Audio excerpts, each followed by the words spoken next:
Good morning and welcome to everyone as we are bringing you live pictures here from the NCC Cricket Grounds in Colombo for the third place playoff game here at the IMC Over-50s World Cup 2025. England taking on Australia as I welcome Kevin to the combox. A very good morning to you. Well, good morning, Reshwan. It is indeed a very lovely morning here at the NCC Grounds. England taking on Australia in that third place final. And both these teams, of course, unfortunate to miss out on the final spot. But they've done really well in this tournament, especially in that opening round, being unbeaten coming into the semi-finals.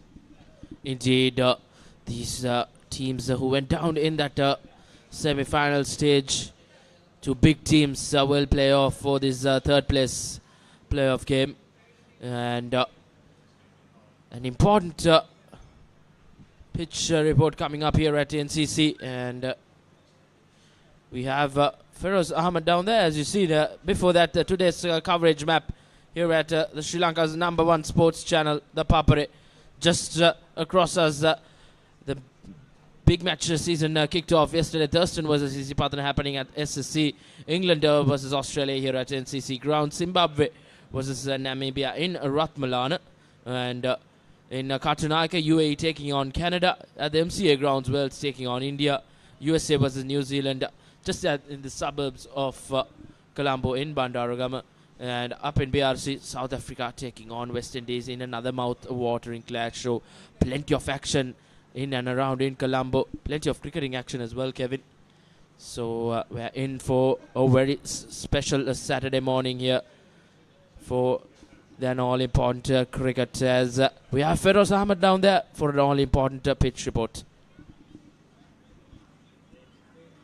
Good morning to all our viewers. We are here at the NCC Cricket Grounds, the big game between Australia versus England, the third place playoff. And to take a closer look at the wicket, this is a wonderful batting strip. The 22 yards, extremely dry, scorching sun, and you can feel the hardness on the surface. There's a little bit of grass, but that grass is just to hold the wicket. This area in which the right-handers in particular will find is a little bit on the softer side, where I feel the off-spinners can come into play. But other than that, when you look at the rest of the wicket, moving up to the far end, it's a wonderfully rolled, a beautiful strip for batting. And the team winning the toss will certainly look to bat first and post a good score. And I feel there's plenty of runs, lush outfield, fast outfield.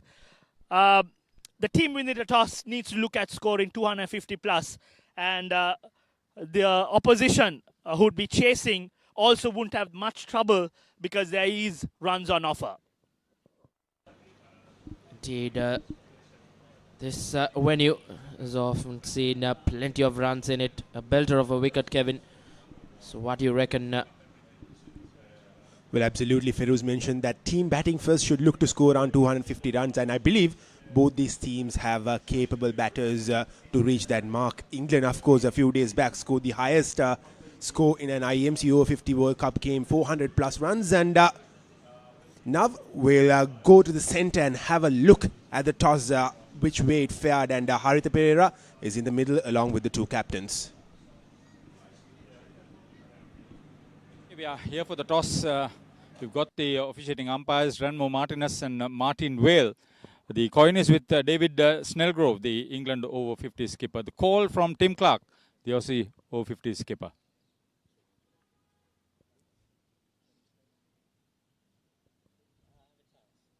Tails call.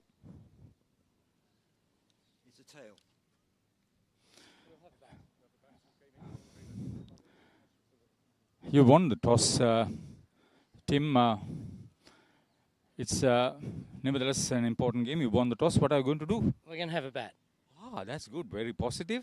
And I know the two teams were waiting to meet in tomorrow's final. But apart from that, still this is a big game. Oh, it definitely is. I think for us to finish third or fourth is a great achievement. To finish third would be lovely. We're playing a very strong England side. We know that. We've got to play better than we played against Sri Lanka. So we bowled first. We're going to turn it round and try and put a score on the board today. Any changes from the side that played last? No, we're going to go with the same 12. I think they were the best side we felt we could field 2 days ago, and 2 days later we feel it's still the same side. So we've got one game left after this, and we'll rotate round after that. But today we're going to try and go as hard as we can to finish third. So looking forward to a good contest. Always against England. There's a lot of good friends in both teams. I think they probably feel a bit where we are at the moment as well, not playing tomorrow, but there's a big game today.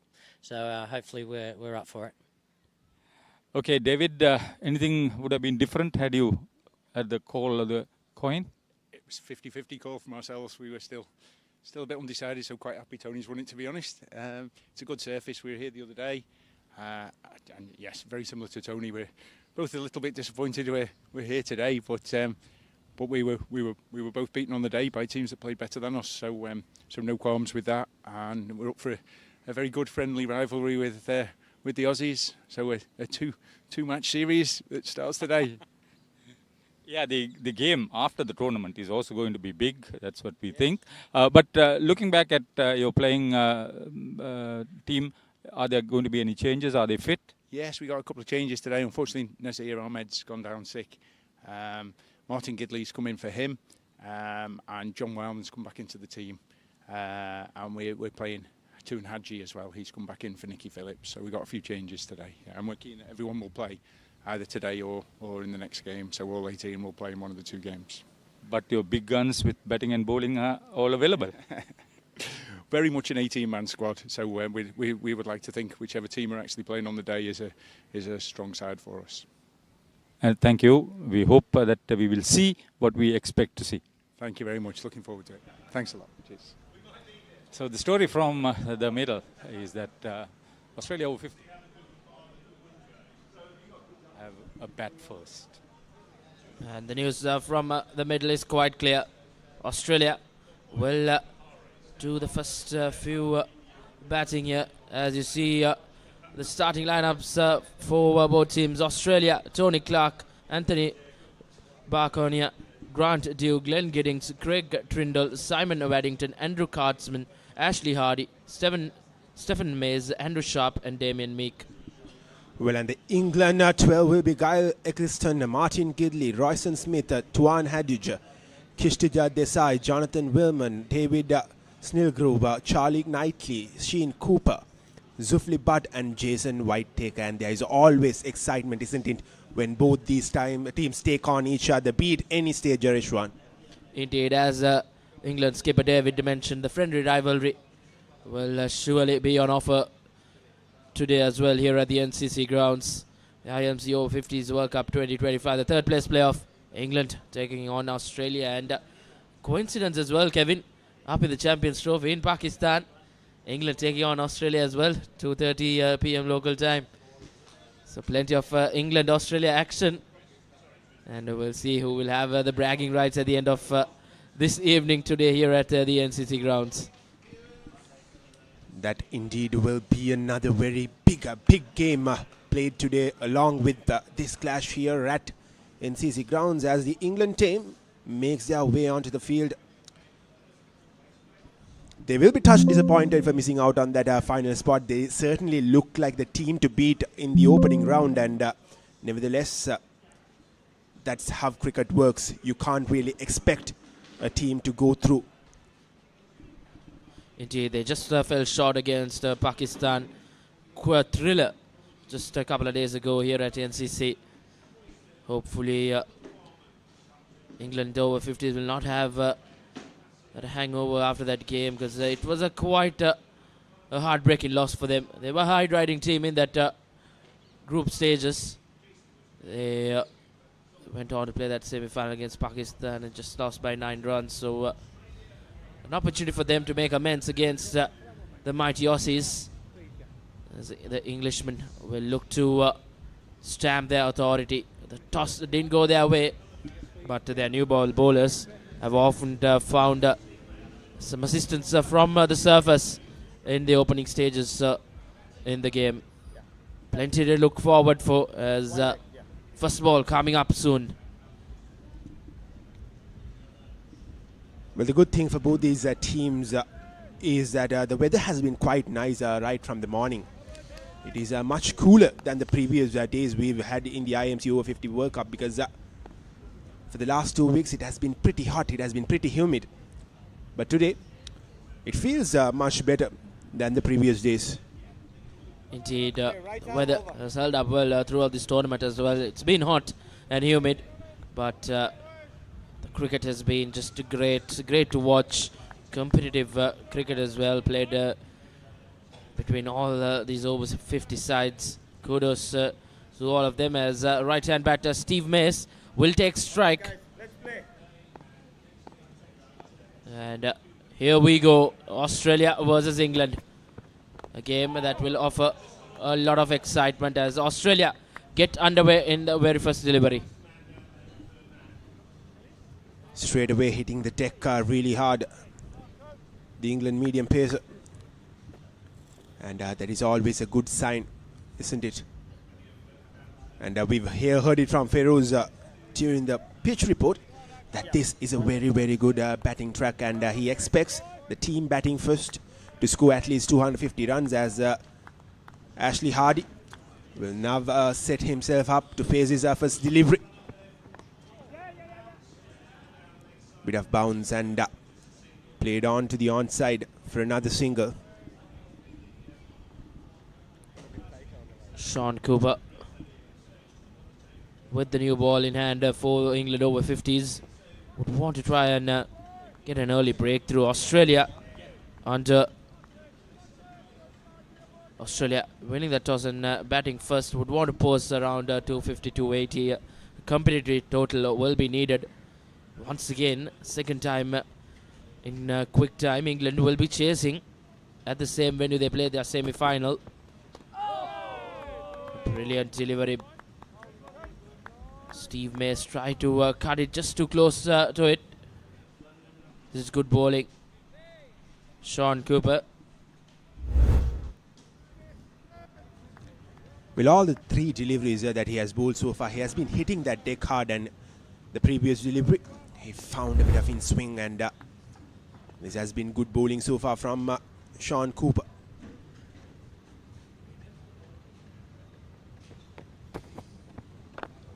Yet again bringing that ball into the batter, and Steve Mace has to be really watchful in these early overs, as we've seen early signs of the ball swinging, and as we know, the pink ball tends to have a bit more movement than the white and red balls, and with Sean Cooper bowling at the correct lengths, it could cause troubles to these Aussie batters if they don't really get their head behind the ball and play. Indeed, Sean Cooper raising some questions here at Steve Mace. He's played and missed a couple of times. Operating with a good line and length is Cooper. Tad bit movement of the eye as well, Kevin. Always nice to see with the new ball. Dropping the batsman is Sean Cooper. Mace on strike. Once again, it's come back in from a long way, as Sean Cooper's first over completed. Australia 2 for the last one, no wicket.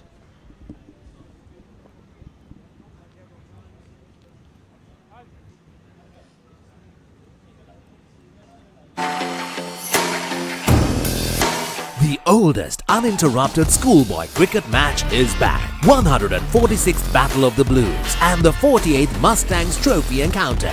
Live on the Papare 1 HD, Dialog ViU App and ThePapare.com.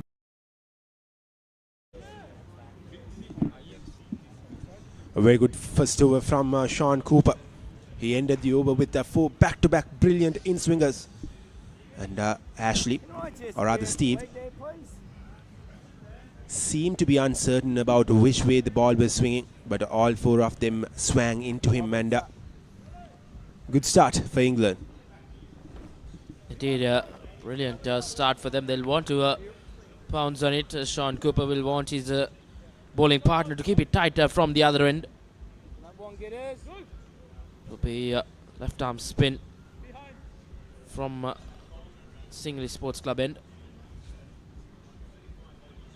So, marching his troops around. Sean Cooper has kept it tight from one end. He'll want his bowling partner to do as it is.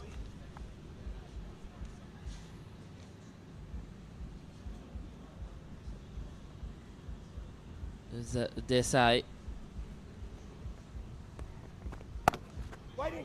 Cut away straight to the point field. Misfield on that occasion. Cooper just couldn't get to the end of it. Zulfi Butt rather from the other end for England Over-50s. He's been one of the main contributors with the ball in hand for England Over-50s, so much will be expected from him this morning session. Just after bowling his previous over, couldn't gather that ball cleanly. This field has resulted in a single for England Over-50s. It just took off the surface. Brilliant delivery from Zulfi. Look at that. Look at that. Just going through his arm. And the batter had no idea which way the ball was coming. And yet again a brilliant delivery. Just falling short of that first slip fielder. Two back-to-back brilliant deliveries from Zulfi. Indeed, a chance created, but not the easiest of chances in the slip caught early on for England Over-50s.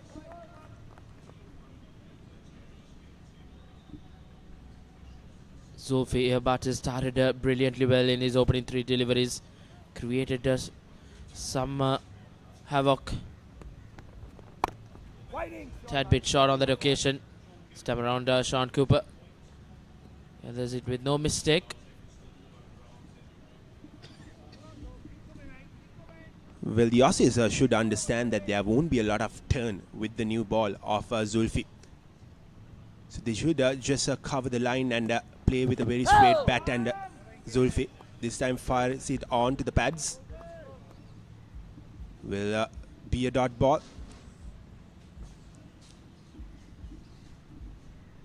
And I really like the field set by Zulfi. There is a fielder in the catching position on the offside, and the mid wicket is rather close as well. Yet again, finding the outside edge of the bat. Will be a single. Once again, a misfield. England starting off well in the field, but the bowlers have kept it tight. As Australia, after 2 overs, 5 for the loss of no wicket. What is your plan for the next cricket tour?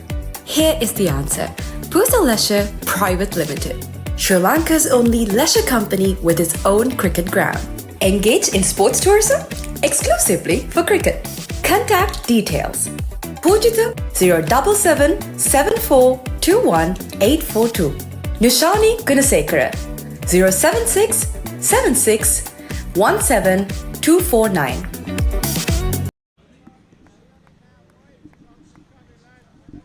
Medium pairs of Sean Cooper to continue.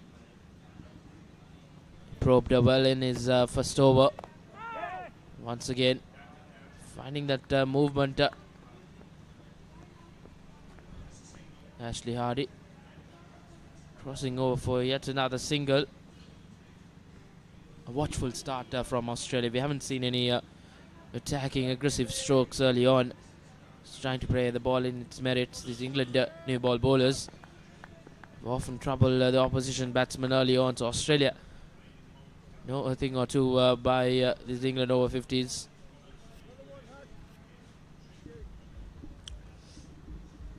Well, two different sorts of bowlers operating from both ends. One trying to bring that ball in. On the other hand, the spinner Zulfi is just beating the outside edge and finding those edges constantly. So here's the Aussies are a bit confused at the moment whether to go after the bowling or just see off this opening spell. And yet again, brilliant bowling from Sean Cooper, keeping the line tight. and bringing that ball in. But nevertheless, this is a very good toss to win from the Aussies' perspective, given the fact that this is a big game and runs on the board will always put pressure on your opponents when they come to chase it down. Anything over 200, 220 will put some sort of pressure on the England batters, knowing that Australia have a very good bowling lineup as well. Indeed, Kevin, and England as well failed to chase that total down against Pakistan a couple of days ago, so that will be in their mind as well. Will be interesting how they'll get on with things when they're about to chase. But before that, Australia will need to put on a very good total up here. After batting first, they would expect to get over 250. Once again, well played for yet another single. Australia taking it slow and a watchful start, you can say. Haven't seen any harsh or attacking strokes early on.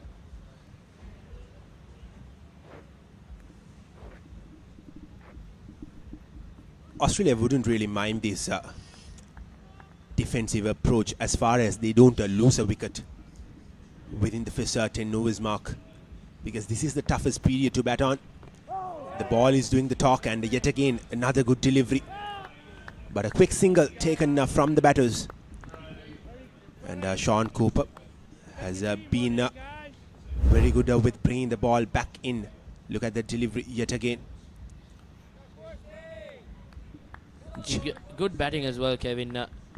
Not taking any risk, just playing the ball at its merits, waiting till this wicket settles down and then take on the bowling. There's Cooper. Once again finding that movement, but played it well for yet another single. So Australia, a watchful start for them. After 3 completed, Australia 9 for no loss.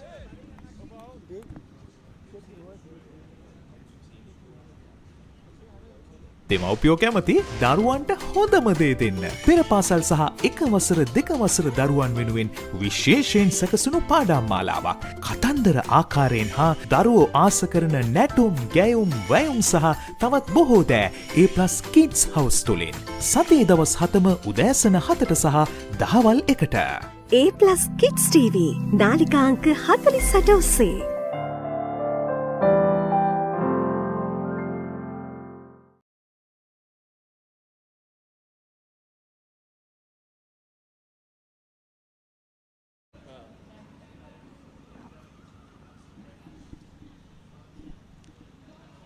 We're into the 4th over of the game as Zulfi will continue.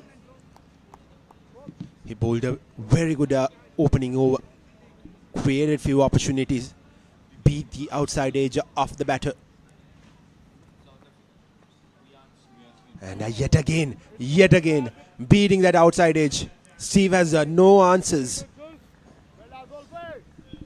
Indeed, Steve has been doing the bulk of the phasing early on. Once again a close call, attacking the field.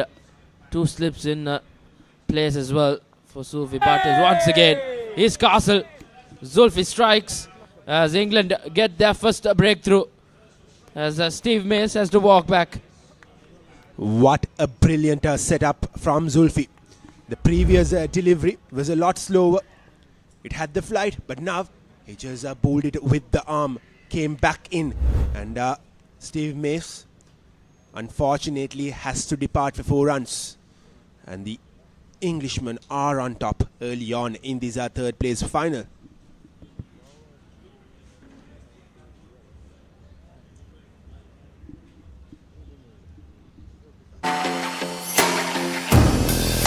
The oldest uninterrupted schoolboy cricket match is back. 146th Battle of the Blues and the 48th Mustangs Trophy Encounter. Live on the Papare 1 HD, Dialog ViU App and ThePapare.com.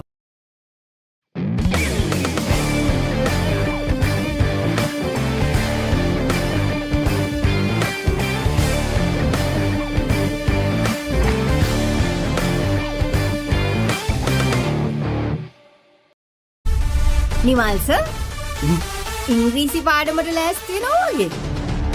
ආයි මේවා ළමයිට විකුණලා වුණොත් එහෙම මන් නරක ගෑණි කියන්නවා. පිටින් ඇවිල්ලා නටන්න හදන්න එපා මැඩම්. අපේ principal. Andrew Kratzman will walk to the middle and join his partner Ashley. Australia Over-50s have lost an early breakthrough. Andrew Kratzman rather, who's just walked in for Australia Over-50s. Well, Reshwan, this is exactly what I thought Australia shouldn't do. Yes, their defensive approach is all right as far as you don't lose a wicket early on, and that is exactly what they have done. And they are in a spot of bother. Not a lot of runs on the board, and they've lost their opening wicket, and it will put a lot of pressure on the batter who just came into the crease. And again, straight at the stumps, Zulfi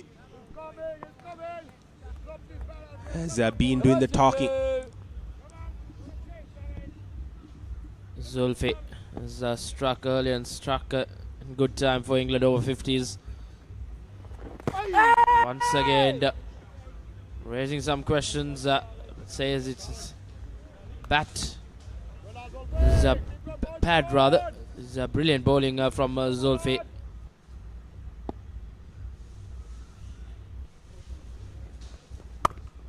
Once again, a tad bit short on the occasion, but good fielding from Cooper. As the two batsmen will cross over for a single. Just the one run in this over. It's been a brilliant over for England Over-50s. Sean Cooper is being supported well by Zulfi Butt. Zulfi Butt has struck. Cooper, as often we've seen, he always plays that anchor role well bowling. Other bowlers from the other end will attack. This is Butt. Misses the outside edge once again. A close one. A good over for England. Just the one run in it. As Australia, after batting first, 10 for the loss of 1 wicket after 4 overs.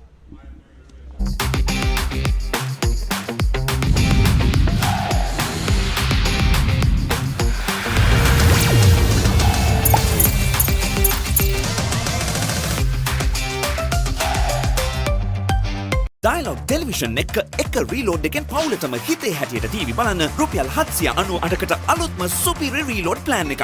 Activate කිරීම reload සහ My Dialog app මගින්. ए लड़की तेरा नाम क्या है? पूछने वाले पूछे तो बता तेरी पहचान क्या है? तेरा नाम गूंजेगा तो उठेगा एक तूफान, हिलेगी जमीन, मचेगा घमासान. तेरा नाम गूंजेगा जब हर गली हर मकान, हिलेंगे तेरी बातें हर नुक्कड़ हर दुकान. बीच पे सजाए घूमेंगे तेरा नाम, लेके फिर गेम तेरी मचेगा.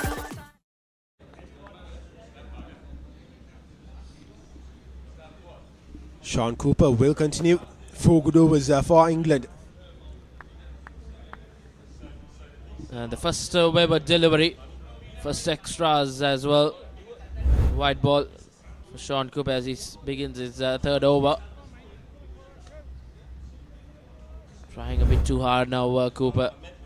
Want to be there and thereabout like he was in that previous over. Cooper. This time plays it safely down. Australia Over-50s. Getting the runs steadily there, yet to get a boundary as well. It's not been an easy start, a watchful start for Australia Over-50s after winning the toss and batting first. Well, one good thing these Australian batters have done so far is that they've been able to get that quick singles on a regular basis, and that has kept the scoreboard moving. If not for those singles, they would have been in a much worse position. And another good delivery, another dot ball from Sean Cooper. Indeed, dot balls gala in his opening 4.2 overs. It's not been easy for the Aussies after winning their toss and batting first. Tony Clark would want his troops to try and get a reasonable total up on the board.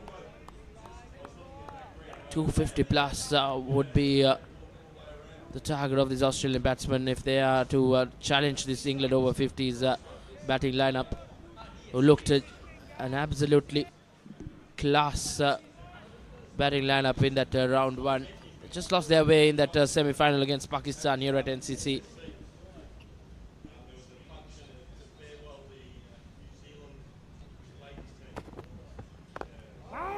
Cooper once again. He's maintained that line and length, Kevin. Well, he's yet to reward with a wicket. But if wickets come on from the other end, that would be golden for England over-50s. Absolutely. While Zulfi has been doing the damage from the other end, Sean Cooper has been able to keep things tight from one end, and that has really created more pressure on these Aussie batters. They have to get a move on here. If not, they'll be stuck on one position. Finds the outside edge of the bat. Will just be a single. 13 runs on the board while losing one wicket at 4.5 overs. Not the start Australia would have expected for, and that 250 is far, far away from where they are right now. But as we know, they have a very, very deep batting lineup.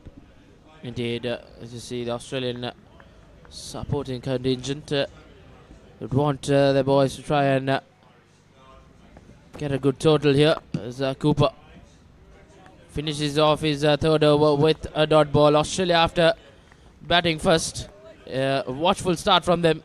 5 overs completed, Australia 13 for 1.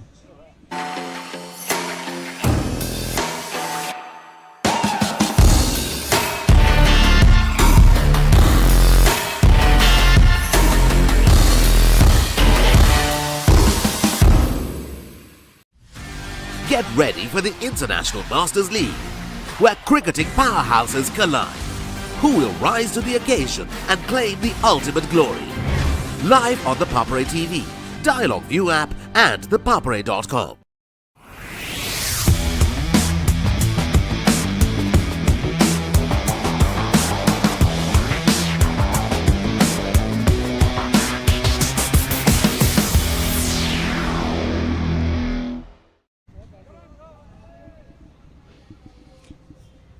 Thank you very much, Rashwan and Kevin.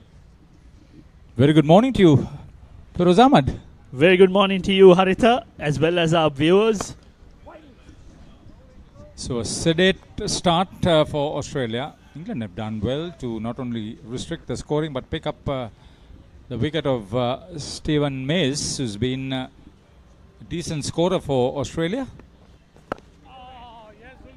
Well, you need to give credit to Zulfi as well. He's bowled on a very tight leash, just outside off stump, making the batsman play and varying his pace. Yeah, the two umpires, Ranmo Martinez and Martin Wale from Wales. Gone. Great bowling. Beautifully bowled. Ashley using his feet, but unfortunately Zulfi varied his pace, tossed it up, got the ball to dip, and the wicketkeeper doing the rest. Very well bowled, beautifully bowled, teasing the batsman. The batsman took the chance, came down the track, but wasn't up to the pitch. Completely misread, and Ashley Hardy departs for 6 runs, and Zulfi has his second scalp.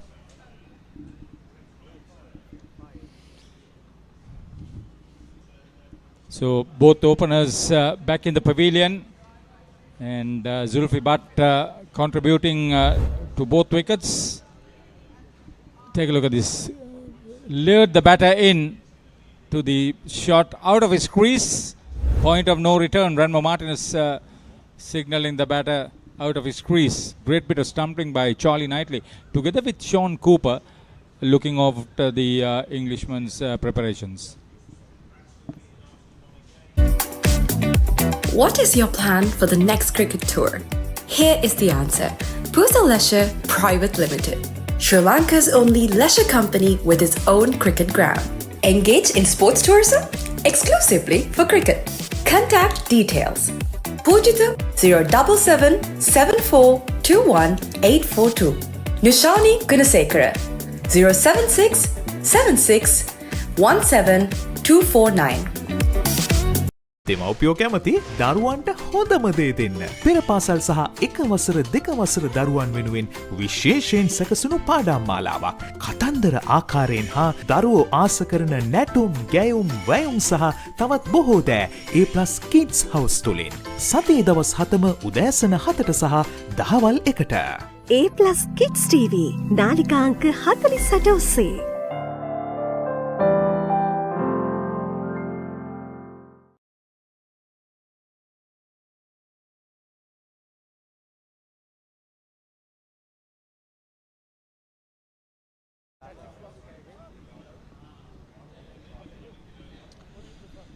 So it's Andrew Sharp who's walked in, the left-handed batsman, to tackle the left-arm spin of Zulfi Butt. This will be an interesting challenge for Zulfi, bowling into the left-handed Andrew Sharp. Yeah, David Snellgrove, the England Over-50s skipper, masterclass from him to introduce spin from one end, the SSC end, if you would like it. And SSC must be a hive of activity. The first ever 3-day game between Thurston and Isipatana being played there for the second day today. Well, all the big matches are being played for 3 days, and most of the A division matches. Most of the, and we can expect results hopefully. Loud appeal given. What a start! Zulfi coming round the wicket. It will be interesting to see the replays. The batsman unhappy. Oh, that was pretty straightforward. Walked across, missed it completely. That would have crashed onto the middle stump. Sharp departs. And Zulfi Butt is on a roll.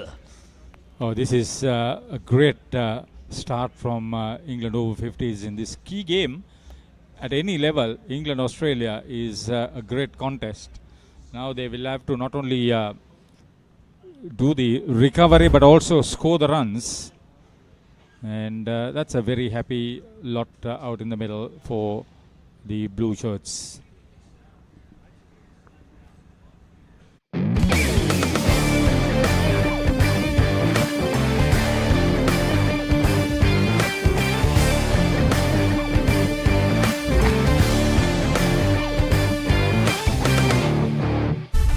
Nimal sir ඉංග්‍රීසි පාඩමට ලෑස්ති වෙනවා වගේ.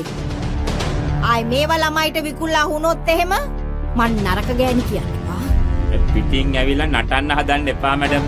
අපේ principal. Dialog Television එක reload එකෙන් පවුලටම හිතේ හැටියට TV බලන්න රුපියල් 798කට අලුත්ම සුපිරි reload plan එකක්. Activate කිරීම reload සහ My Dialog app මගින්.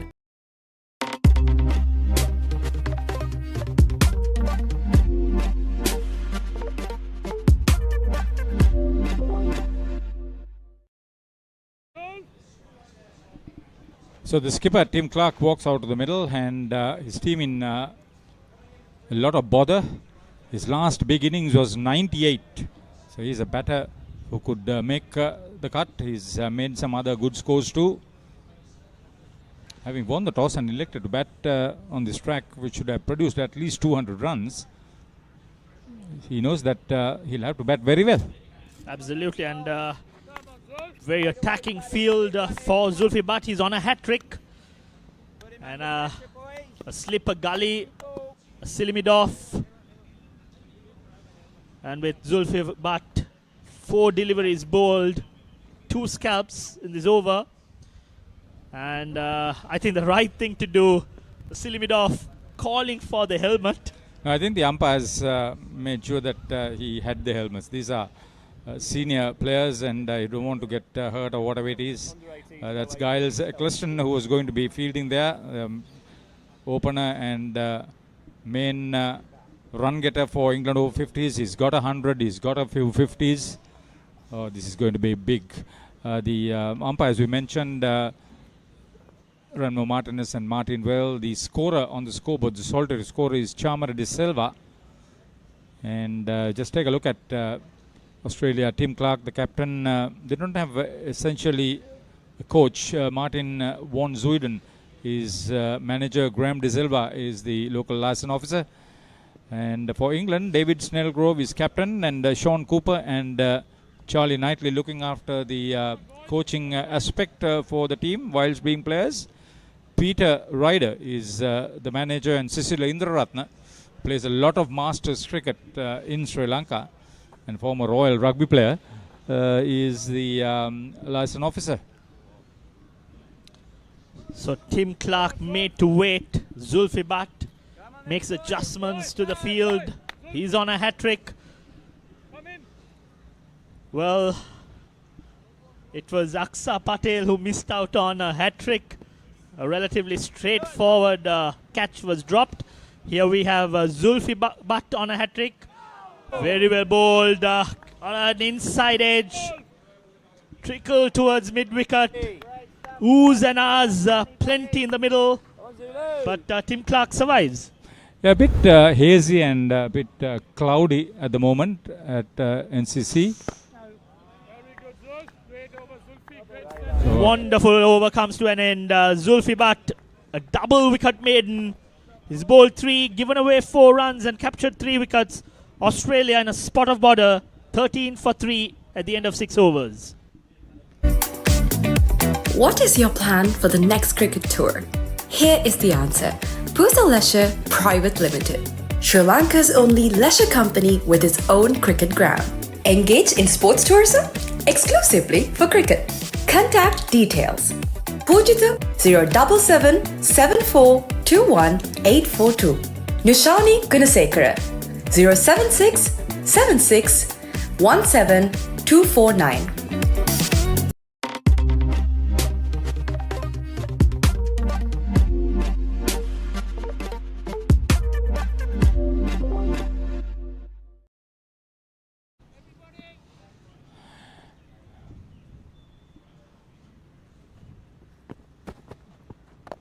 Craftsman very watchful on a very accurate Sean Cooper. You're watching the live coverage from Maitland Place, NCC Grounds. The third place playoff in the International Masters Cricket, 4th Over-50s World Cup 2025 in Sri Lanka. And these two teams were widely tipped to play in the final tomorrow, scheduled to be played at the Pisara Oval.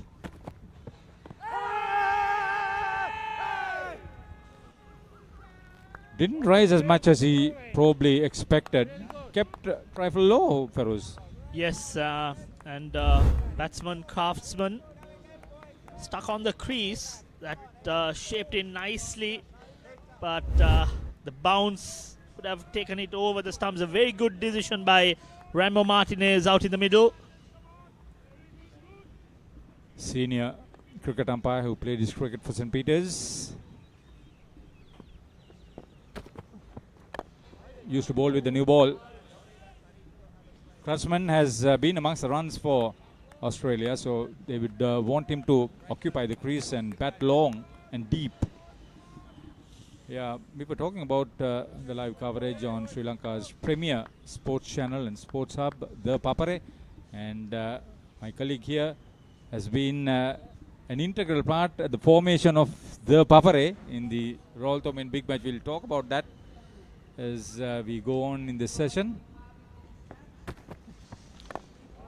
Again, I think Sean and Zulfi bowling very tight lines, not giving away any room for the batsman. It's been a good partnership between Sean, the fast bowler, and the left arm spin of Zulfi. They've kept the batsman in check, made run making difficult. This time wonderfully glanced towards fine leg, just a single. Good to get runs on the board. Good to get a feel of how the ball is behaving on track. They'll look forward to Tim Clark providing them with a good knock. The inspiration, a good partnership here. That'll give the Aussie Over-50s the confidence to bat through the full 45 overs.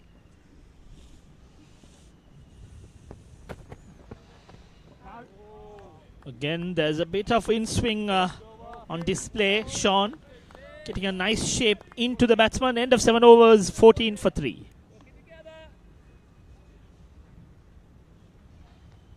ए लड़की तेरा नाम क्या है पूछे वाले पूछे तो बता तेरी पहचान क्या है तेरा नाम गूंजेगा तो उठेगा एक तूफान हिलेगी जमीन मचेगा घमासान तेरा नाम गूंजेगा जब हर गली हर मकान हिलेंगे तेरी बातें हर नुक्कड़ हर दुकान बीच पे सजाए घूमेंगे तेरा नाम लिखेंगे फिर गेम तेरी मचेगा Witness the thrill of the big match season, where school pride is on the line and every run counts. Watch as heroes rise and legends are born. The big match season, live on the Papare TV, Dialog ViU App and ThePapare.com. Electing to bat Australia Over-50s against England Over-50s at the NCC third place playoff.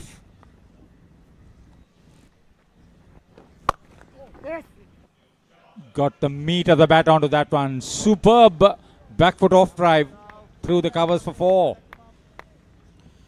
Beautifully played. Rocked on to the back foot. Kraatsman and pierced that offside. Good start for the over as far as Australia is concerned. This time slightly short. Went on with the arm, but Kraatsman had ample time. Showed his class, pierced that off field, and in the process got himself a boundary. That's the first boundary for this game. Just going back memory lane, Feroz, you remember the first coverage on the Papare in the Royal Thomond Big Match? Yes. I want some names. Well, I think Papare was founded by Anisha and Nuina. Interesting story, I think. They missed a rugby game because they were in high spirits. And then they walked in and they felt disappointed for missing the game. And they just shared the idea of starting something to take it out of the country for all those who are missing the game. And Hafeel, Asal and Sankar, we pounced on the idea, and I should also thank how you volunteered, and I think you were one of the only few who saw the potential and backed us initially. So that was a nice story from very young old boys from the two schools who started the big story, and people like Ravin and Asita have come on board and gone. But once ThePapare took over, we will remember Ganesha David in particular, and a lot of people got involved, and now with the backing of Dialog, this is now Sri Lanka's premier sports television and sports hub. They do a marvelous job, multi-sport. Another brilliant over from Zulfi Butt. End of 8, Australia 18 for 3. Witness the thrill of the big match season, where school pride is on the line and every run counts. Watch as heroes rise and legends are born. The big match season, live on the Papare TV, Dialog ViU App and ThePapare.com.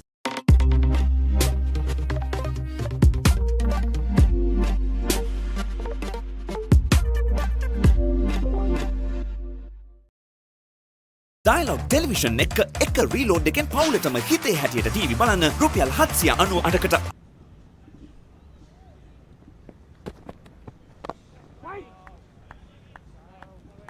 So Sean Cooper will continue bowling his 5th over. Yeah, we don't see Marcus Sharp, who had done so well for England Over-50s. He actually decimated Sri Lanka when England Over-50s played that pool game against Sri Lanka Over-50s.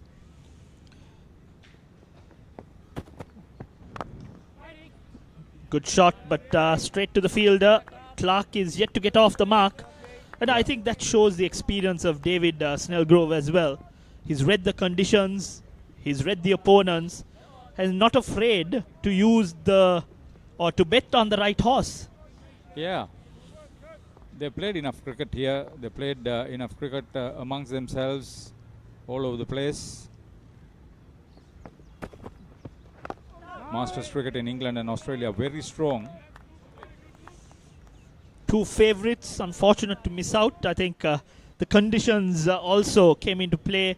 The Asian teams, Sri Lanka and Pakistan, Probably manage the heat and the weather better, I would believe.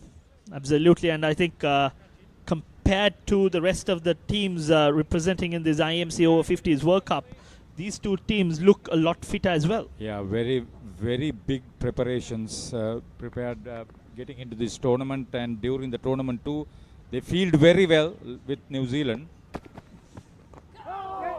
Oh, beautifully bowled again. Eaton all ends up. Back for the second. That took the inside edge. So Clark is off the mark. He would usually play a sedate role. He's a relatively slow starter compared to most of the other batters. But the condition of the game and the pressure on his team, he'll have to maintain a risk-free approach. Again, just outside off stump, left alone. Good bit of in drift to the right-hander by Sean, bowling his fifth. So Charlie Knightley keeping up to the medium pacer. Takes a lot from a player of his senior age to do that. Confidence.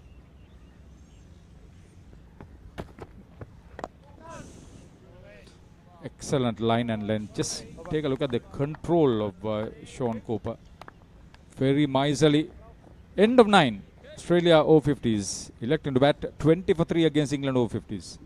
ए लड़की तेरा नाम क्या है पूछने वाले पूछे तो बता तेरी पहचान क्या है तेरा नाम गूंजेगा तो उठेगा एक तूफान हिलेगी जमीन मचेगा घमासान तेरा नाम गूंजेगा जब हर गली हर मकान करेंगे तेरी बातें हर नुक्कड़ हर दुकान पीठ पे सजाए घूमेंगे तेरा नाम लेके फिर गेम तेरी मचेगा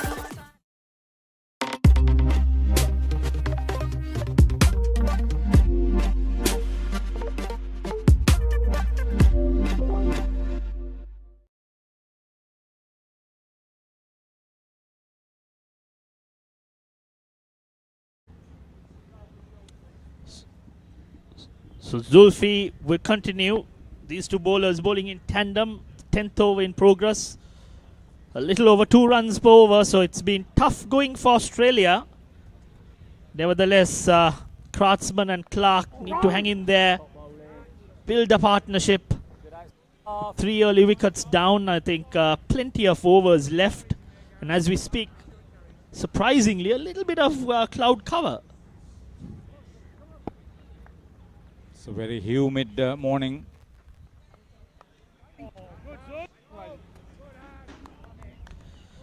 So Haji moved very quickly at square cover. Yes, I think that's a tricky place to field with the extended turf. Yeah, the edge of the turf. What's your experience being involved with this very well fielded? That's great reflexes on the part of that fielder, Kshitij Desai. I remember he took a brilliant catch in that position against Sri Lanka Over-50s.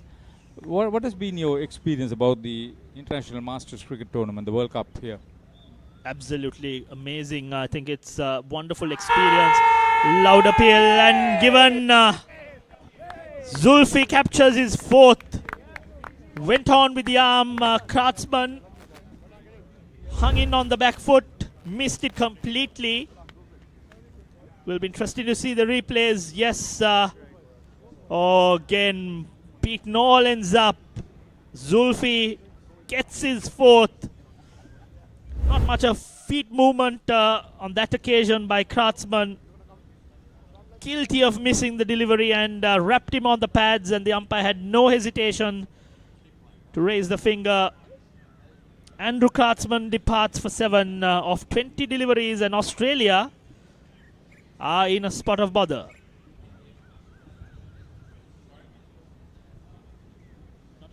Pusa Leisure Private Limited is inviting you to invest for this project for the development of golf course and 120 individual houses, which will be selling outright. Required investment is $30 million, which is the value of 49% of shares, and is available for you to invest. Whatever amount you can invest will yield benefit within less than 5 years.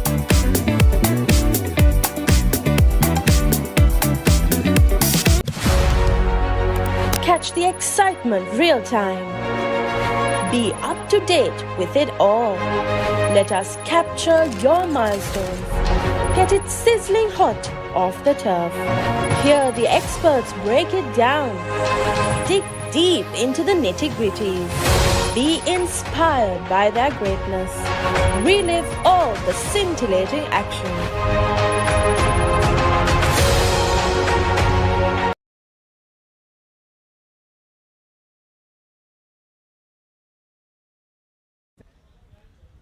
New batter is Anthony Barranca, their wicketkeeper for Australia Over-50s, together with the captain Tim Clark.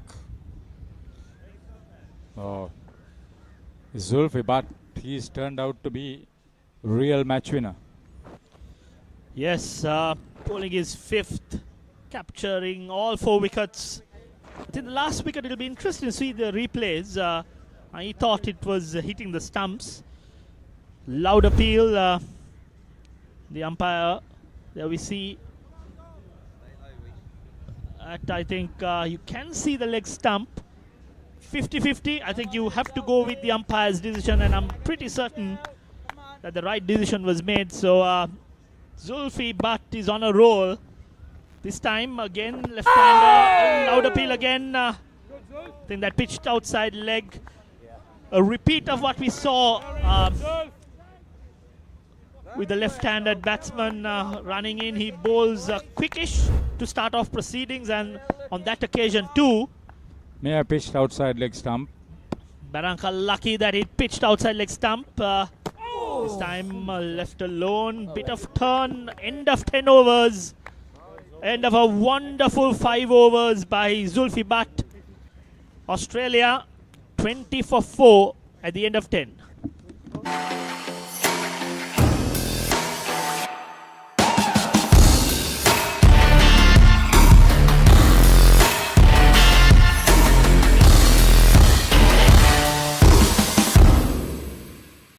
Dialog Television එක reload එකෙන් පවුලටම හිතේ හැටියට TV බලන්න රුපියල් 798කට අලුත්ම සුපිරි reload plan එකක්. Activate කිරීම reload සහ My Dialog app මගින්.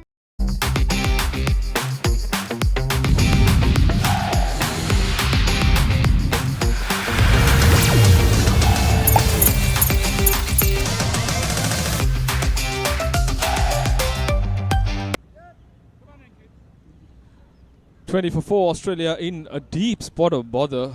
Oh, what a fantastic spell it's been by Zulfi Butt. He's bowled 5 excellent overs, rewarded with 4 crucial wickets, and caused a severe dent in this Australian batting lineup. As I'm joined with Anthony.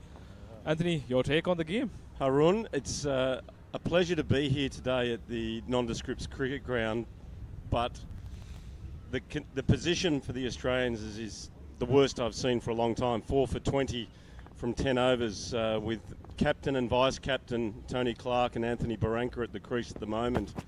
And one could say that the English team are definitely on top here today. They brought their A game.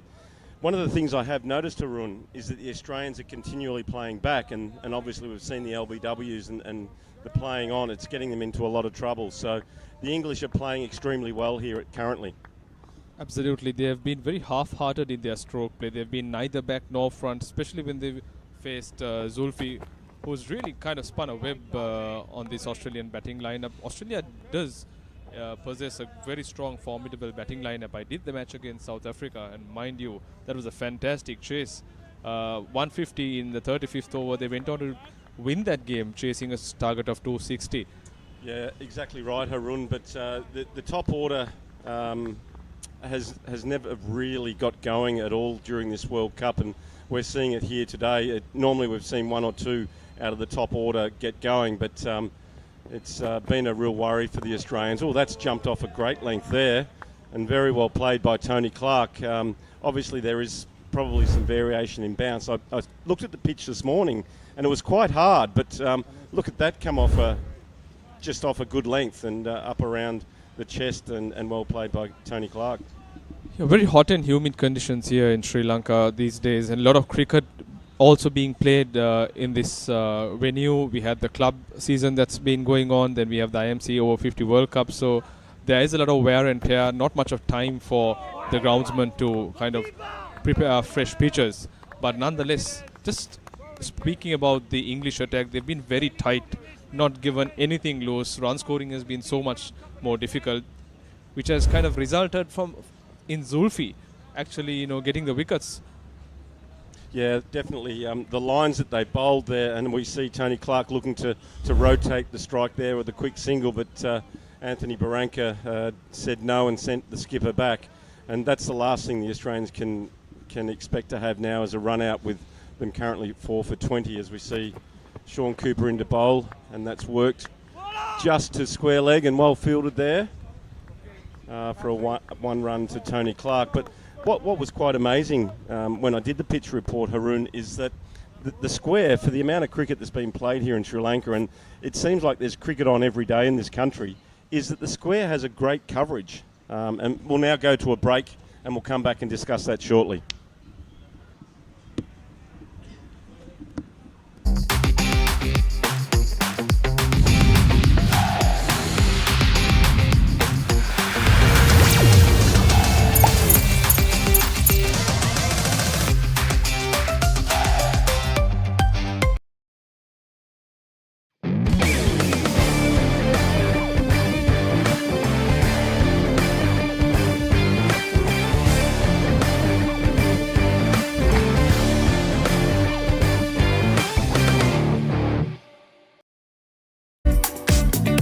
What is your plan for the next cricket tour?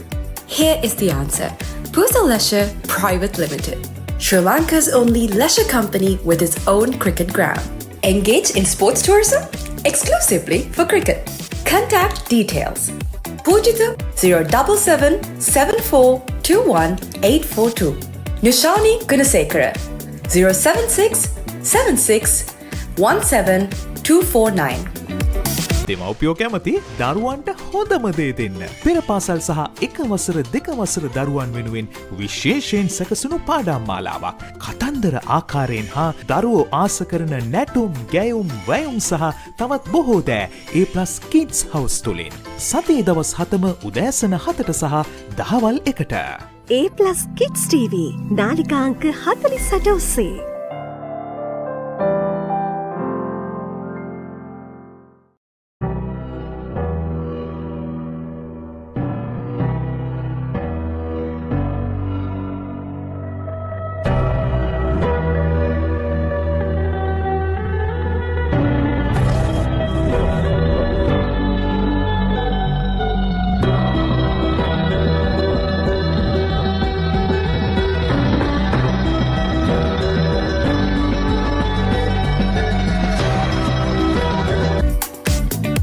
What is your plan for the next cricket tour?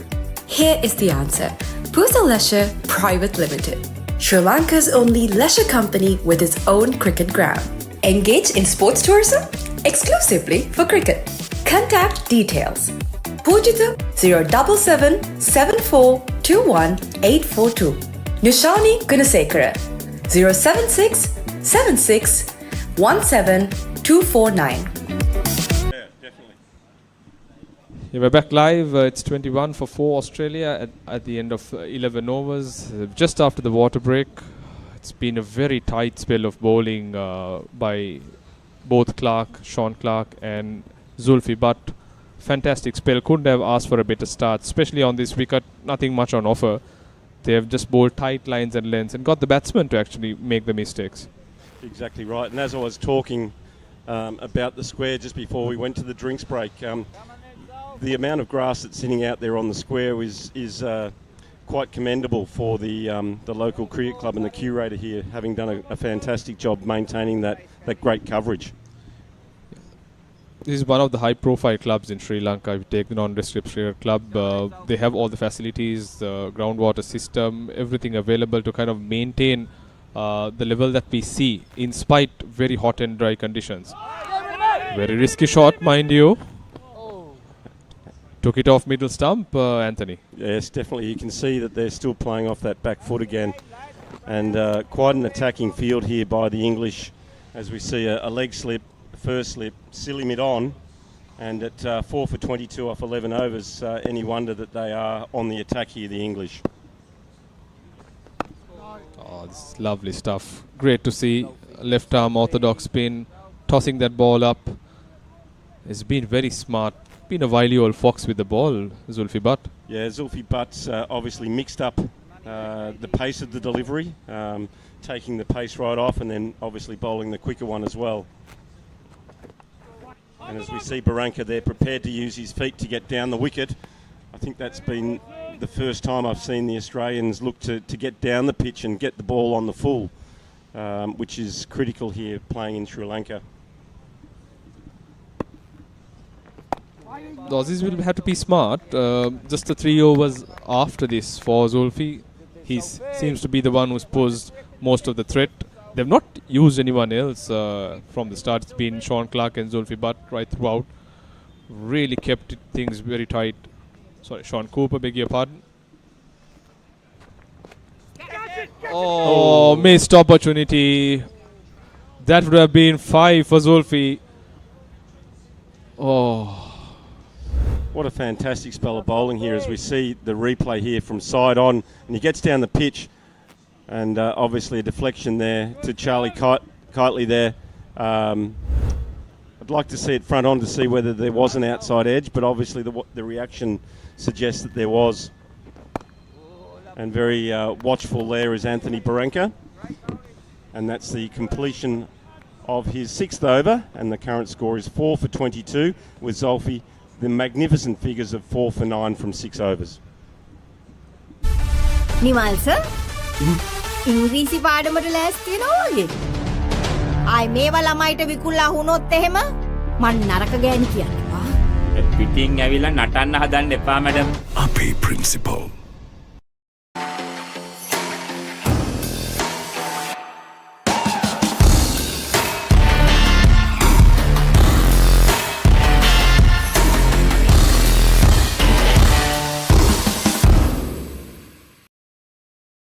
Witness the thrill of the big match season, where school pride is on the line and every run counts. Watch as heroes rise and legends are born. The big match season, live on the Papare TV, Dialog ViU App and ThePapare.com.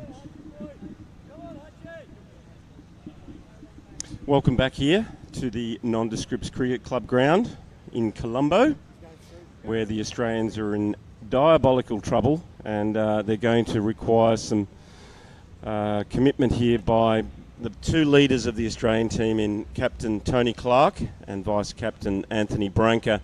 Probably the one thing that can work in their favour here is obviously having the right and left hand combination out in the middle may allow for some pressure on. As we can see the local boys here having a training session in the nets just outside the ground.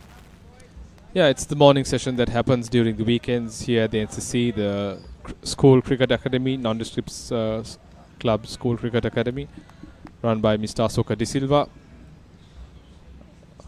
another staunch cricket ambassador for Sri Lanka cricket. So Tuan Haji will take over proceedings from Sean Cooper, who bowled a magnificent spell from that end. So it's 2 left-arm spinners operating from either end. They've not looked very comfortable, the Aussies. 4 scalps, all 4 of them to Zulfi Butt. It's going to be critical here for the Australians, Harun, that they don't lose another wicket and take them at least through to 25 overs and maybe get a score of around 50 or 60. And then hopefully with wickets in hand, the lower order, which has supported and battled extremely well throughout the World Cup for the Australians, can push on to a decent score to defend later on. As we see the ball down the left-hand side and a wide signal there by the umpire. Yeah, still a long way to go. 32 overs after this. That's more than 180 balls. So you're bound to get the runs in this wicket, this pitch. There's lots of runs on the offering. It's just about applying yourself. And mind you, there's full value for your shots as well on this beautiful NCC outfield. Oh, look, the conditions here are magnificent. It's one of the best kept grounds in Colombo that I've seen. As we see another attempted sweep shot that's ballooned out to backward square there, and no run again to Anthony Barranca.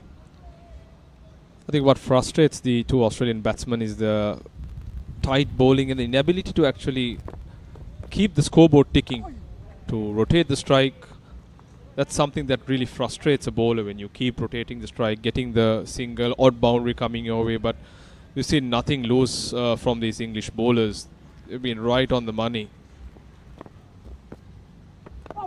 Oh, excellent stuff. Once again, no width at all. There's not a lot there to work with for the Australians, and they just need to be patient here through the next 4 or 5 overs as both batsmen get set and get in. And obviously Anthony Barranca looking to get off the mark. He's faced now 12 deliveries without scoring, but that's an indication of the great bowling from the English, as it's 4 for 24 at the completion of 13 overs. What is your plan for the next cricket tour? Here is the answer. Pusa Leisure Private Limited, Sri Lanka's only leisure company with its own cricket ground. Engage in sports tourism exclusively for cricket.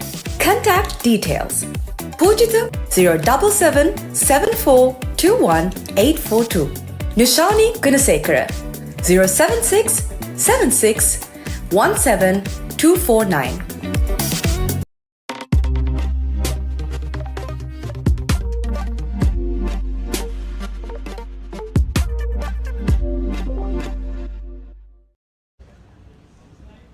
Welcome back as we see another change of bowling here by the English. I'm trying to pick up who that bowler is here. It looks like it's Luke Jarvis, from what I've been told, who will come on from the scoreboard end here at the Nondescripts Cricket Ground. And left arm spin again.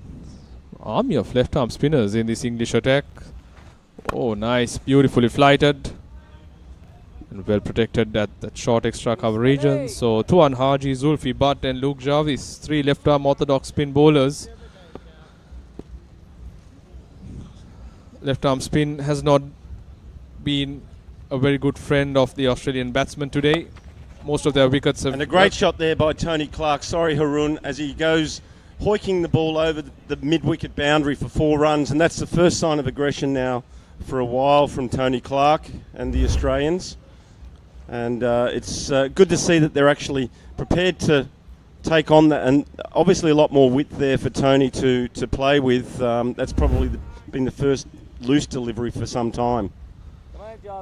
I'm sure Clark will breathe a huge sigh of relief with that boundary. Just managed to break the shackles, not being able to score runs so frequently. I think what's crucial is the ability to really rotate the strike, play the field. As we have a look at the field here, we have a first slip, a deep gully, point cover, short cover, mid-off, mid-on, mid-wicket and square leg. And another very watchful Tony Clark shot there, back to the bowler, and there's also a deep square leg on the boundary. So still very attacking here by the England team with just one man on the boundary, but at 4 for 28 they can afford to really attack here. As we see Jarvis in to Tony Clark, and another forward defensive shot back to short cover. Clark looking solid in defence. Did play a blind of an innings against that South African lineup. Captain playing a crucial role to see the team through to victory. He'll have to play another effort here. The team will be banking on him. Yes, no there. And due to the misfield, at mid-on, which is Butt, the culprit. They comfortably managed to cross over for a single. That brings the end of over number 14. Australian spot of bother, 28 for 4. ए लड़की तेरा नाम क्या है पूछे वाले पूछे तो बता तेरी पहचान क्या है तेरा नाम गूंजेगा तो उठेगा एक तूफान हिलेगी जमीन मचेगा घमासान तेरा नाम गूंजेगा जब हर गली हर मकान हिलेंगे तेरी बातें हर नुक्कड़ हर दुकान बीच पे सजाए घूमेंगे तेरा नाम लेंगे फिर गेम तेरी मचेगा The oldest uninterrupted schoolboy cricket match is back. 146th Battle of the Blues and the 48th Mustangs Trophy encounter. Live on the Papare 1 HD, Dialog ViU App and ThePapare.com. Dialog Television එක reload එකෙන් පවුලටම හිතේ හැටියට TV බලන්න රුපියල් 798කට අලුත්ම සුපිරි reload plan එකක්. Activate කිරීම reload සහ My Dialog app මගින්.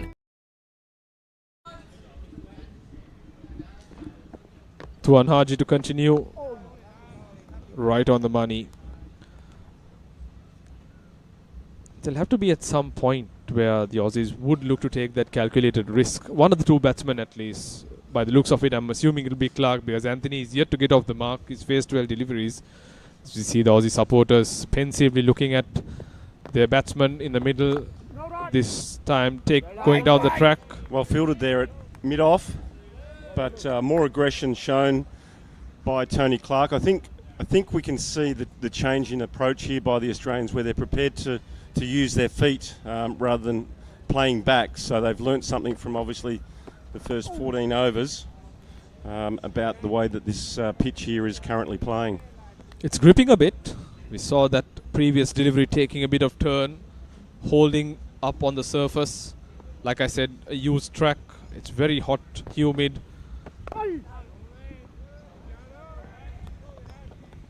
It's going to aid the spinners as we progress in this match. Exactly. And look, I'd just like to make recognition as I come to the end of my spell here in the commentary box of the great work by Papare and the fantastic vision that's being brought as we see Clark once again prepared to use his feet down the ground, and a slight misfield and no run. But the commentary, obviously the commentary is world class, but the camera work and the production by the team here has been second to none, and I'd go so far to say that it's probably the best coverage I've seen in veterans cricket or anywhere in the world. Yeah, kudos to the Papare team, kudos to Dialog powering this entire session. 15 gone, 29 for 4 as we'll see a change in commentary.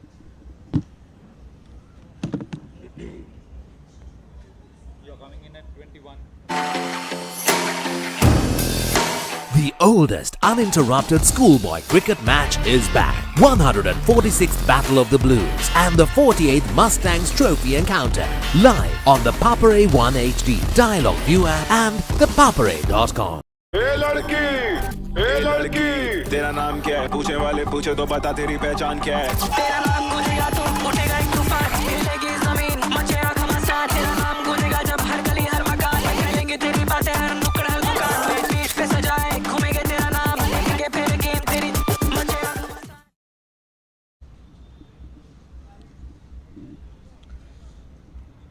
So 15 overs completed. Australia finding it very difficult to score runs. 29 for 4. The skipper Clark battling it out. He's on 10, and Anthony yet to get off the mark. The left arm spinners will continue, and a very good morning to you, Reshwan. Good morning, Feroz. It's been a very watchful and a difficult task for the Australian batsman in the middle after winning that toss and batting first. Skipper Tony Clark has his work cut out. He's in the middle currently, 10 of 29 deliveries. I think it's been tough going for the batsman. No demons on the wicket. It's just been very, very good bowling, especially by the three left-arm spinners. Javi's bowling his second. I think the English captain, David Snellgrove, has read the conditions well and employed spin from the get-go, and the three spinners have delivered, especially Zulfi Butt, who's accounted for all 4 wickets.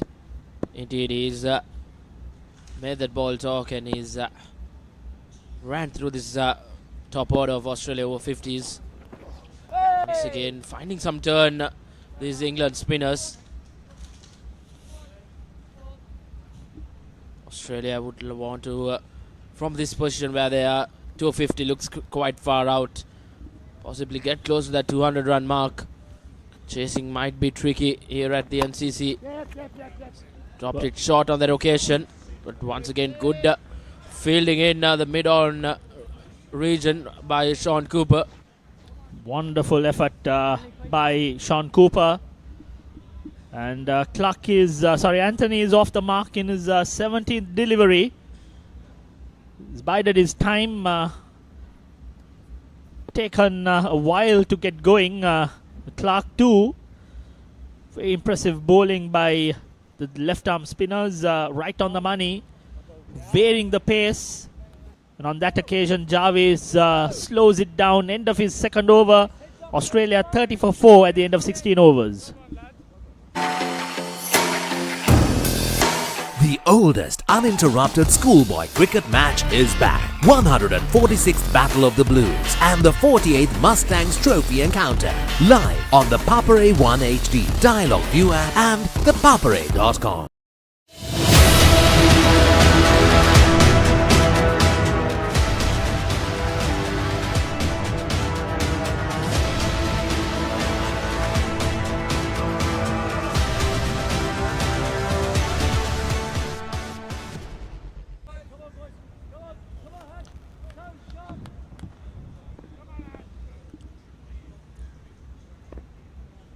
So Tuan Haji bowling his third over. Again, lovely bit of flight, teasing the batsman, asking Anthony to use his feet. Very watchful from these Australian Over-50s. Two left-handers in the middle, but not being able to get a move on against his left-arm spinners. Match-up not getting right for Australia Over-50s, but once again comes down the track, straight to the fielder. Good battle between Tuan and Anthony. Tuan asking the batsman to use the feet, inviting him, teasing him. This time flatter trajectory, played on the back foot by Anthony. No chance of a single. Very, very tight bowling. Very tough out there. It's hot and humid, and on top of that, Australia in a spot of bother.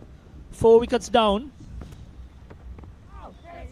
This time on the pads, glance towards the short fine leg region. A leg by call, just a single.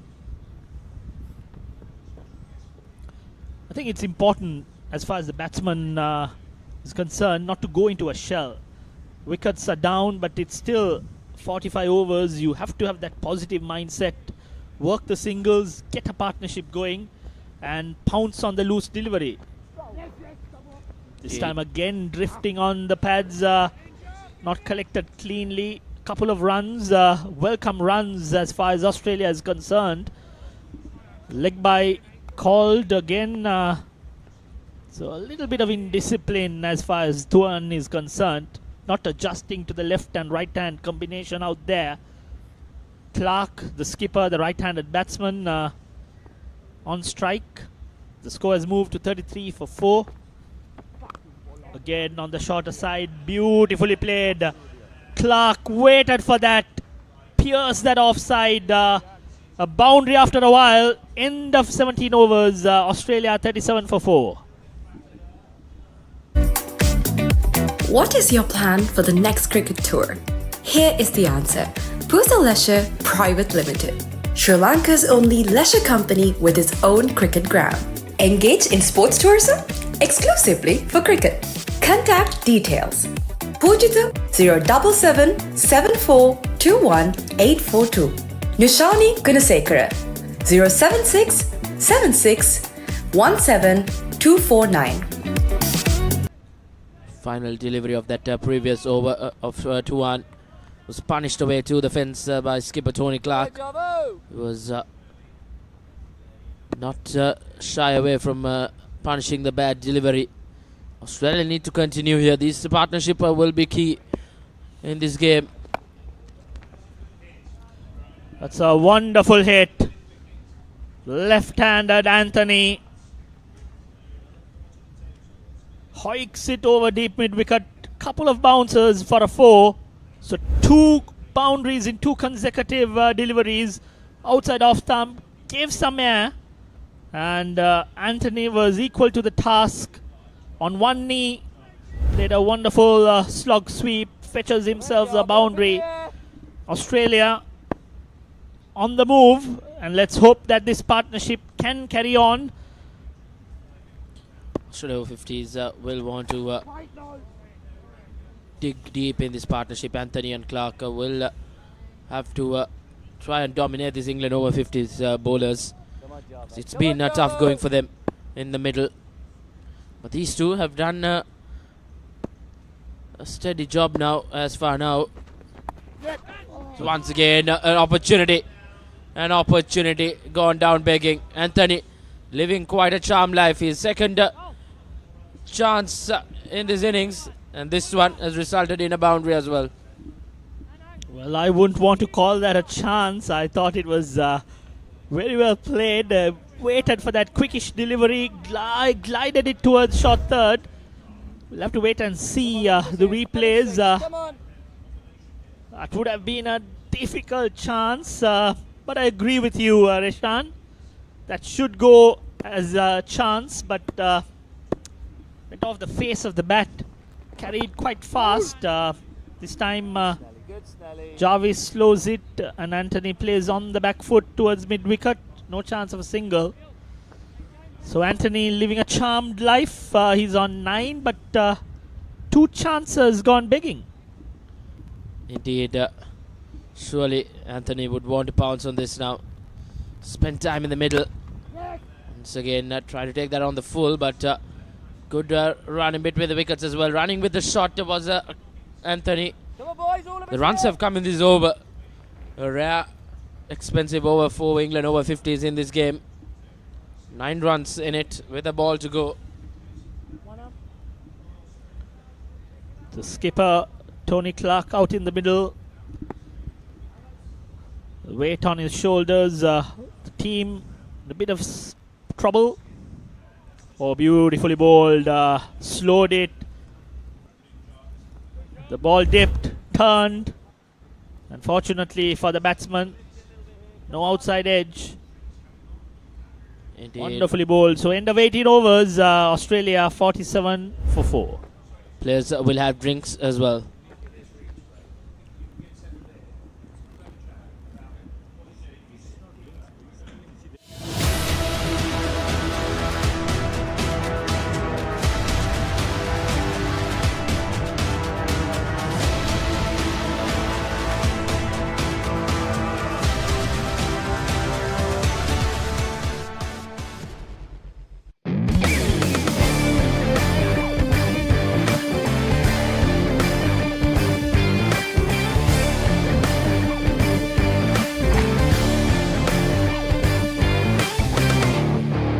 Dialog Television එක reload එකෙන් පවුලටම හිතේ හැටියට TV බලන්න රුපියල් 798කට අලුත්ම සුපිරි reload plan එකක්. Activate කිරීම reload සහ My Dialog app මගින්.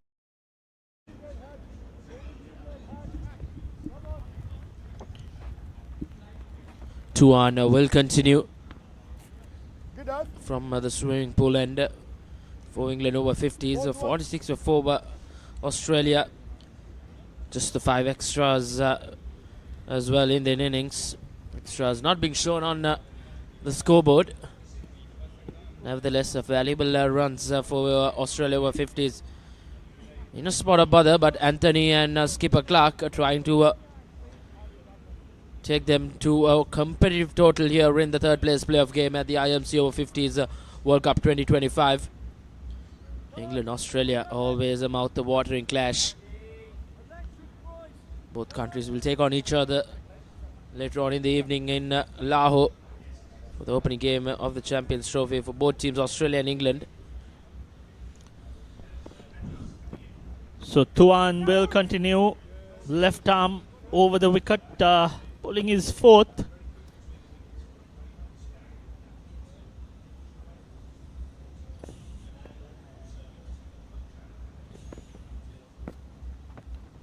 Very easy action, but this time on the back foot, a boundary for Anthony. These two batsmen are cutting loose. Last 10 deliveries have fetched them 16 runs. That was short. That was there to be hit. And Anthony was quick to pounce on to the back foot. Plays a wonderful cut shot. There's plenty of runs available for the batsman. It's just that the English opening bowlers bowled impressively well on a tight leash. Especially Zulfi Butt bowled very impressively. His first spell, 6 overs, gave away 9 runs and captured 4 wickets. And in the meantime, Clark and Anthony battling it out, stringing in a partnership, much needed partnership if Australia have to post a competitive total. Indeed, Feroz. We have to talk about Sean Cooper as well, who partnered up with Zulfi Butt with the new ball for his 6 overs. Just conceded 14 runs. He kept that pressure on and let Zulfi Butt do the attacking job. And it has come out well for England over 50s. But this middle stage of the game, batsmen now settling in the middle. These two will look on to bat for another 15 odd overs to try and take this innings as deep as possible. Clark tried to play a paddle sweep, misses it. I think I won't be surprised if David Snellgrove, the captain, brings in a change. I think the two batsmen out in the middle, Anthony and Clark, have got comfortable facing the left arm spin. Need to vary. Maybe bring in Zulfi Butt for a couple of overs. This time, as we speak, wonderfully held at mid-on. Tuan tossed it up, inviting Clark to clear the field. The batsman tried to play across, bit of dip, bit of turn and bounce, and got a thickish outside edge. There we see not a smart shot given the circumstance. Outside off stump. He in fact didn't go across. He tried to play a half-hearted sort of loft over long on. And the bat turned, took the outside edge. And it was well held by David fielding at mid-on. The skipper, David Snellgrove, well held at mid-on, and Tim Clark departs.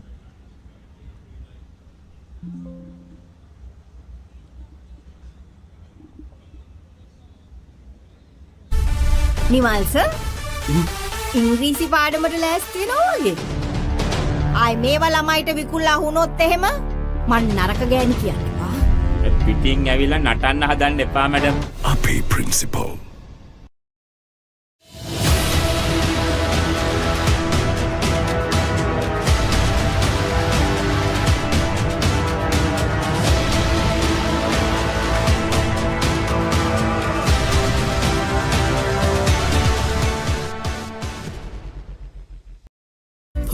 Leisure Private Limited is inviting you to invest for this project for the development of Gulf Coast and 120 individual houses, which will be selling outright. Required investment is $30 million, which is the value of 49% of shares, and is available for you to invest. Whatever amount you can invest will yield benefit within less than 5 years.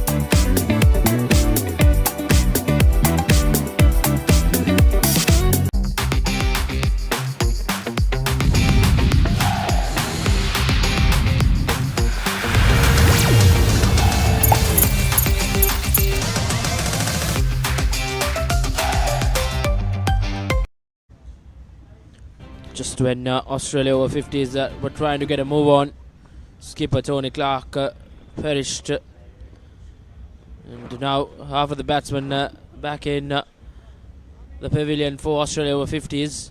51 for 5 after batting first. In deep trouble.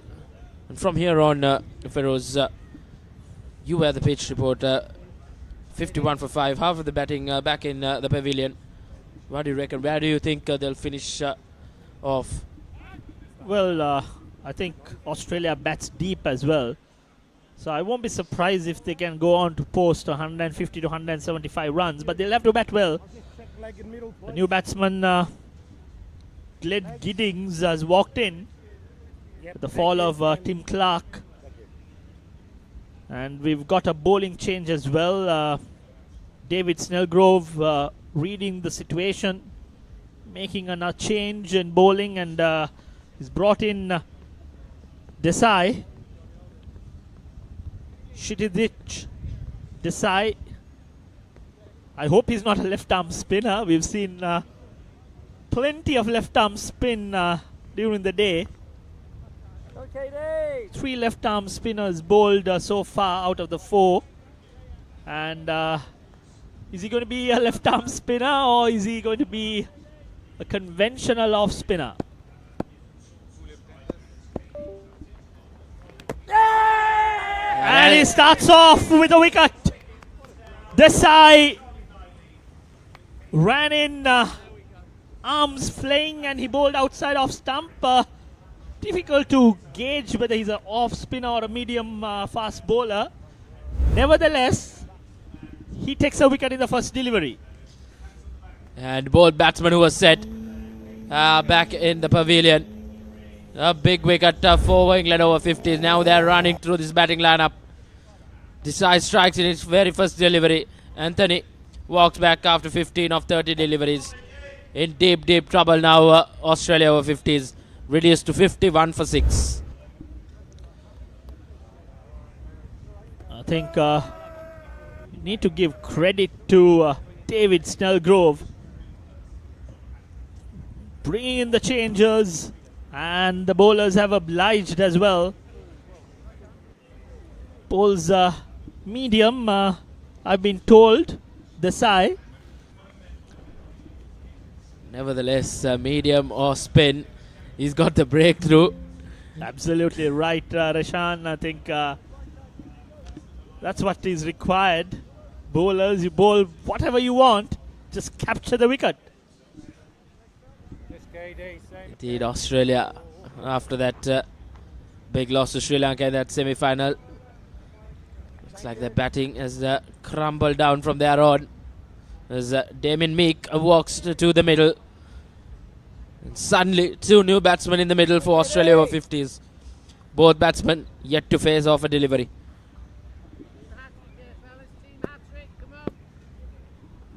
So Meek will be on strike. Desai again, that kept low, but equally well played. He's off the mark. David Meek, 52 for 6. 20th over in progress. I think Australia's first task is to bat the 45 overs, spend time, not worry about the runs, get the occasional boundary, keep rotating the strike, build a partnership, but most importantly, bat the full quota of overs. Glenn Giddings, right-handed batsman on strike. I think Australia also need to play more on the front foot. It's now keeping a bit low. At that time, Kshitij Desai beats the batsman, all ends up. Gentle medium. This time, good length outside off stump, well kept. England on top, Australia finding it difficult out in the middle, and very good pressure being exerted by the fielders as well. It's not just good captaincy, it's not just good bowling, it's a mixture of all, and very well backed on the field by the English team, the Over-50s. Not easy conditions, but the Lavan out in the middle have backed the team and have played collectively well. Indeed, Feroz. Australia, even though they have a deep batting lineup, they need to bat well. Still not even a halfway stage of this innings. They've lost 6 wickets. There's a very tidy over from their side to end the 20th. Australia, after winning the toss batting first, they have been reduced to 52 for 6.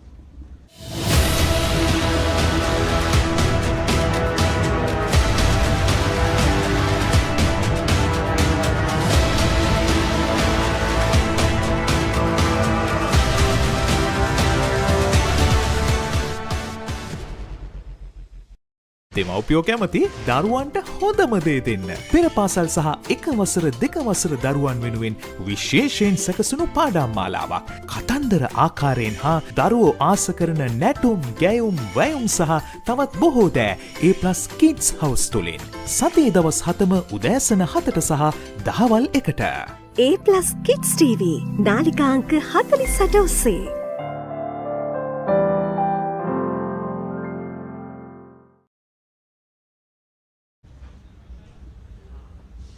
Just when you thought the Aussies are getting a move on, they've lost 2 quick wickets. And a magical shot there by Damien Meek as I come back into the commentary box here, and a fantastic cover drive out to the boundary for 4.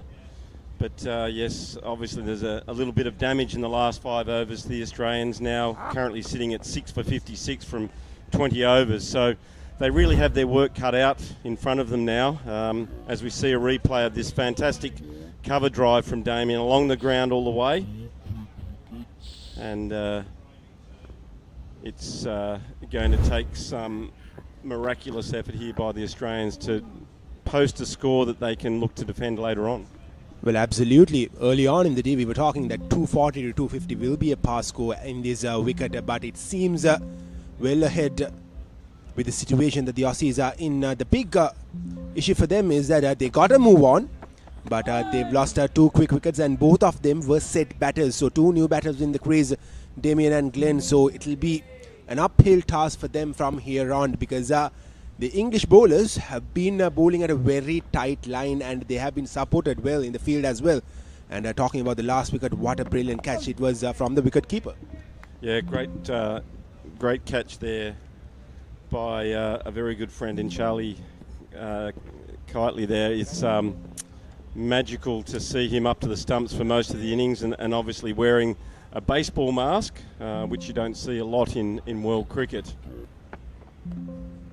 And that ball is left outside the off stump and through to Charlie there.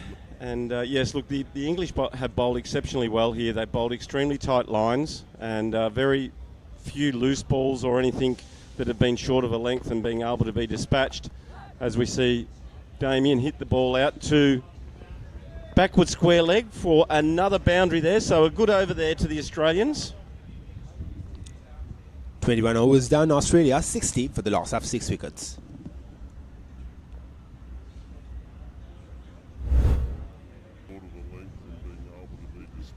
Well, this was the replay of that previous shot. He found the gap, swept over the infield, found the boundary, and Australia need a lot more of that here. They have to look to score runs. At the meantime, they have to be careful of not losing any wickets. It's a very, very tough task from here on, losing 6 wickets, only 60 runs on the board, 21 overs done, 24 more overs left, while keeping the scoreboard rotating. You have to be very careful about the wickets column as well.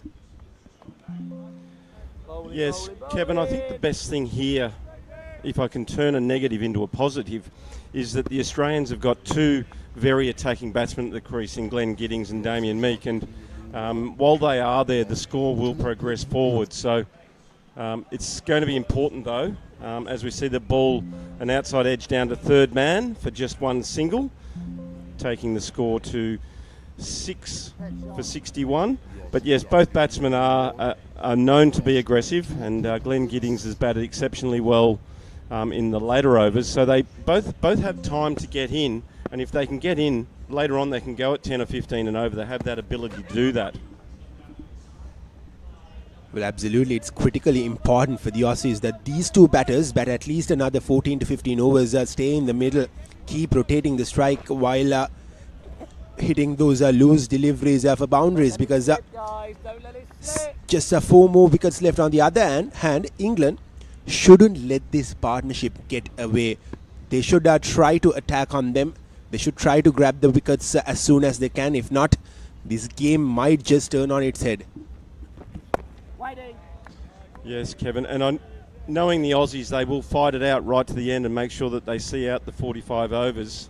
As we see a rather defensive field set now with a third man on the boundary, a first slip, backward point, cover, extra cover, mid-off, mid-on.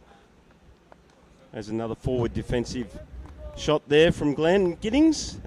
We have a mid-wicket, and we also have a fine leg on the boundary, obviously. So a ring field with only 2 fielders out, so there's still availability there on the onside to get quick singles. But the offside field is quite tight and will be difficult to penetrate, as we see another completion of the over. And at the end of the 22nd over, Australia are 6 for 62. Witness the thrill of the big match season, where school pride is on the line and every run counts. Watch as heroes rise and legends are born. The big match season, live on the Papare TV, Dialog ViU App and ThePapare.com. Catch the excitement real time. Be up to date with it all. Let us capture your milestones. Get it sizzling hot off the turf. Hear the experts break it down. Dig deep into the nitty-gritties. Be inspired by their greatness. Relive all the scintillating action.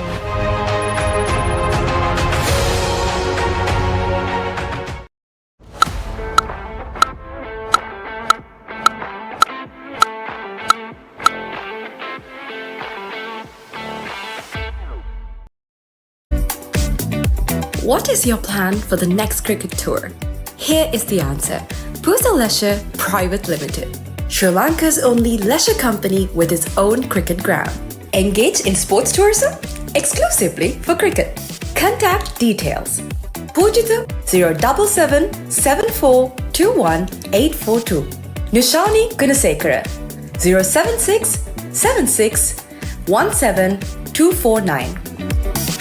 දෙමව්පියෝ කැමති දරුවන්ට හොඳම දේ දෙන්න. පෙර පාසල් සහ එක වසර දෙක වසර දරුවන් වෙනුවෙන් විශේෂයෙන් සැකසුණු පාඩම් මාලාවක්. කතන්දර ආකාරයෙන් හා දරුවෝ ආස කරන නැටුම්, ගැයුම්, වැයුම් සහ තවත් බොහෝ දෑ A+ Kids House තුලින්. සතියේ දවස් 7ම උදෑසන 7ට සහ දහවල් 1ට.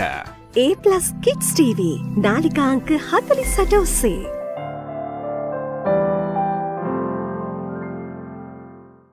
Dialog Television එක reload එකෙන් පවුලටම හිතේ හැටියට TV බලන්න රුපියල් 798කට අලුත්ම superior reload plan එකක්. Activate කිරීම reload සහ My Dialog app මගින්. Get ready for the International Masters League, where cricketing powerhouses collide. Who will rise to the occasion and claim the ultimate glory? Live on the Papare TV, Dialog ViU App and ThePapare.com. Welcome back, and here we are looking at the batting card of Australia.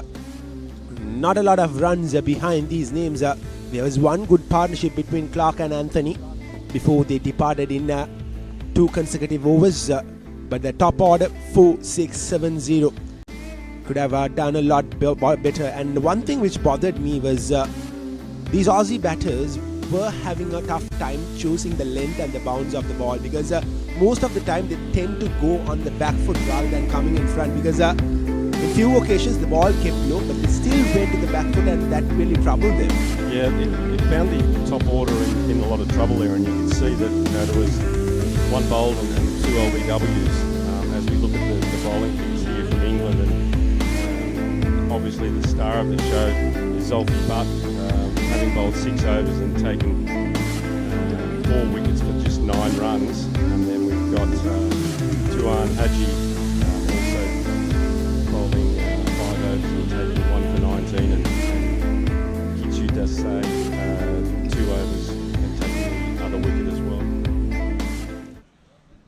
You reckon England should bring back Zulfi, get him at least bowl another over, because 6 wickets are already down, and 2 more wickets, or at least 1 more, will put more pressure on the Aussies.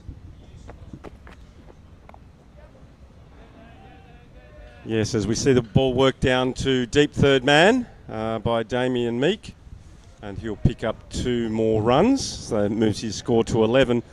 Yes, look, I think the Poms are probably going to save Zulfi till the end, and hopefully he can get, you know, one of those tail enders with the overs that he's got left. Maybe that's their thinking, but I guess also they're probably looking to rotate the bowlers, because the conditions out there are quite extreme at the moment, with the current temperature on 32 degrees and humidity. It's telling me it's 50%, but from us Aussies and also the Poms, it seems like it's 150%, but it's tough work out there, especially for the English who wouldn't be used to these types of conditions.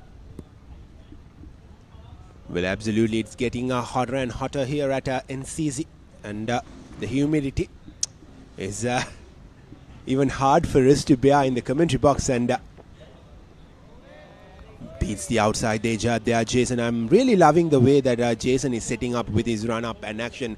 He's running really hard and hitting the deck hard, and that is a good sign, isn't it? Oh, it definitely is, and he's one of the workhorses in the English team, and he does the hard work in these middle overs, James Whittaker, and he bowls a reasonably heavy ball as well, so the Aussies will need to make sure that they continue to get onto that front foot. As we see Damien Meek hit the ball to cover and no run, but it's interesting to see the current strike rates for both batsmen. Obviously Glenn Giddings is setting himself to bat for a long time, whereas Damien Meek is looking to probably keep that scoreboard ticking over and look to punish any short balls or any balls with width. He has a tendency to like to hit out to that deep mid-wicket boundary. Yet again beats the outside edge. Well, do you think the start that Australia got could have been a lot better? Could have they've rotated the strike a bit more? Yes, it was tough scoring runs off Zulfi and Steve, I reckon, and but still, could they have done a lot better? Maybe just get those singles without trying to go for the big shots. They were more or less just defending and trying to see off the first few overs.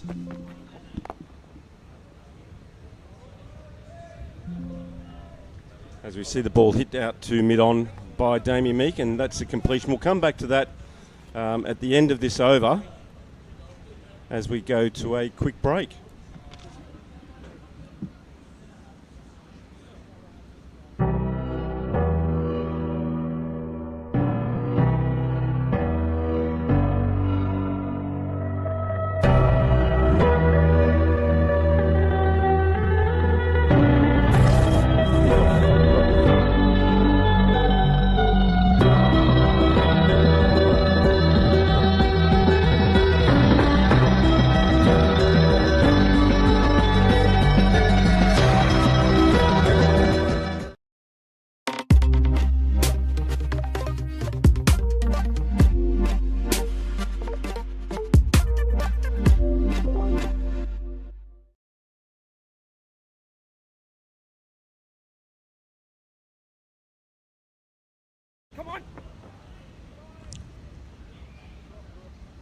Three runs straight away off Desai in his first bowl of these overs. Well, what we were talking about previously was could the Aussie top order done a bit better in terms of rotating the strike? They were trying to see off the first few overs, and they lost few wickets, and that really put a lot of pressure on the batters who were coming into the middle.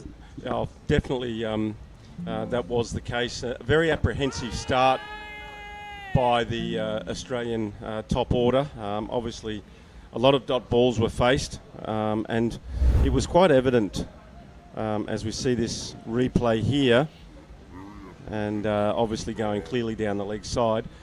But we saw a lot of the Australian top order playing back to the spin bowling of Zulfi, and they weren't prepared to use their feet, and that caused a lot of grief and obviously reduced the score with the ball playing low. whereas they could have got onto the attack a little bit more and played a little bit more with a little bit more aggression, trying to turn that strike over. So it has put a lot of pressure on these guys coming in that middle order. As we see another cover drive there from Damien Meek out to cover, and no run once again. Well, while we talk about Zulfi, a lot of credit has to be given to Sean Cooper as well. While he was not able to get any wickets, he supported his partner from the other end very well, keeping things tight, not giving anything away. Exactly right. Sean Cooper bowled an exceptional spell, and the whole England team have really brought their A game here today, and obviously after their disappointing result against the Pakistanis, they've got a point to prove, obviously, as the current world champions. And that's a magnificent cover drive again. As you can see that width there that Damien Meek loves to get hold of that cover drive, and he hits the ball to the boundary, and that's taken his score now to 15, with the Australians now 5 for 72. Precious run for the Aussies. They move up to 72 runs. Yeah, I think the goal here by the Aussies will be to obviously wait for that bad ball and punish it to the boundary, but they also need to keep that strike being rotated with quick singles, putting the pressure on the English. And if they can do that over the next 5 or 6 overs, as we see the ball hit down to mid-on and no run there, but if we can see that happen over the next, say, 5 to 10 overs, scoring another 50, that would then obviously take them to a score of around that 120 mark, with another 10 overs remaining, and then go at 10s from there. But the critical part is going to be obviously having wickets in hand, as we'll take a quick break and we'll come back at 6 for 72.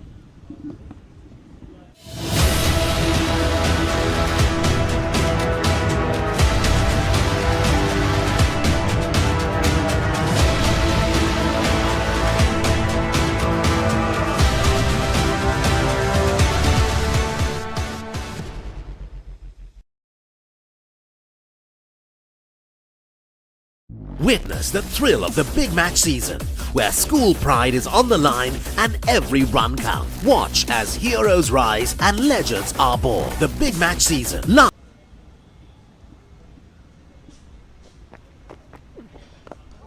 Jason will continue, starts off with a good dot delivery. Well, if I was the captain, I would be a lot more attacking here, because 72 for 6, another wicket here will put the Aussies under more pressure. But the field set is quite defensive. Probably the boundaries that Aussies got in the previous few overs would have tempted the captain to go for a more defensive field set.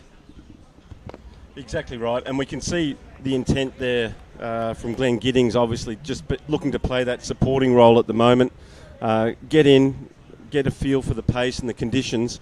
But the English have gone a little bit defensive here, with 4 men on the boundary at a deep cover, third man fine leg and deep square leg. So there's plenty of opportunities there for the Australians to pick up those singles, and then obviously wait for that bad ball. As we see Whittaker in again to Giddings, and he's hit the ball out to short point, and once again no run. So there is a gap obviously between that backward point and cover. I guess what they're looking to do, the English, is to encourage the Australians to play across the line. So if they hold their line straight at the stumps, the Aussies will be forced to play across that line, and obviously looking for potentially LBW or bowls.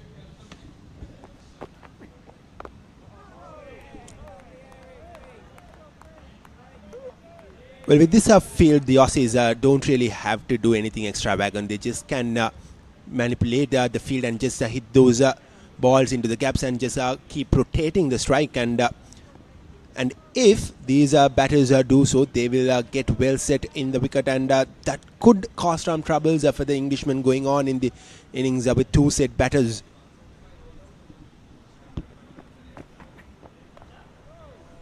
And that's hit down to the third man boundary. The fielder coming around will cut it off just inside the boundary, and brilliant fielding down there to restrict the scoring to just 1. Yes, looking at the batting to come, we've got Grant Dew, James Morris, Craig Trindle, James probably won't bat, but Craig Trindle will, and Simon Waddington will also bat. So they bat to number 11, so they have the ability there, if they can maintain wickets over these next 10 overs while getting 5 or 6 and over, which is what they're currently doing. The Aussies can potentially set up to set a score for the English of around that 200 mark.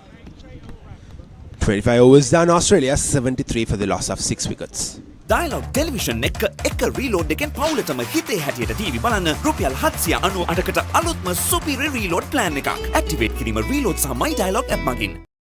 ए लड़की तेरा नाम क्या है पूछने वाले पूछे तो बता तेरी पहचान क्या है तेरा नाम गूंजेगा तो उठेगा एक तूफान हिलेगी जमीन मचेगा घमासान तेरा नाम गूंजेगा जब हर गली हर मकान हिलेंगे तेरी बातें हर नुक्कड़ हर दुकान बीच पे सजाए घूमेंगे तेरा नाम लेके फिर गेम तेरी मचेगा.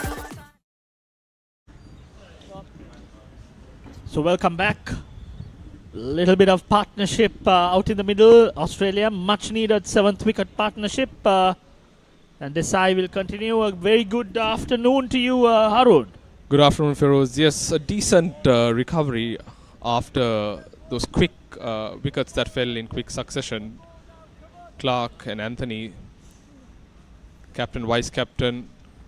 Oh, that's gone. That's gone. There was a clear outside edge. Didn't we bring the curse, Feroz? Well, I think I'm bringing the curse in. Australia, just as they were building a partnership, losing the 7th wicket. Desai bowling on that teasing outside off stump, thickish outside edge. Well held by the wicket keeper.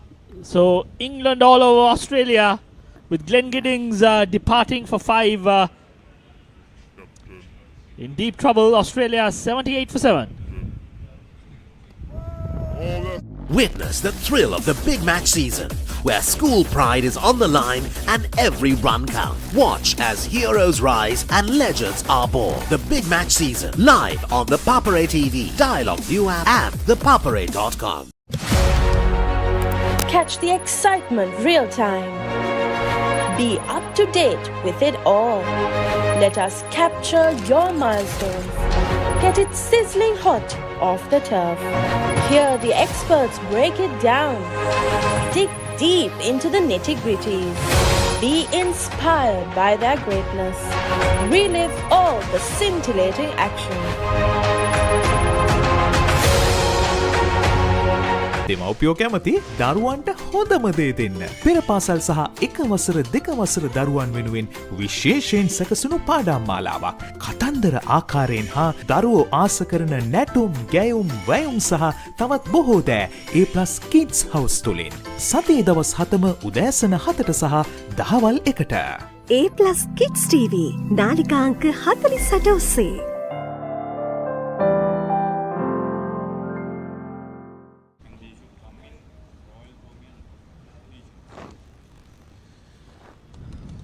When we are seeing a little bit of respite from the Australians, Desai brings in another crucial breakthrough to really further dent and put in that additional nail in a coffin to the Australian batting lineup. Run scoring has been really tough. All credits to the English bowlers. Mind you, 3 left-arm spinners, and how excellent has Desai been, Feroz? Absolutely. I think he bowls that gentle medium. But impressive aspect is that he bowls a good line and length. And as we speak, drifting towards the pads, allowing Simon Waddington to get off the mark, glances it towards fine leg. 74 for 7. You spoke about the curse. There's been 2 decent partnership considering the situation Australia is in. And both the times when I've praised and when I've kind of mentioned the partnership, the batsmen have departed. I'm sure the Australians listening in would want you to not go on with your praises, Feroz. They'll want to see some form of respite and resilience by the Australian batsmen to take them to a respectable score, I believe. Again, drifting in towards the pads. Damien, who's on 15, Damien Meek plays it towards deep mid-wicket, collects a single. I think the bowling has been spot on. I think the difference has been a disciplined bowling, supported by every single bowler who David Snellgrove has tossed the ball to. Oh, poor stuff by Desai, having bowled a very tight line thus far till this over. Concedes 5 valuable runs for the Australians, taking their tally to 80. One more delivery to go in this over. As you can see, the replay, very wide delivery, difficult take for the keeper, mind you. Valiant effort by Knightley, the wicket keeper. Charlie Knightley, unfortunately, wasn't able to collect it. Bit of indiscipline on that particular delivery. Shitidich trying a little too hard. This time foolish, powerfully driven, but well held by the bowler. End of Desai's 4th. Australia 80 for 7. Catch the excitement real time. Be up to date with it all. Let us capture your milestones. Get it sizzling hot off the turf. Hear the experts break it down.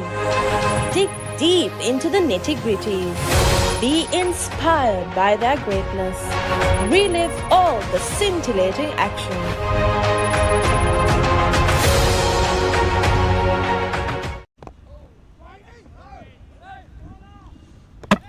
Oh, he's not out.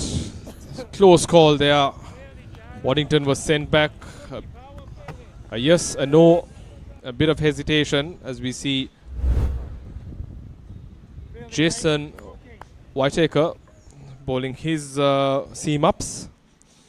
Considering the medium pacers, I think another key feature, Feroz, from the English bowlers they've been right on the money, bowling that 4th stump line. We saw Sean Cooper earlier bowling a fantastic spell, hardly giving anything away, which kind of aided Zulfi Butt to make the inroads and get 4 crucial wickets. A similar kind of scenario with Desai operating from the SSEN. Absolutely spot on, Haroon. I think disciplined bowling has been the difference. Well supported by the fielders, I think. The fielding too has been spot on, pouncing on especially the 30-yard infielders. And as we speak, Jason, bowling his 3rd, is just repeating the process, hitting that 4th line and length, 4th stump, giving no room for the batsman, and it's just a repeat telecast of the previous delivery, hitting the off stump, the batsman committing to the front foot, playing it towards mid-off. Simple but effective cricket. Absolutely. So one may have thought, after having won the toss, taking first lease of the wicket, it's probably the right decision considering how well the wicket is playing during the first half of the game. It's just that there's not been an Australian batsman that has taken the risk, a calculated risk, to really go after at least an identified bowler or two. I think that's where I believe the Australians have kind of fallen back, and hence we're seeing them in this position because they've kind of got bogged down, and we've seen very rarely that the English bowlers bowling loose deliveries. So they will have to go about it in a manner where one of the batsmen takes calculated risks so that they can keep motoring along and keep that scoreboard ticking. Absolutely correct. I think partly the early wickets too has not aided the Australians in taking that calculated risk. I'd give credit for the bowling and the fielding. I think they've been disciplined. They have the batsmen have tried. They tried using the feet. They tried playing on the back foot, but the bowling has been on top. You need to give credit to the bowlers, and especially David Snellgrove. The captaincy too has made a mark. Most certainly, Feroz. I think it's been very pragmatic captaincy. Is been very proactive, not waited for things to happen. He's called the shots and brought in the right changes at the right time. Oh, that's very close. But umpire Martinez thinks otherwise. That brings the end of over number 27, 81 for 7 Australia. Wonderfully bowled by Jason. This time that would have slid past the leg stump. Good appeal nevertheless. End of 27 overs, 81 for 7.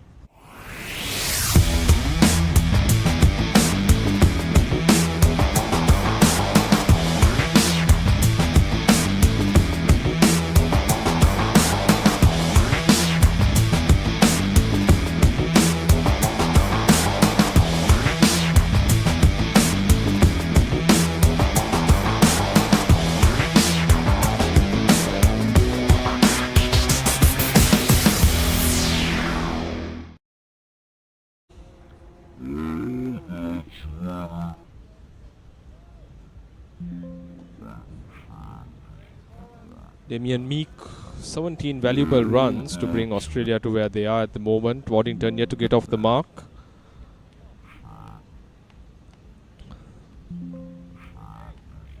England would want to make or would want to close this innings as fast as possible. Obviously make the right changes, and as we speak there is a change from the SSC and the bowling change. One of the left arm spinners, you can see on your screens. It's Jarvis. Luke Jarvis to continue from the SSCN. So, like we said, the English captain making things happen, bringing the right changes at the right time. There are two right-handers occupying the crease. Well, I would have liked to see Zulfi Butt captured 4 wickets, been brought into the attack. But David Snellgrove has other plans. Maybe understands his players, his resources well. Seen something and he's been proactive, and he's brought in the left arm spin of Jarvis. Luke Jarvis. Valuable support for the Englishman. Considering the heat and humidity, I think they'll really appreciate and acknowledge the support that they're getting around the ground. Some of the support staff, along with some supporters. Yes. Aiding the team management, Feroz. I think they're enjoying the sunlight. Quite in contrast to us folks.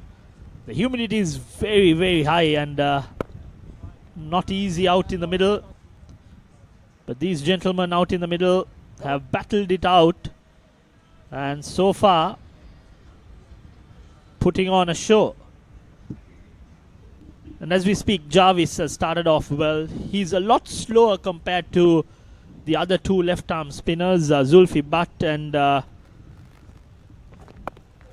Haji, Tuan Haji, the other two left-arm spinners. Jarvis not afraid to slow it, and in the process gets a bit of turn as well. I think that may be one reason why David would have brought Jarvis in, because he's a lot slower through the air, gives it a good flight, probably inviting the batsman to come and kind of make a mistake, look for the big shot, because he's got his fielders the right place, protecting the boundary regions as well. But for Waddington, we see him calling up both the long off and long on fieldsmen. They're inside the ring. Oh, smart stuff by Luke Jarvis. Good job, wonderfully bowled, teasing the batsman, and Waddington not interested.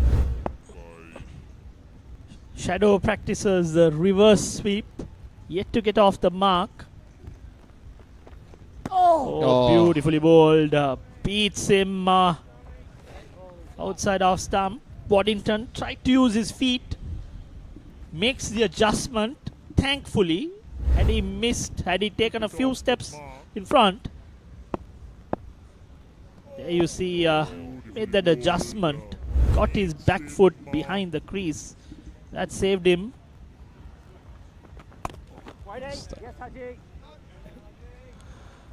A dot ball to end the over. That's end of over number 28. 82 for 7 Australia. ए लड़की तेरा नाम क्या है पूछे वाले पूछे तो बता तेरी पहचान क्या है तेरा नाम गूंजेगा तो उठेगा एक तूफान हिलेगी जमीन मचेगा घमासान तेरा नाम गूंजेगा जब हर गली हर मकान हिलेंगे तेरी बातें हर नुक्कड़ हर दुकान बीच पे सजाए घूमेंगे तेरा नाम लेके फिर गेम तेरी मचेगा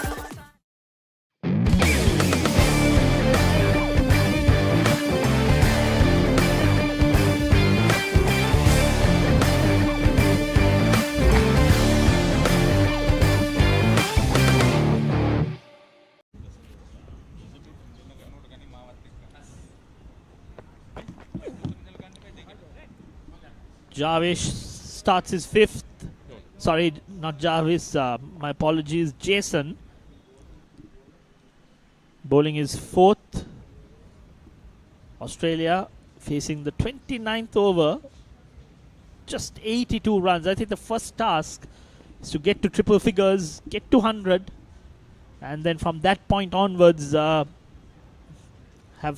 small targets, achievable targets. I think getting to a respectable score, a score that they can actually defend. My opinion, maybe a range between 175 and 200. They still have 16 overs after this. That's a lot of deliveries, 96 to be precise. A runner ball would take them 270 plus.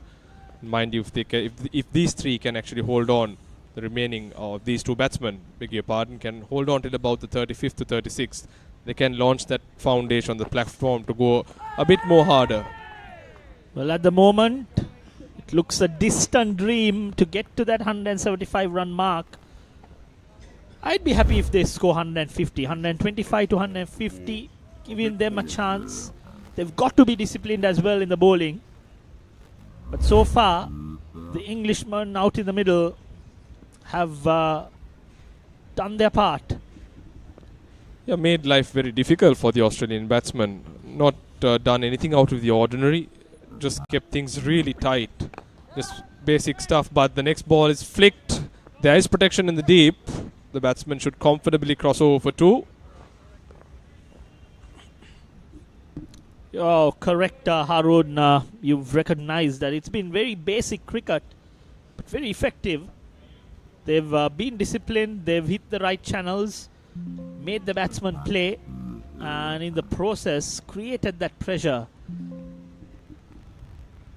And also importantly, they've been very consistent in doing that. I think that's the key essence of their success in this particular bowling spell. They've been consistently hitting those very tough line and lengths, very hard to kind of take on. It's not the odd ball or two. It's been 6 balls on that, hard surface, hard length. That's where your point, where the batsman had to take chances if they were to upset the apple cart. No one took the chance, and in the process, they're struggling out in the middle. 84 for 7. There is protection in the deep. End the over with a single. 85 for 7 Australia after the end of 29. Nimal sir ඉංග්‍රීසි පාඩමට ලෑස්ති වෙනවා වගේ. ආයි මේවා ළමයිට විකුල්ලා වුණොත් එහෙම මං නරක ගෑණි කියනවා. පිටින් ඇවිල්ලා නටන්න හදන්න එපා මැඩම්. අපේ principal.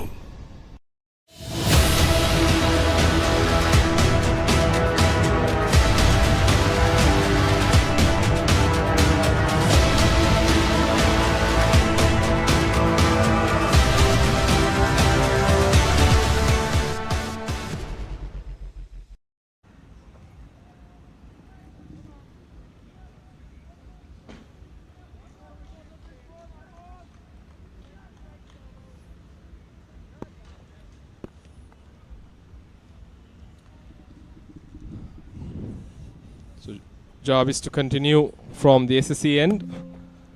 It's bowling it very slow. No major turns. There aren't any demons on this wicket. It's just that very slow through the air. Not giving any pace whatsoever. Inviting the batsman to kind of take the pace.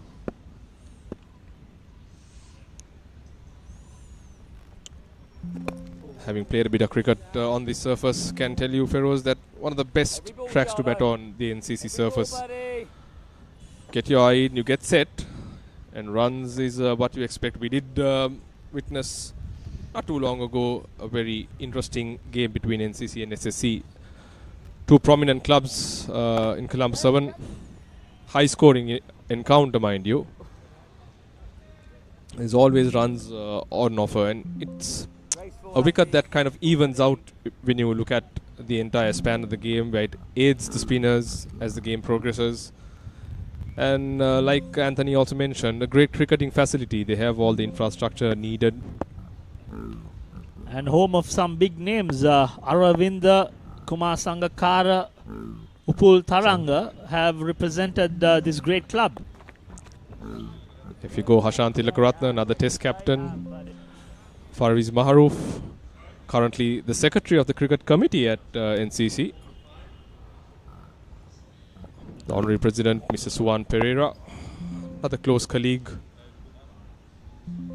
Current crop of cricketers too representing this infamous club. Pathum Nisanka, Lahiru Kumar, Dushmanta Chamira, Chamiga Karunaratna. The name goes on. Niroshan Dikwell, mind you, he's been in form. And don't forget Lasit Tembuldeni as well, the forgotten left-arm spinner.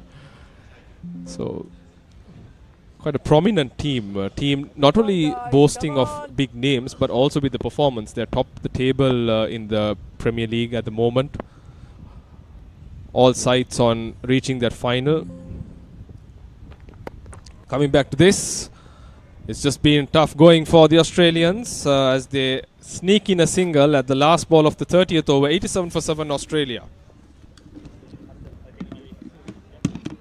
ए लड़की तेरा नाम क्या है पूछे वाले पूछे तो बता तेरी पहचान क्या है तेरा नाम गूंजेगा तो उठेगा एक तूफान हिलेगी जमीन मचेगा घमासान तेरा नाम गूंजेगा जब हर गली हर मकान हिलेंगे तेरी बातें हर नुक्कड़ हर दुकान बीच पे सजाए घूमेंगे तेरा नाम लेंगे फिर गेम तेरी मचेगा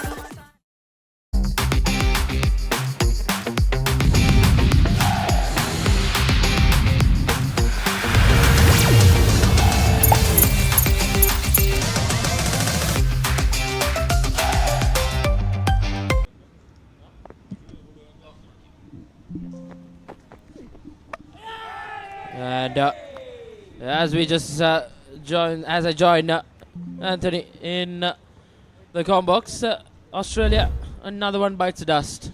Yes, as we see a stump to stump again, and obviously just moved away a little bit from Simon Waddington there and just clipped the outside of the off stump. So that sees Simon Waddington on the walk back now to the pavilion. Making just 1 from 11. So the Australians really are in a lot of trouble now. And as we see a drinks break here, so we may just take a quick break and we'll be back after the drinks break.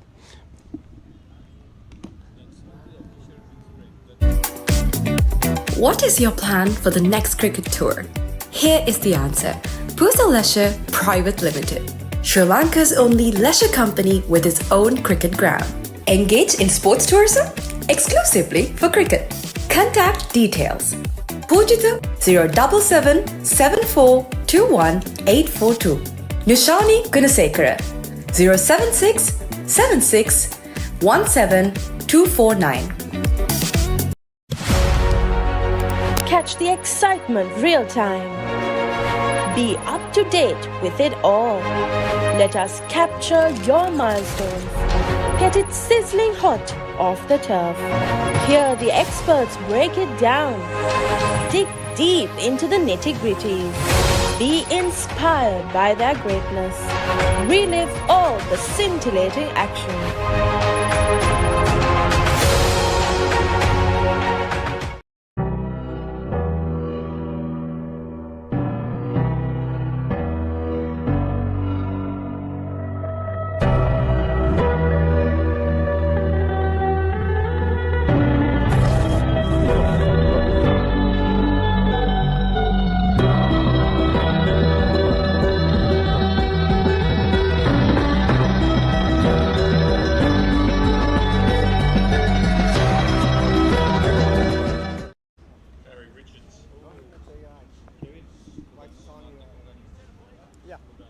We're back live here at the NCC Grounds, the IMC Over-50s World Cup 2025, the third place playoff game between England and Australia. Australia, after winning that toss, Tim Clark chose to bat first, but in all sorts of trouble in the middle, 87 for 8. And Anthony, your team has to do a lot of work to get out of this. Yeah, no, they definitely do. It's been exceptionally, well, disappointing by the Australians. But look, all credit must go to the England team here. They bowled exceptionally good lines. As we see Grant Dew coming out to face his first delivery here.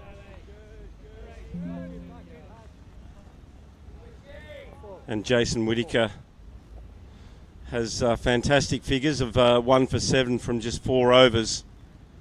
And it's a testament here to the English, and there is a reason why they are the current world champions, but unfortunately they haven't made the World Cup final after a disappointing performance against the Pakistanis and ruining that game.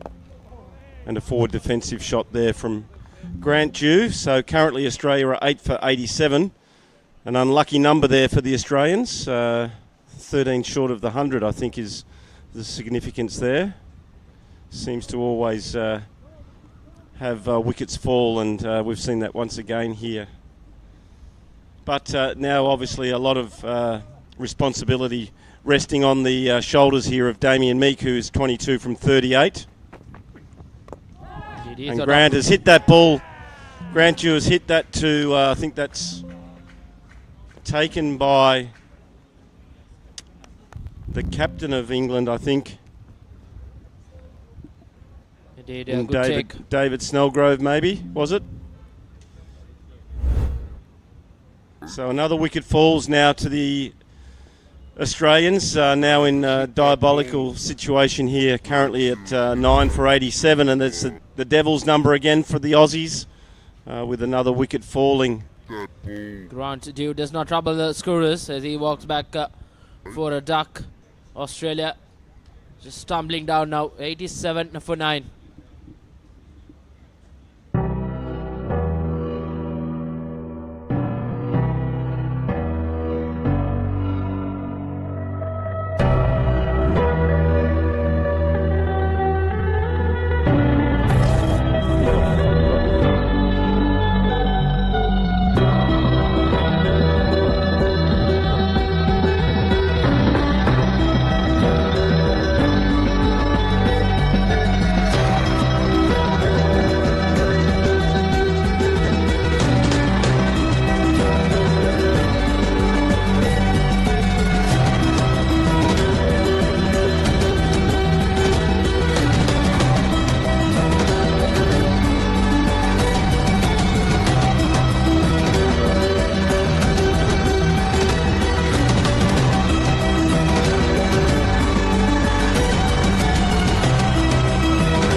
දෙමව්පියෝ කැමති දරුවන්ට හොඳම දේ දෙන්න. පෙර පාසල් සහ එක වසර දෙක වසර දරුවන් වෙනුවෙන් විශේෂයෙන් සැකසුණු පාඩම් මාලාවක්. කතන්දර ආකාරයෙන් හා දරුවෝ ආස කරන නැටුම්, ගැයුම්, වැයුම් සහ තවත් බොහෝ දෑ A+ Kids House තුලින්. සතියේ දවස් 7ම උදෑසන 7ට සහ දහවල් 1ට. A+ Kids TV නාලිකා අංක 48 ඔස්සේ.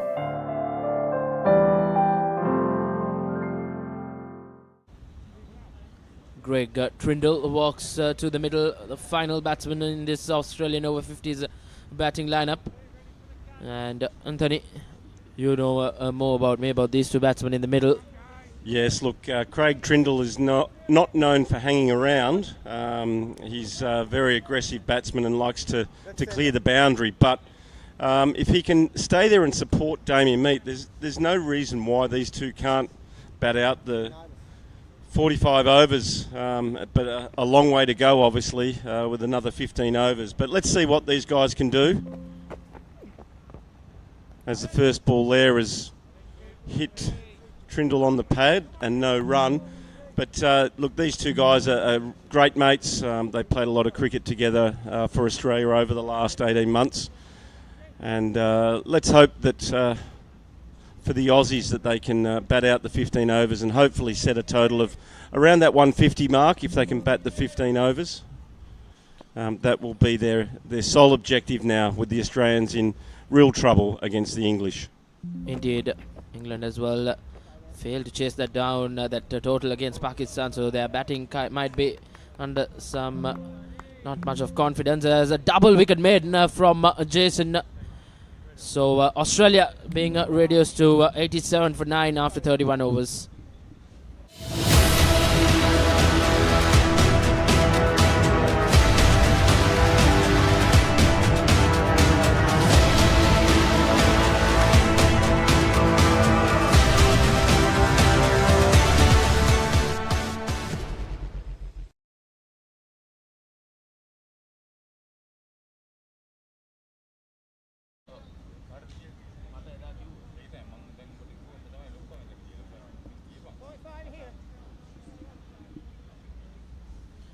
Spin to continue for Jarvis.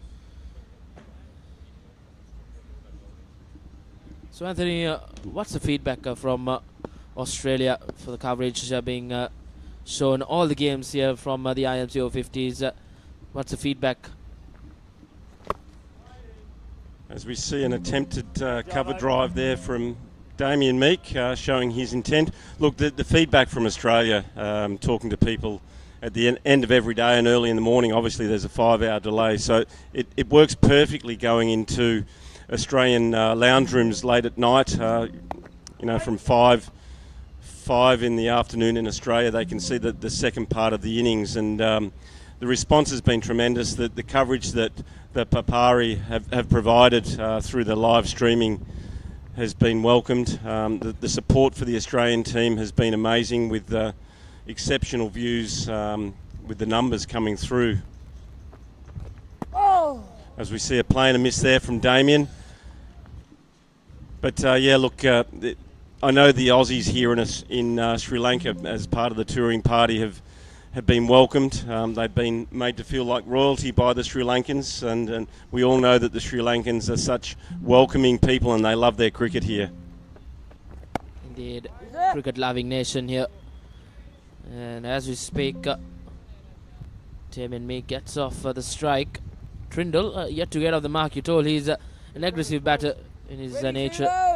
So do you think he'll take on the bowling with just 1 wicket remaining? There's plenty of overs remaining as well. Yeah, look, it's a real balancing act, unfortunately, for the Australians here. They're obviously looking to try and set a decent target that they can try and defend against England. But you know, they now have no wickets left in the shed, so it's critical that they see the 15 overs out that are remaining, and we're coming to the end of the 32nd over, so they're disappearing quickly. As we see a big hoik there from Trindle, and that's the way he plays. Hasn't really done the damage that we have seen from Craig Trindle in previous tournaments.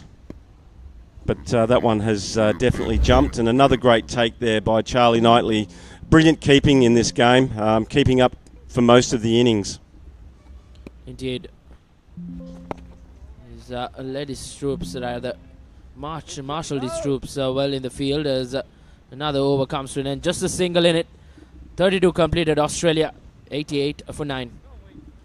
Witness the thrill of the big match season, where school pride is on the line and every run counts. Watch as heroes rise and legends are born. The big match season, live on the Papare TV, Dialog ViU App, and ThePapare.com.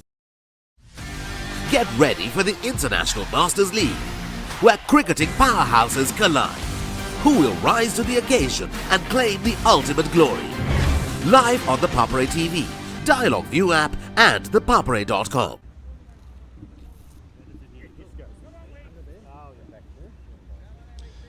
Welcome back here to the Nondescripts Cricket Club ground, as we see the Aussies in more trouble than I guess the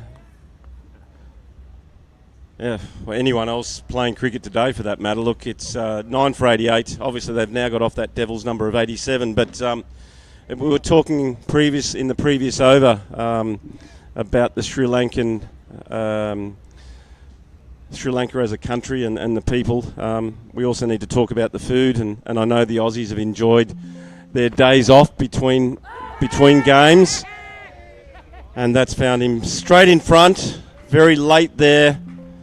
It's hit him obviously directly in front, and that sees the completion of the Australian innings. So 88, a very disappointing result there, and we'll probably see the replay here in a minute, but a good knock there from Damien Meek, making 23. But fantastic bowling by the England team, and another wicket there to Jason Whittaker.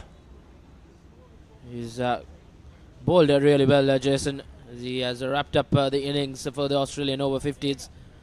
Disappointing outing with the bat in hand. A couple of disappointing outings for Australia Over-50s. One in that semi-final against Sri Lanka, and now in this third place playoff game against their rivals or friendly rivals, England Over-50s.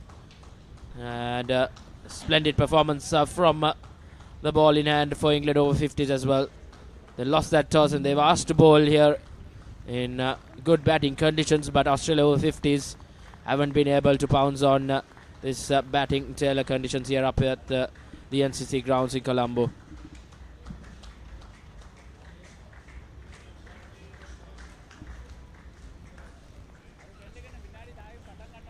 It's very disappointing outing for Australia, but nevertheless England Over-50s will be over the mood as you see the Australian batting card.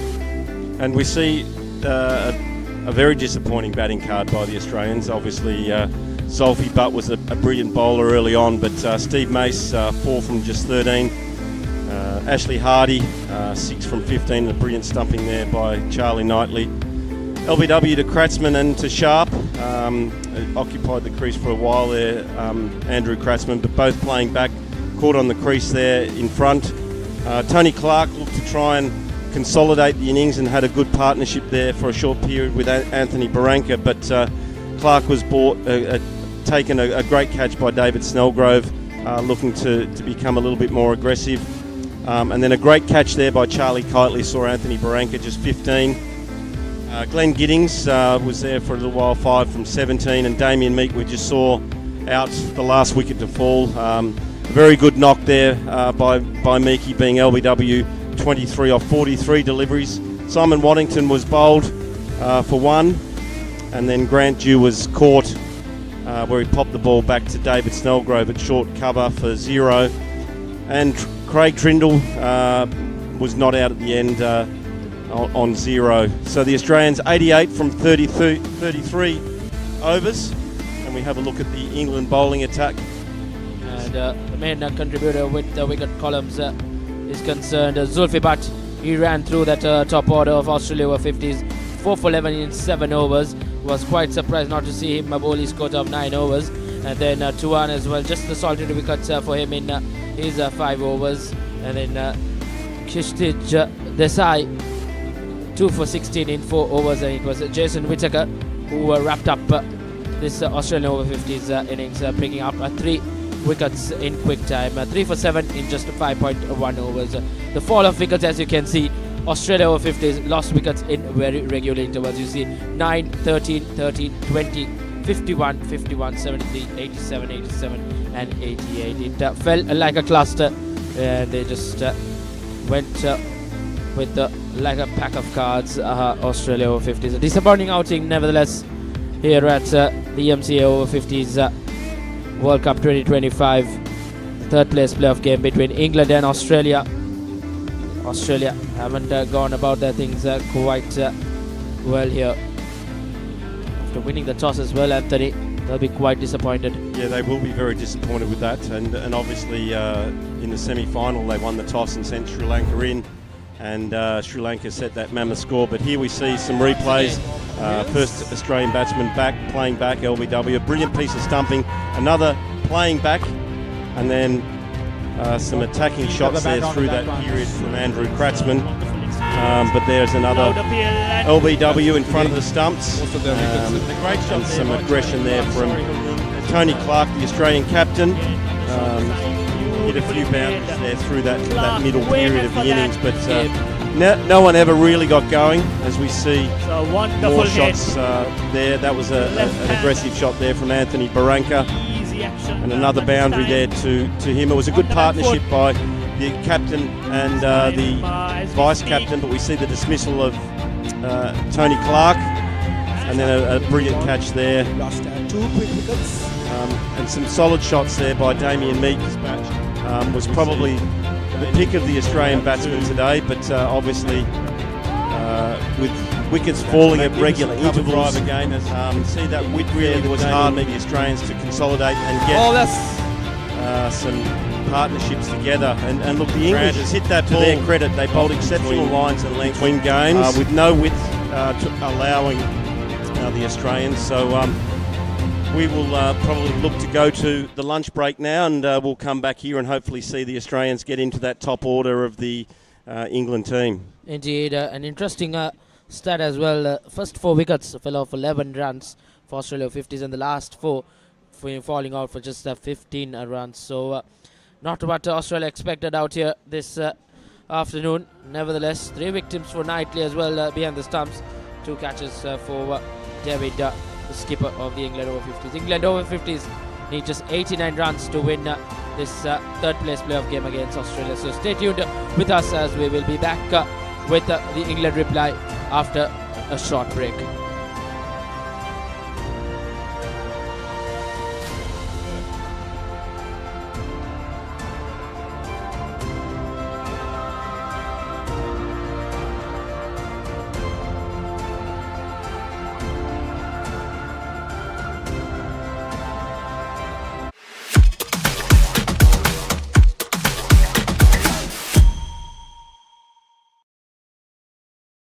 Welcome to the IMC Over-50s World Cup 2025. Experience the unforgettable moments as teams from around the globe compete for glory. 14 nations, 1 champion. IMC Over-50s World Cup 2025. Live on the Papare TV, Dialog ViU App and ThePapare.com. Pusa Leisure Private Limited is inviting you to invest for this project for the development of golf course and 120 individual houses, which will be selling outright. Required investment is $30 million, which is the value of 49% of shares, and is available for you to invest. Whatever amount you can invest will yield benefit within less than 5 years.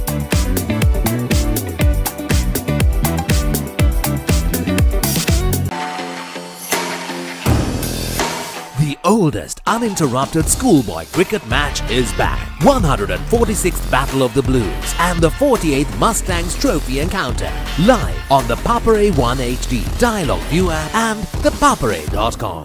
Welcome to the IMC Over-50s World Cup 2025. Experience the unforgettable moments as teams from around the globe compete for glory. 14 nations, 1 champion. IMC Over-50s World Cup 2025. Live on the Papare TV, Dialog ViU App and ThePapare.com.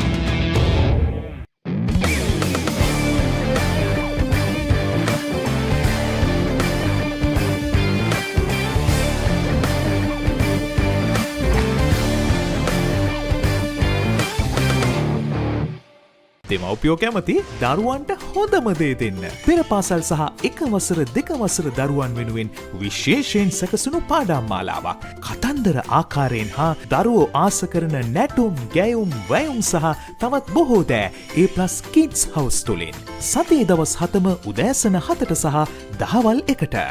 A+ Kids TV නාලිකා අංක 48 ඔස්සේ.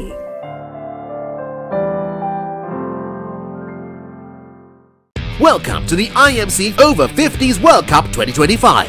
Experience the unforgettable moments as teams from around the globe compete for glory. 14 nations, 1 champion. IMC Over-50s World Cup 2025. Live on the Papare TV, Dialog ViU App and ThePapare.com.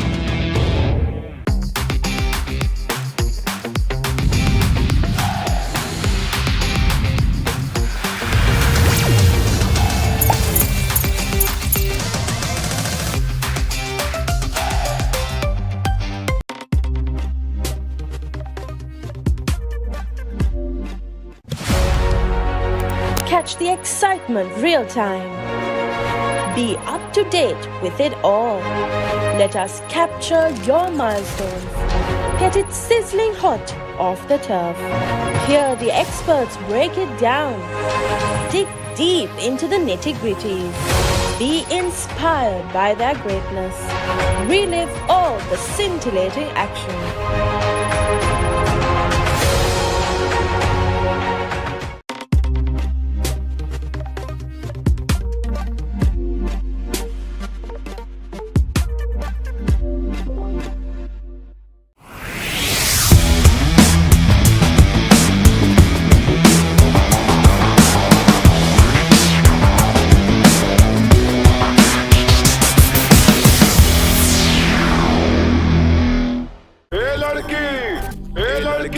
तेरा नाम क्या है पूछे वाले पूछे तो बता तेरी पहचान क्या है तेरा नाम गूंजेगा तो उठेगा एक तूफान हिलेगी जमीन मचेगा घमासान तेरा नाम गूंजेगा जब हर गली हर मकान करेंगे तेरी बातें हर नुक्कड़ हर दुकान बीच पे सजाए घूमेंगे तेरा नाम लेके फिर गेम तेरी मचेगा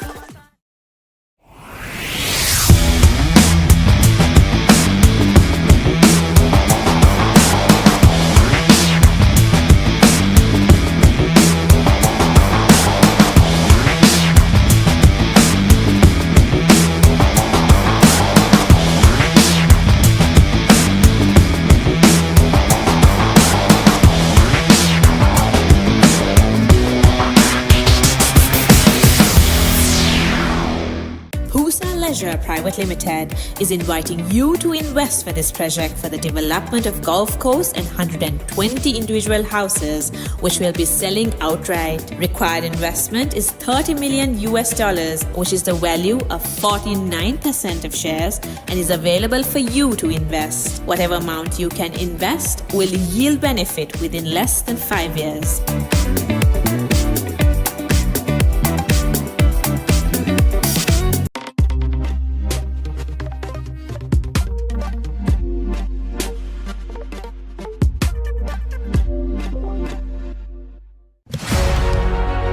Catch the excitement real time. Be up to date with it all. Let us capture your milestones. Get it sizzling hot off the turf. Hear the experts break it down.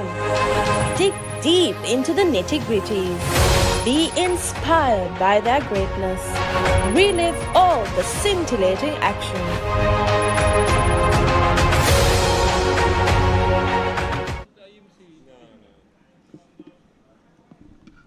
Welcome back to the live coverage here from the NCC Grounds in Colombo for the third place playoff game between Australia Over-50s and England Over-50s. Australia Over-50s who won the toss.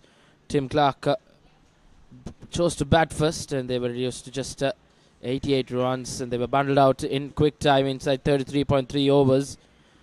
So Englishmen will have to just get 89s to seal their third place spot in this year's IMC Over-50s World Cup 2025. As you see the equation, England in 89 runs in 270 deliveries. Plenty of time to get those 89 runs. The two batsmen for England take on the field. Skipper David Snellgrove and Charlie Knightley.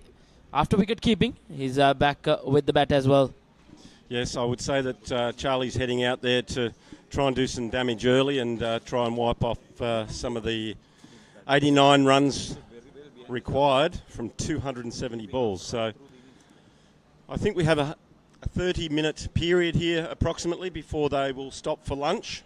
So critical here for the Australian team to do some damage to this very, very powerful top order of England. And we see the captain, David Snellgrove, taking the bit between his teeth and leading from the front, as he has done for most of the World Cup, and opening the batting and taking that first delivery. And we see James Morris, who will be given the first use of the pink Dukes cricket ball. And we will see him taking first ball to David Snellgrove. It's short of a length. And dropped at his feet there for no run. So the field we see here are two slips, a third man, point, cover, mid-off, mid-on, mid-wicket, and a man down at fine leg. Anthony, just a curious question. Why is it a pink ball rather than a red ball? What's the whole theory about that? Well, I can tell you exactly why they use a pink ball in the IMC. The chair, Sterling Hammond, wanted to do something different and use a pink ball for marketing purposes and be a point of difference in cricket around the world. And that's his philosophy and theory behind using the pink ball. And the Duke's ball is an extremely hard ball, and I'm sure that they would last the conditions here in Sri Lanka as well. But that's the thinking behind it.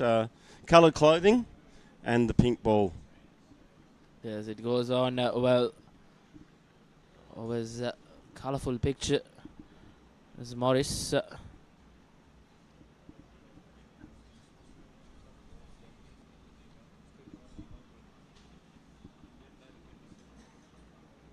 Both these teams, Anthony, they have been champions. There's a shout as well from Morris. But the umpire is unmoved. It's a good start. Yeah, it is. Good lines there. And obviously we'll have a look here at the ball and probably hit him just outside off stump. Maybe. So there's probably enough doubt there for the umpire to give that not out. But that's wide outside off stump. And the umpire raises his arms and signals a wide. So that gets the England off the mark here. And that is a big wide. That's gone a long way. Straight through the first slip. And I think that hit Steve Mace, I think, is the fielder at first slip. Probably hit him inside on the leg. England Over-50s are underway with that extra. And that's a great shot. Cut away to the deep square leg, point boundary for 4 by David Snellgrove, and that's something the Aussies can't do. They can't afford to have that, and that sees the completion of the over. And, oh no, there's one more ball to go, obviously with the wide, but that was short and outside off stump, and the captain, David Snellgrove, punished that ball to the boundary for 4. Indeed, the first runs off the bat for England Over-50s, courtesy that boundary. Skipper, he would want to carry his bat through this chase and remain not out in the middle. Morris started off well. He bowled right on the money in that first 4 deliveries. Just wavered in the last couple of deliveries. And I see that he's just called for some sweatbands. So obviously it's pretty hot here in Sri Lanka and finding it difficult to hold that Duke's shiny new ball. Did shot once again, but protection in the deep. One bounce straight to that deep fielder. As the first over comes to an end. England in reply, 6 for no loss.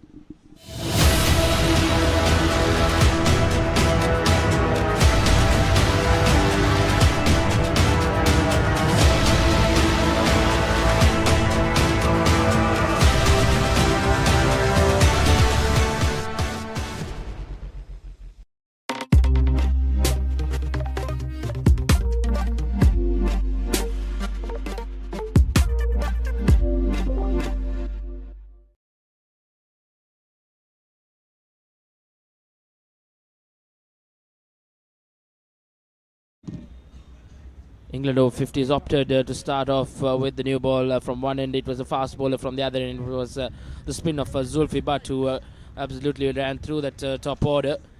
Nevertheless, looks like Trindle will share the new ball with Morris. Yes, the 2 opening quicks for Australia, Trindle and Morris, have done this predominantly through the World Cup. They've shared that new ball and taken early wickets, and we saw a close shout for LB in the previous over. And that's worked away for 4 by David Snellgrove once again. So Trindle straying onto the legs of David Snellgrove, who's very strong there, and that raced away to the boundary. The score now 10, and David Snellgrove has raced to 9 off just 7 deliveries. So clearly the intent here by the English is to wipe off this score as quickly as possible, and that's obviously being aided by some loose bowling there by the Australian team. Indeed, easy pickings for the likes of David Snellgrove, skipper.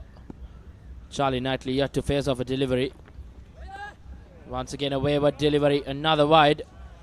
Things Great not take going right for Australia Over-50s early on with the new ball. And a great take there by Anthony Barranca, diving to his left and taking it as we see the replay here. And a great piece of work there by Fuzz. Disappointing lines here by the Australians early. We saw in the previous over James Morris straying outside the off stump, and here we see Craig Trindle dragging them down the leg. And that's the line and length that we need to see the Australians bowling. If they're going to make any inroads into this Australian attack, they need to do it now. And we need to see some really disciplined lines and lengths from both Australian bowlers. Indeed, they need to be there and thereabouts if they are to trouble these two batsmen in the middle. Trindle. Once again, right on the money. Well played by David as well. Straight to the fielder. England Over-50s, after losing that toss, would have expected Australia Over-50s to try get that they would chase around to 100 to 50. That's not been the case. That's very close, and he's been given out. He's LBW David Snellgrove. So the Aussies have struck quickly here. So fantastic bowling after a loose start. And we have a look at the replay here. And that's very close. And everyone in the commentary box is putting their finger up here. So England losing their first wicket here. Losing the captain. So he'll be disappointed. And he makes the walk back to the pavilion, scoring 9 runs from 10. So do we have another twist in this game here? Pusa Leisure Private Limited is inviting you to invest for this project for the development of Gulf Coast and 120 individual houses, which will be selling outright. Required investment is $30 million, which is the value of 49% of shares, and is available for you to invest. Whatever amount you can invest will yield benefit within less than 5 years.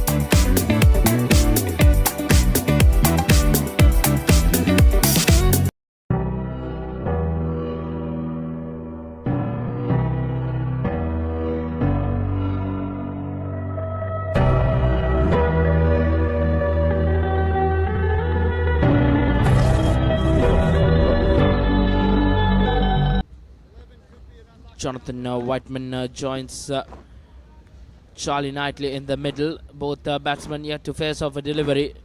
Knightley has been on the other end, just watching David bat as he has perished. Nevertheless, Australia have struck early and struck in good time. Jonathan Wildman.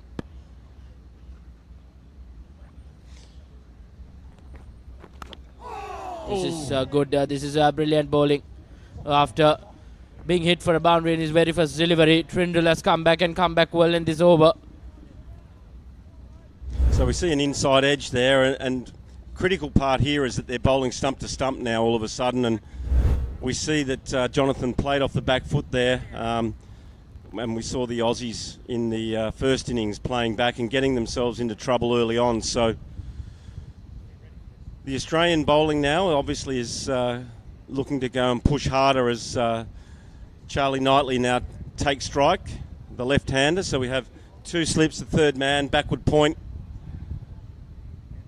We may be strengthening that slips cordon there with a gully also going into place. We have a orthodox cover mid-off, no mid-on, and we have a mid-wicket and a fine leg. So the Australians on the attack here.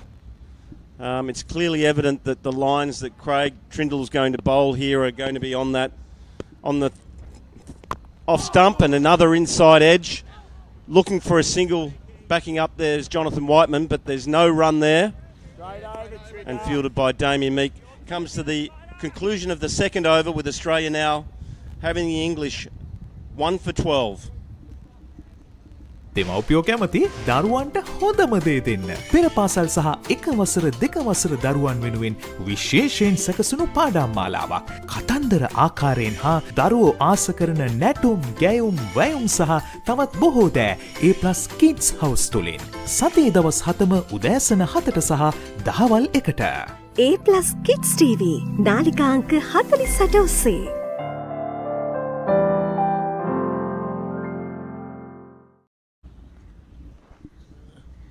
James Morris will continue. First over went for just 6 runs, courtesy that boundary as well from David Snellgrove. He is now back in the pavilion. Can Australia buy another wicket?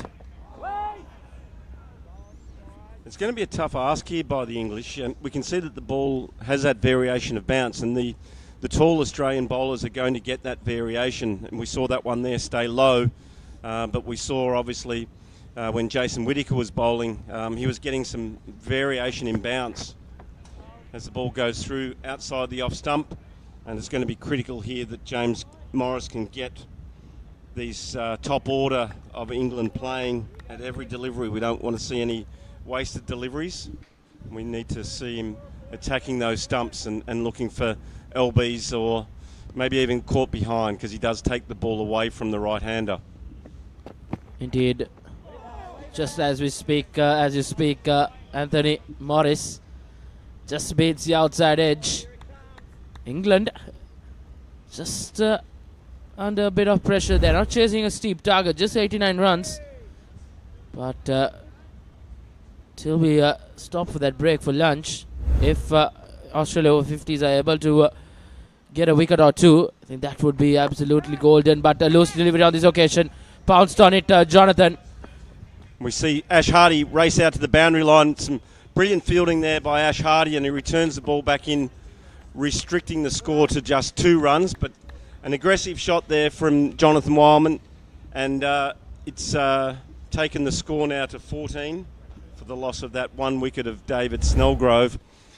But right throughout the World Cup, the Australian opening bowlers have definitely made inroads to most of the World Cup teams that they played against, and some very astute captaincy as we now see some more fielding changes here with more strengthening of that offside ring, and that there's now no fine leg. And a play and a miss, and there's that variation in bounce. You can see that jump high, and Baranka taking that up above his shoulders, whereas 2 balls earlier it was running along the ground. Did surprise bounce as well for the wicket keeper. This is interesting. Morris now runs in. Once again, a big heave as the third over comes to an end. Just the 2 runs in it. England in reply, 14 for 1.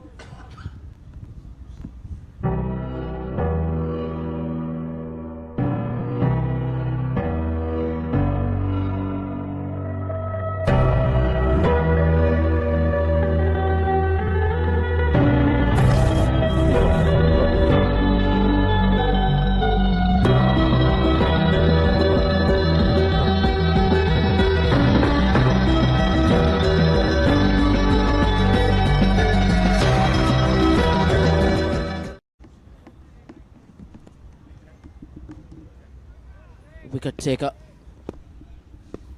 is back in the attack. Craig Glindle, a quick single on that occasion. It's a good run in between the wickets. England will need that with the stride bowling. Trindle, who was wayward when he started off in his previous over, but came back well and finished off well as well. Got that big wicket of skipper David Snellgrove as well. The name of the game for Australia Over-50s are picking up wickets. They need to pick up 9 more wickets if they are to win the game, and that would be quite a comeback for Australia Over-50s if they are to do that. And that would be quite the upset as well. As Australia have posted the highest total in this IMC Over-50s World Cup 2025 campaign as well. They scored over 400 runs in that final Pool A game against Namibia. Yeah, and that day they had quite a number of their batsmen retire on 50, and probably wasn't the ideal warm-up game for them going into the semi-final against Pakistan. But as we see, Charlie Knightley hit the ball back down to mid-off for no run.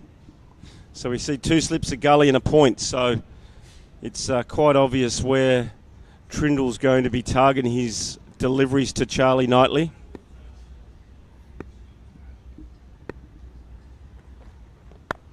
Knightley had the gloves in hand for England Over-50s. Had 3 victims as well. It was brilliant behind the wickets for England Over-50s.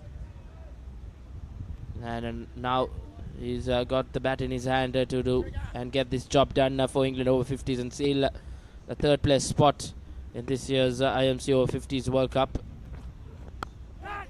Knightley, a great catch there by, I think that was Andrew Kratzmann, down low to the right. So another wicket there to the Australians. Sees Charlie Knightley now on his way back to the pavilion. And this is exactly what the Australians wanted to do. And a brilliant catch there down low. Great hands there by Andrew Kratzmann. So the Aussies now have the English 2 for 14. Indeed. And now Trindle making that ball talk. A beautiful take in the slip cordon as well from Kratzmann. As Charlie Knightley just goes off for just a 1 run. England in a spot of bother, you can say. 16 for 2 chasing 89.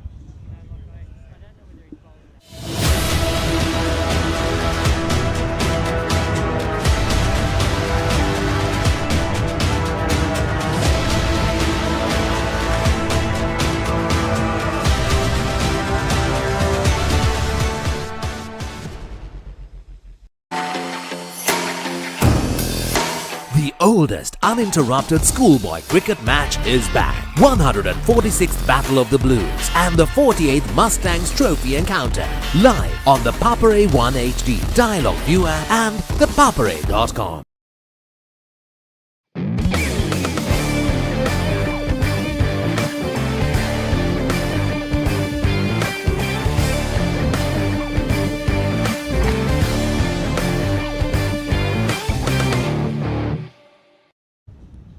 And walking to the middle is Giles Eccleston.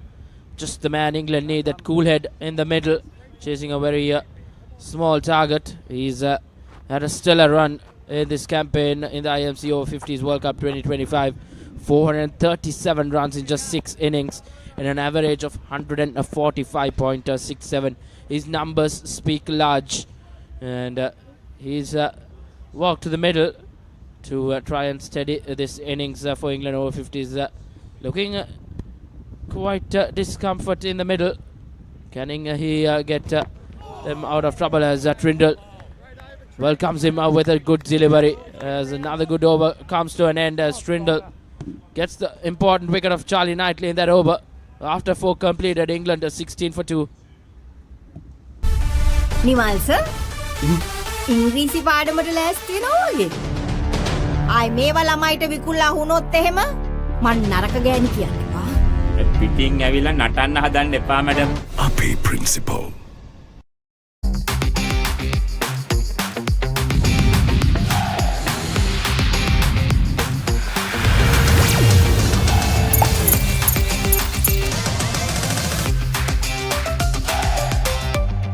Dialog Television එක reload එකෙන් පවුලටම හිතේ හැටියට TV බලන්න රුපියල් 798කට අලුත්ම superior reload plan එකක්. Activate කිරීම reload සහ My Dialog app මගින්. Trindle have struck twice in his 2 overs. He would love if James Morris also can chip in with a wicket as well. Morris right on the money. Easy pickings for Jonathan, as that will tease away for a boundary. Good timing at the end as England with some welcome runs now. Yes, always going to be 4 when you're straying on that line, as we see the replay here. It was outside off stump, so he played across the line slightly, and there's a big gap at mid-on, and the fast ground here at Nondescripts saw that race away for A very much needed boundary by the English, but it's always difficult to come out and bat for half an hour knowing that you've got a lunch break coming. And obviously the English have been a little bit tentative there, knowing that they're going to have to stop probably in 2 or 3 overs for the lunch break. So Australia are on top here at 2 for 20, but obviously with the English only chasing that 89 runs and batting quite deep, it should be a relatively easy task. So we'll see what the Australians can do here as we see the ball played off the back foot out to point for no run. Indeed, even though Australia Over-50s just defending 89 runs, they've come out on high spirits. They just want wickets. That's the way to go. It's not bogged down because you have a very small target to defend. They're trying to get wickets, and if they could get a wicket just before that lunch break, that will be golden. That will put a lot of pressure on this England Over-50s batting to come. Even though they'll get over the line, but you can never say. Cricket is a funny game. It's again nicely played. That's going to race away to the boundary again. Trindle down at third man didn't pick that ball up early, and unfortunately by the time he picked it up it was 3/4 of the way to the boundary, but he sprinted around the boundary. There you can see he delayed he did not pick the ball up at all, but another boundary there to the England team takes them to 2 for 24 as we come to the completion of the 5th over with 1 ball remaining. And Jonathan batting exceptionally well for the English. Once again driven straight to the mid-off fielder. As a dot ball to end that 8-run over. Looks like players will take lunch here at the third place playoff game between England and Australia for the IMC Over-50s World Cup 2025. 24 for 2 after 5. The equation quite easy for England Over-50s. Just 65 runs needed in 40 overs. So plenty of time remaining here at the NCC Grounds in Colombo. England batsmen will walk back Jonathan Wildman and Giles Eccleston.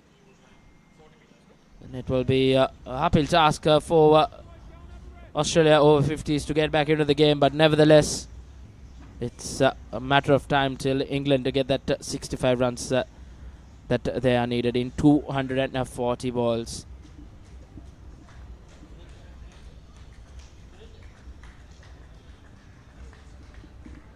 As we all take lunch here at the NCC Grounds, we'll be back in around 40 minutes or so as England will restart their reply. Stay tuned with the Papare. We will go into a short commercial break.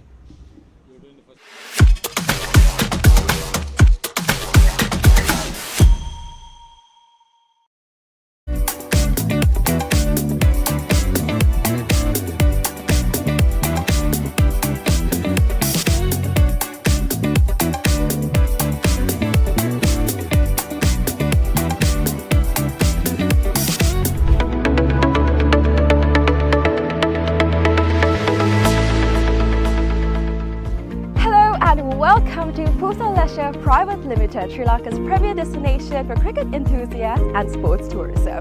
So, Pusa Leisure Private Limited is actually the only leisure company in Sri Lanka with its own cricket ground. We're here at the ground right now, and it's the 2nd largest cricket ground across Sri Lanka in playing area. This is tailor-made to conduct tours across Sri Lanka, and we are here today to witness about the specialties it has to offer.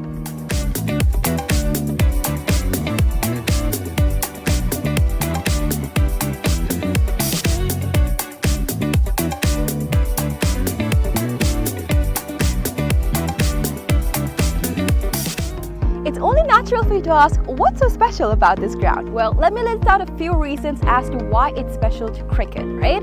So this is situated in a 30-acre land, meaning you have plenty of space to walk about, have a look, and relax yourself. Second of all, this land is situated by so much of vegetation that the amount of wind that comes into this land is quite limited. So as you see, whenever we watch a cricket match, we've seen plenty of occasions where certain calls on cricket are interfered because of the wind. Now that issue will be limited in this ground due to the vegetation that surrounds this place, which is beneficial for anybody who comes to play cricket. Third of all, the lighting is just perfect, right? So it's well lit throughout the day, and the amount of sunlight that you get into this land is much more compared to any other cricket ground around, again because of the location it's situated in.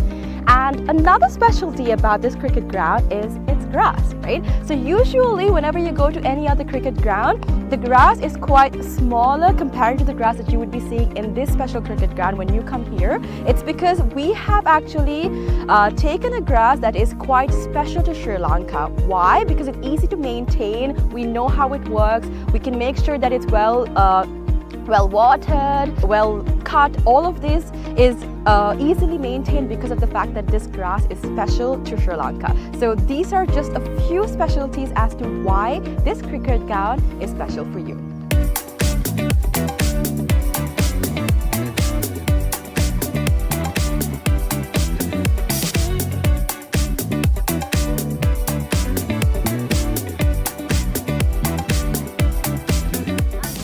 Alright, so let's talk about the pitch a little, right? So I'm here right now, and from the pitch to the ground, we have about 80 meters of a radius, right? And something special about the pitch is that it's elevated, meaning that anybody from anywhere on the ground can see the pitch properly because of its elevation. So even if you stay in that corner of the ground, the pitch very clearly because of the elevation that it has.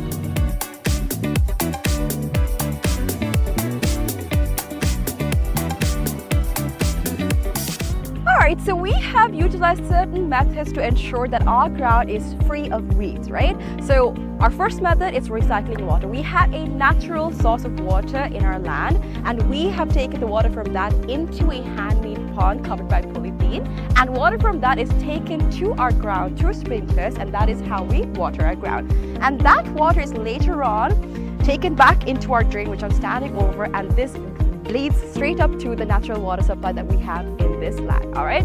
Apart from that, we've also utilized certain methods to ensure that no water from outside is brought to our land, our cricket ground basically. So these methods are basically what we use to ensure that there's no weeds in this grass and that our grass is the same that we have maintained throughout from the start.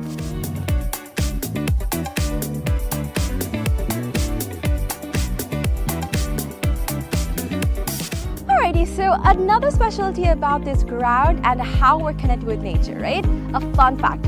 So if you hit a century in this ground, one of these surrounding trees will be named after you. So if you can see, this entire ground is surrounded by vegetation and plenty of trees. So whoever hits a century in this ground will get one of those trees named after them. So this is actually something quite unique. It's not done everywhere, and it's actually a nice opportunity for you to get a tree named after you. So this is something special that's happening here at the ground, and so far only 8 cricketers have actually hit a century and gotten a tree named after them. So if you want to come here and hit a century and get a tree named after you, this is the place for you.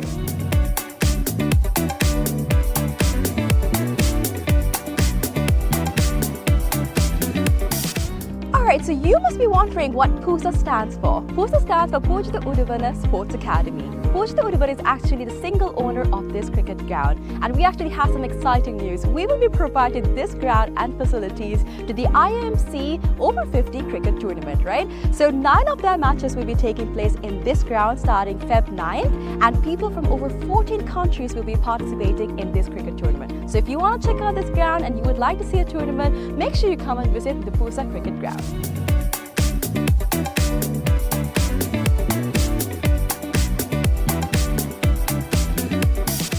Alright, I know this looks digital, but it's not, alright? We operate this scoreboard manually. How? We've used door hinges, and we've painted one side and we have not painted the other side. So using this method, we are able to make the numbers appear on the scoreboard. Usually it takes about 4 people to operate a scoreboard, but using this method, we just need 1 person to do all of the work. So it's a different way, it's environmentally friendly, and you can witness this when you basically visit the PUSA cricket ground.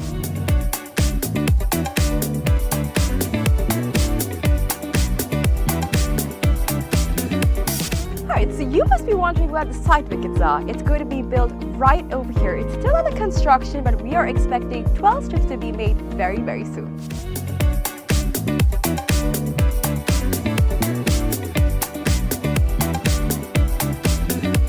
Alright, so now we're about to walk into where our hotel is going to be built. So we've chosen this specific location because it is right in between the golf course and the cricket ground. So in this hotel, we'll be having two wings, which is the cricket wing and the golf course wing. So depending on what sport you like the most, you can choose your stay.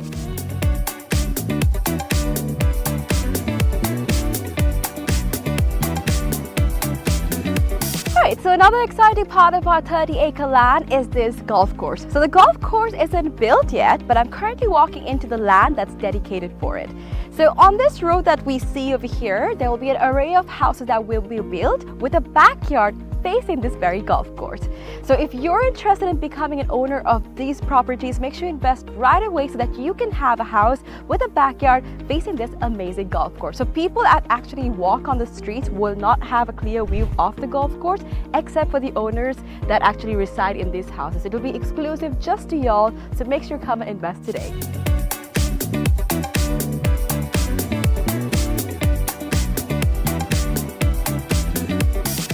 Alright, so this is where the golf course is going to be built, and behind me is one of the waterfronts that is available in this golf course, right? So obviously we know when we play golf that oftentimes we need obstacles to play the game right, and this is actually a natural obstacle that is available within this golf course, and we'll be making plenty more for y'all to have a peace of mind and also play the game really well. And also, another fun fact, which I've already mentioned before, is that all of this will be faced in your backyard. So whatever house that you purchase in this land, your backyard will be facing this entire golf course, these waterfronts, and all of this will be available to you. So if you're interested, make sure you come and visit this golf course and figure out if you want to be an owner of this amazing condo. Alright, so today we've spoken about how we can leisurely spend our time at Pusa Leisure Private Limited. But now we're about to talk about some investment opportunities, right? So we have about 49% shares worth of about $30 million available for y'all to invest. So we have some individual houses going on, and from that you will be able to get the ROI in less than 5 years. So do not miss out on the opportunity for y'all to invest in some amazing properties like this.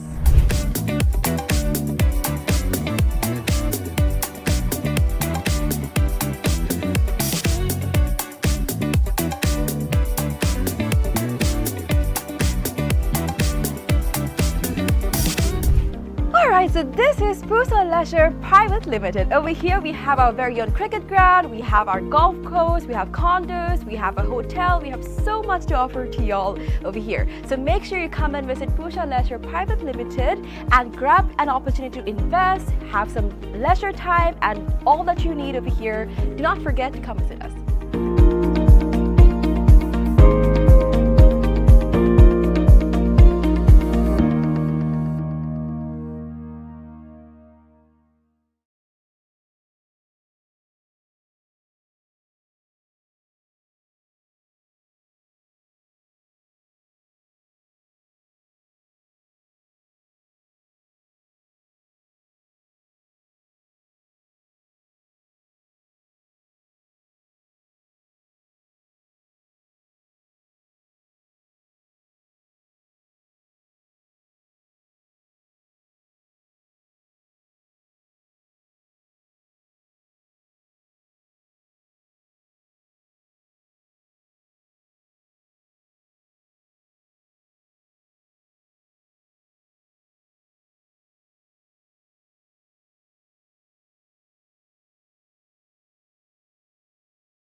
Catch the excitement real time. Be up to date with it all. Let us capture your milestones. Get it sizzling hot off the turf. Hear the experts break it down. Dig deep into the nitty-gritties. Be inspired by their greatness. Relive all the scintillating action.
Nimal sir ඉංග්‍රීසි පාඩමට ලෑස්ති වෙනවා වගේ.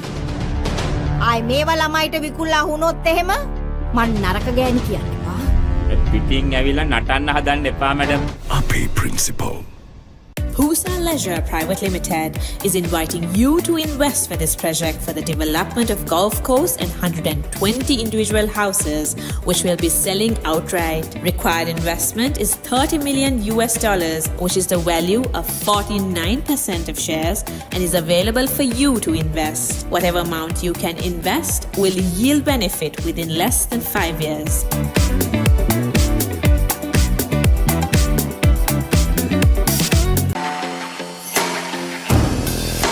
The oldest uninterrupted schoolboy cricket match is back. 146th Battle of the Blues and the 48th Mustangs Trophy encounter. Live on the Papare 1 HD, Dialog ViU App and ThePapare.com. Welcome to the IMC Over-50s World Cup 2025. Experience the unforgettable moments as teams from around the globe compete for glory. 14 nations, 1 champion. IMC Over-50s World Cup 2025. Live on the Papare TV, Dialog ViU App and ThePapare.com.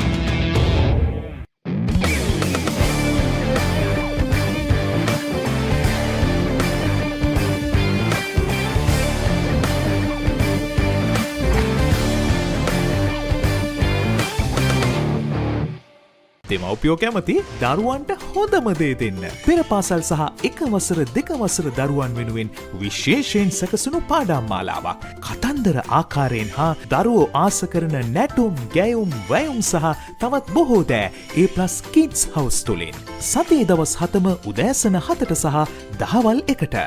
A+ Kids TV නාලිකා අංක 48 ඔස්සේ.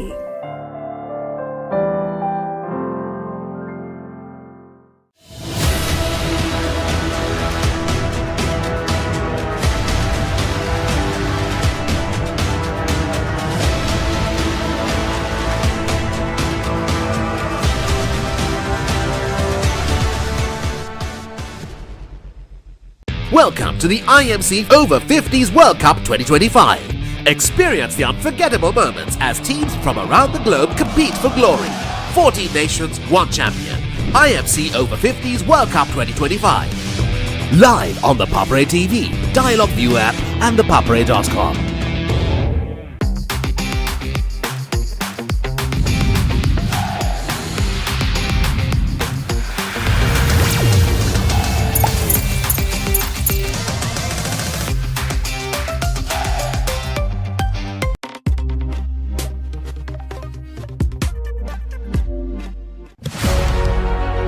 Catch the excitement real time. Be up to date with it all. Let us capture your milestones. Get it sizzling hot off the turf. Hear the experts break it down. Dig deep into the nitty-gritties. Be inspired by their greatness. Relive all the scintillating action.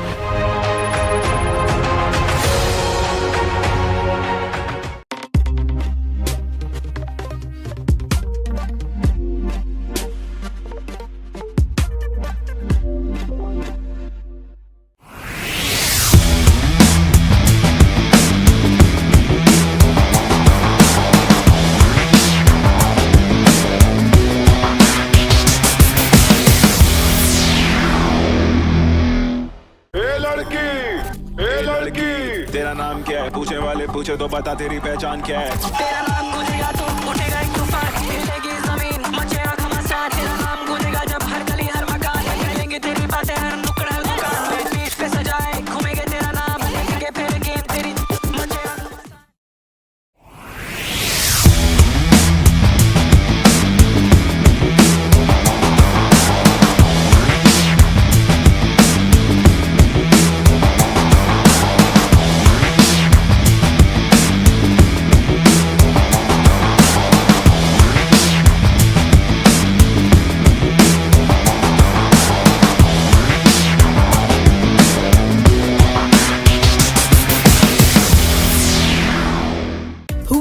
Leisure Private Limited is inviting you to invest for this project for the development of golf course and 120 individual houses, which will be selling outright. Required investment is $30 million, which is the value of 49% of shares, and is available for you to invest. Whatever amount you can invest will yield benefit within less than 5 years.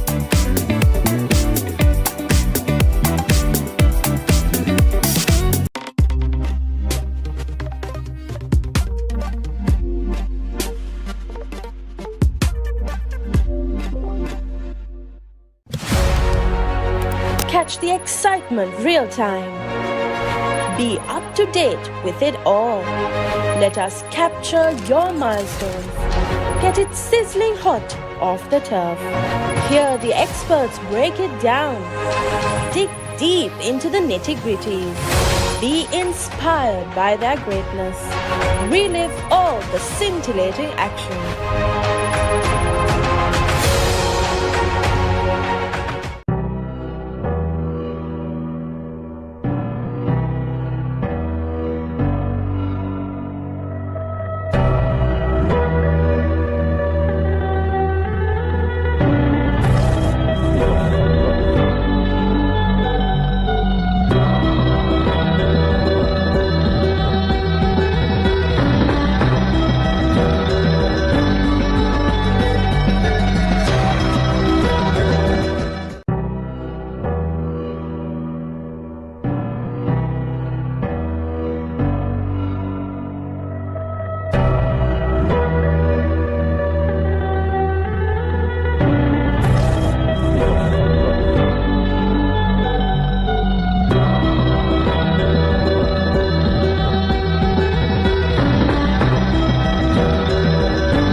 Nimal sir ඉංග්‍රීසි පාඩමට ලෑස්ති වෙනවා වගේ. ආයි මේවා ළමයිට විකුණලා වුණොත් එහෙම මං නරක ගෑණි කියන්නවා. පිටින් ඇවිල්ලා නටන්න හදන්න එපා මැඩම්. අපේ principal. Husa Leisure Private Limited is inviting you to invest for this project for the development of golf course and 120 individual houses, which will be selling outright. Required investment is $30 million, which is the value of 49% of shares, and is available for you to invest. Whatever amount you can invest will yield benefit within less than 5 years.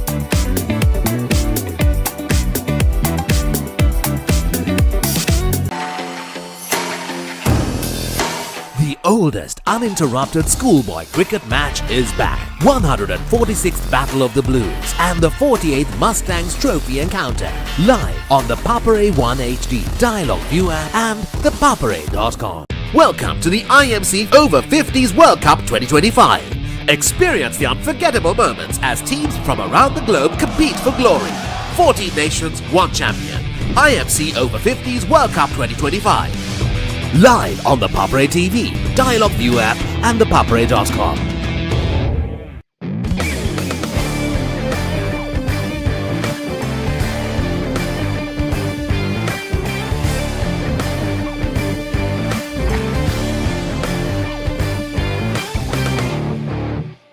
දෙමව්පියෝ කැමති දරුවන්ට හොඳම දේ දෙන්න. පෙර පාසල් සහ එක වසර දෙක වසර දරුවන් වෙනුවෙන් විශේෂයෙන් සැකසුණු පාඩම් මාලාවක්. කතන්දර ආකාරයෙන් හා දරුවෝ ආස කරන නැටුම්, ගැයුම්, වැයුම් සහ තවත් බොහෝ දෑ A+ Kids House තුලින්.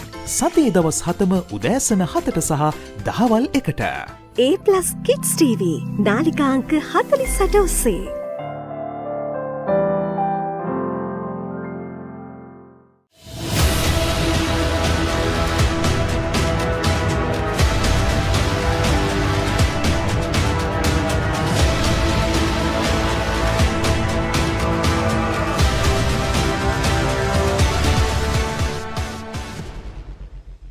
Welcome to the IMC Over-50s World Cup 2025. Experience the unforgettable moments as teams from around the globe compete for glory. 14 nations, 1 champion. IMC Over-50s World Cup 2025. Live on the Papare TV, Dialog ViU App and ThePapare.com.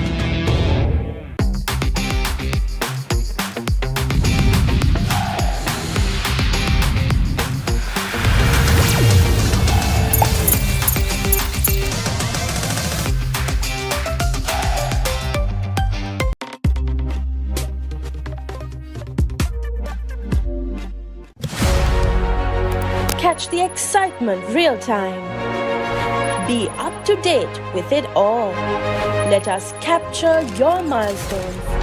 Get it sizzling hot off the turf. Hear the experts break it down. Dig deep into the nitty-gritties. Be inspired by their greatness. Relive all the scintillating action.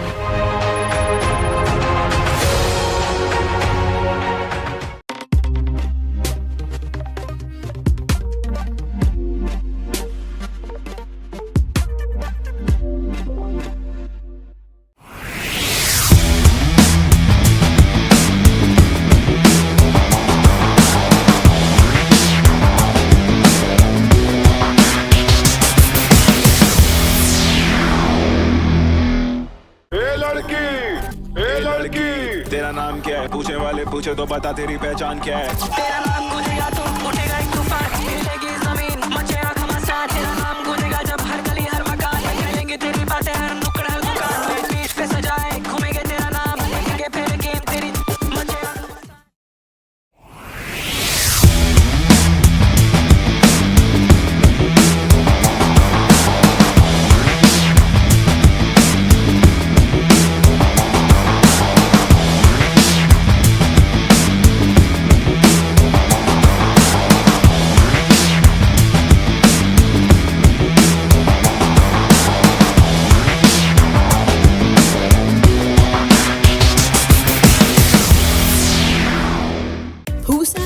Private Limited is inviting you to invest for this project for the development of golf course and 120 individual houses, which will be selling outright. Required investment is $30 million, which is the value of 49% of shares and is available for you to invest. Whatever amount you can invest will yield benefit within less than 5 years.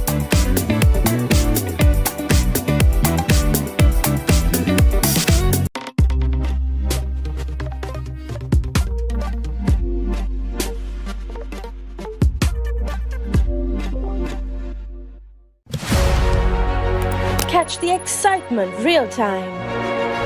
Be up to date with it all. Let us capture your milestones. Get it sizzling hot off the turf. Hear the experts break it down. Dig deep into the nitty-gritties. Be inspired by their greatness. Relive all the scintillating action.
Nimal sir ඉංග්‍රීසි පාඩමට ලෑස්ති වෙනවා වගේ.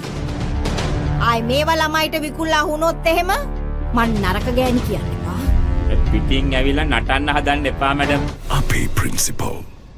Husa Leisure Private Limited is inviting you to invest for this project for the development of Gulf Coast and 120 individual houses, which will be selling outright. Required investment is $30 million, which is the value of 49% of shares and is available for you to invest. Whatever amount you can invest will yield benefit within less than 5 years.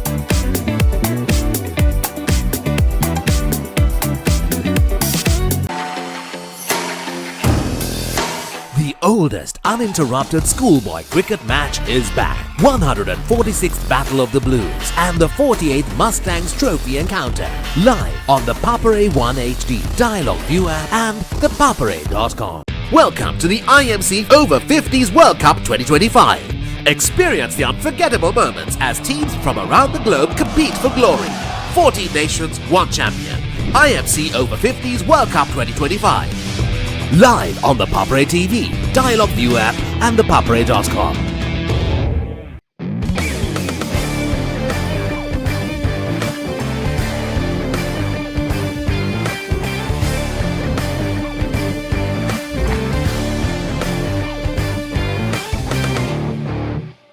දෙමව්පියෝ කැමති දරුවන්ට හොඳම දේ දෙන්න. පෙර පාසල් සහ එක වසර දෙක වසර දරුවන් වෙනුවෙන් විශේෂයෙන් සැකසුණු පාඩම් මාලාවක්. කතන්දර ආකාරයෙන් හා දරුවෝ ආස කරන නැටුම්, ගැයුම්, වැයුම් සහ තවත් බොහෝ දෑ A+ Kids House තුලින්. සතියේ දවස් 7ම උදෑසන 7ට සහ දහවල් 1ට.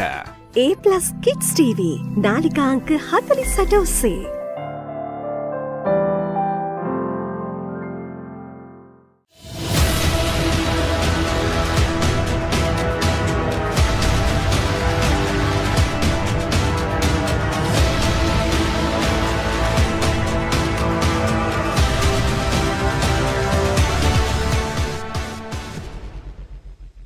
Welcome to the IMC Over-50s World Cup 2025. Experience the unforgettable moments as teams from around the globe compete for glory. 14 nations, 1 champion. IMC Over-50s World Cup 2025. Live on the Papare TV, Dialog ViU App and ThePapare.com.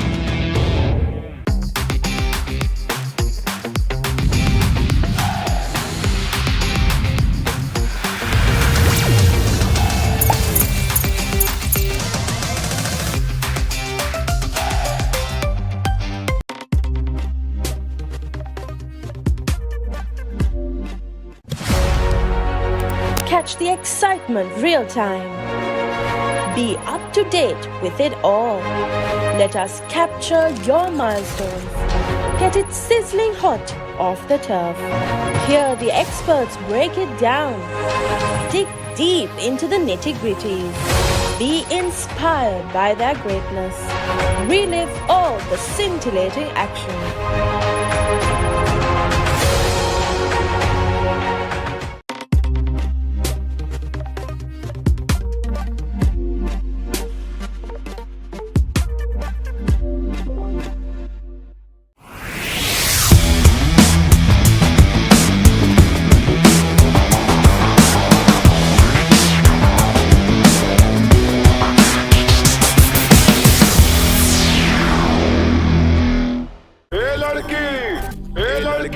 तेरा नाम क्या है पूछे वाले पूछे तो बता तेरी पहचान क्या है तेरा नाम गूंजेगा तो उठेगा एक तूफान हिलेगी जमीन मचेगा घमासान तेरा नाम गूंजेगा जब हर गली हर मकान कहेंगे तेरी बातें हर नुक्कड़ हर दुकान बीच पे सजाए घूमेंगे तेरा नाम लेंगे फिर गेम तेरी मचेगा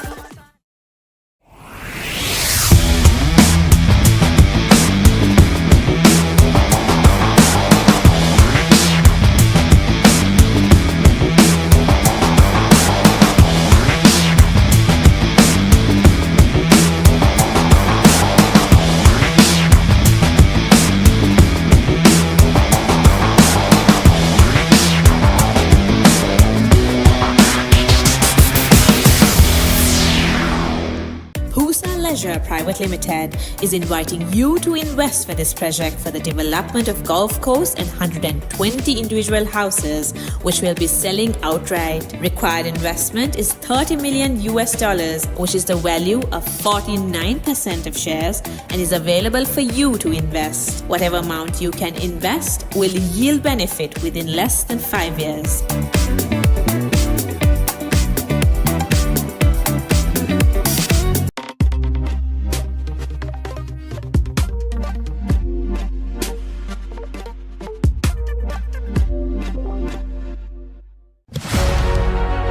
Catch the excitement real time.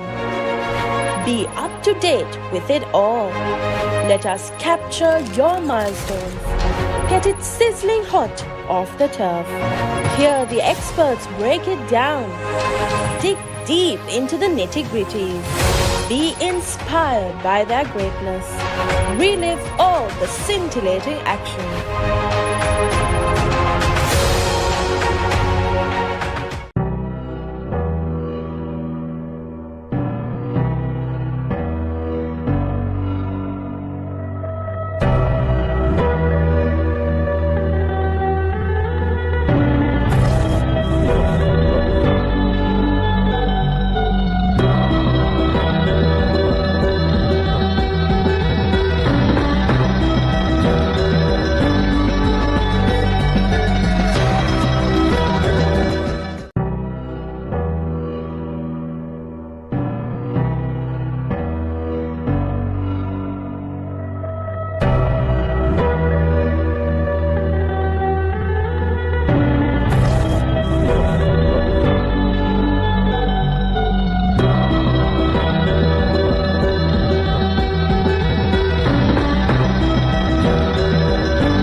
Nimal sir ඉංග්‍රීසි පාඩමට ලෑස්ති වෙනවා වගේ. ආයි මේවා ළමයිට විකුල්ලා වුණොත් එහෙම මං නරක ගෑණි කියන්නවා. පිටින් ඇවිල්ලා නටන්න හදන්න එපා මැඩම්. අපේ principal. Husa Leisure Private Limited is inviting you to invest for this project for the development of golf course and 120 individual houses, which will be selling outright. Required investment is $30 million, which is the value of 49% of shares, and is available for you to invest. Whatever amount you can invest will yield benefit within less than 5 years.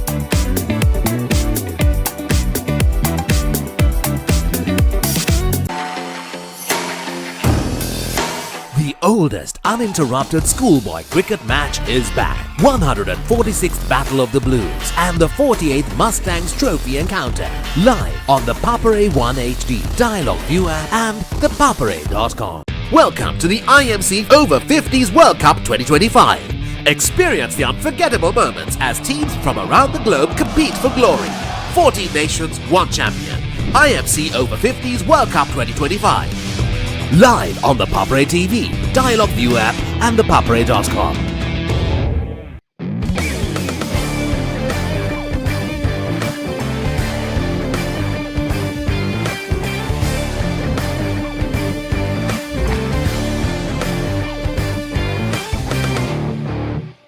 දෙමව්පියෝ කැමති දරුවන්ට හොඳම දේ දෙන්න. පෙර පාසල් සහ එක වසර දෙක වසර දරුවන් වෙනුවෙන් විශේෂයෙන් සැකසුණු පාඩම් මාලාවක්.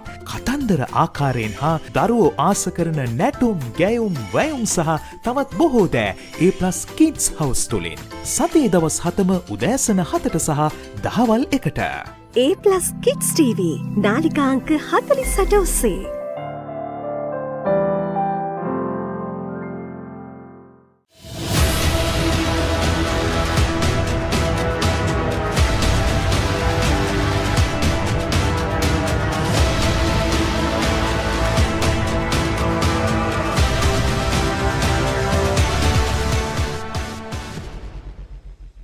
Welcome to the IMC Over-50s World Cup 2025. Experience the unforgettable moments as teams from around the globe compete for glory. 14 nations, one champion. IMC Over-50s World Cup 2025. Live on the Papare TV, Dialog ViU App and ThePapare.com.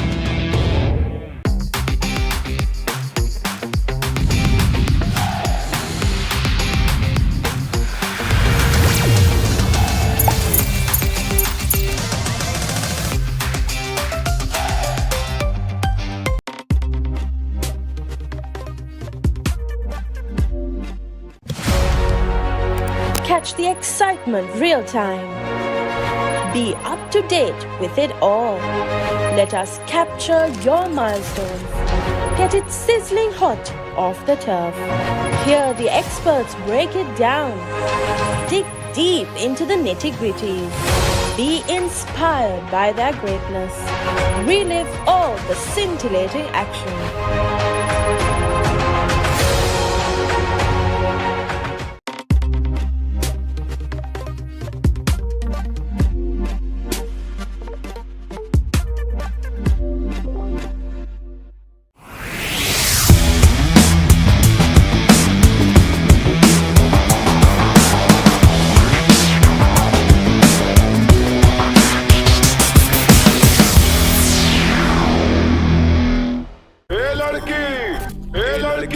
तेरा नाम क्या है पूछे वाले पूछे तो बता तेरी पहचान क्या है तेरा नाम गूंजेगा तो उठेगा एक तूफान हिलेगी जमीन मचेगा घमासान तेरा नाम गूंजेगा जब हर गली हर मकान करेंगे तेरी बातें हर नुक्कड़ हर दुकान पीठ पे सजाए घूमेंगे तेरा नाम लेके फिर गेम तेरी मचेगा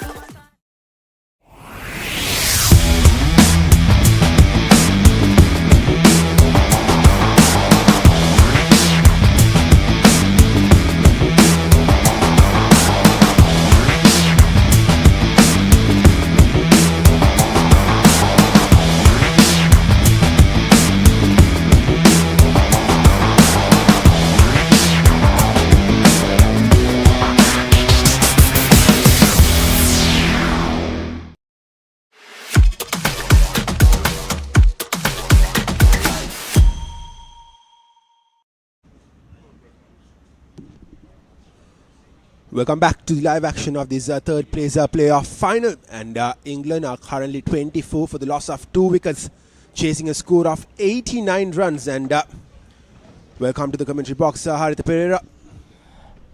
Thank you, Kevin. 65 runs needed of the next 40 overs, 8 wickets in hand. That looks an easy task for the English batters walking out, the overnight pair. Jonathan Wildman and Giles Eccleston, both of them have scored a lot of runs.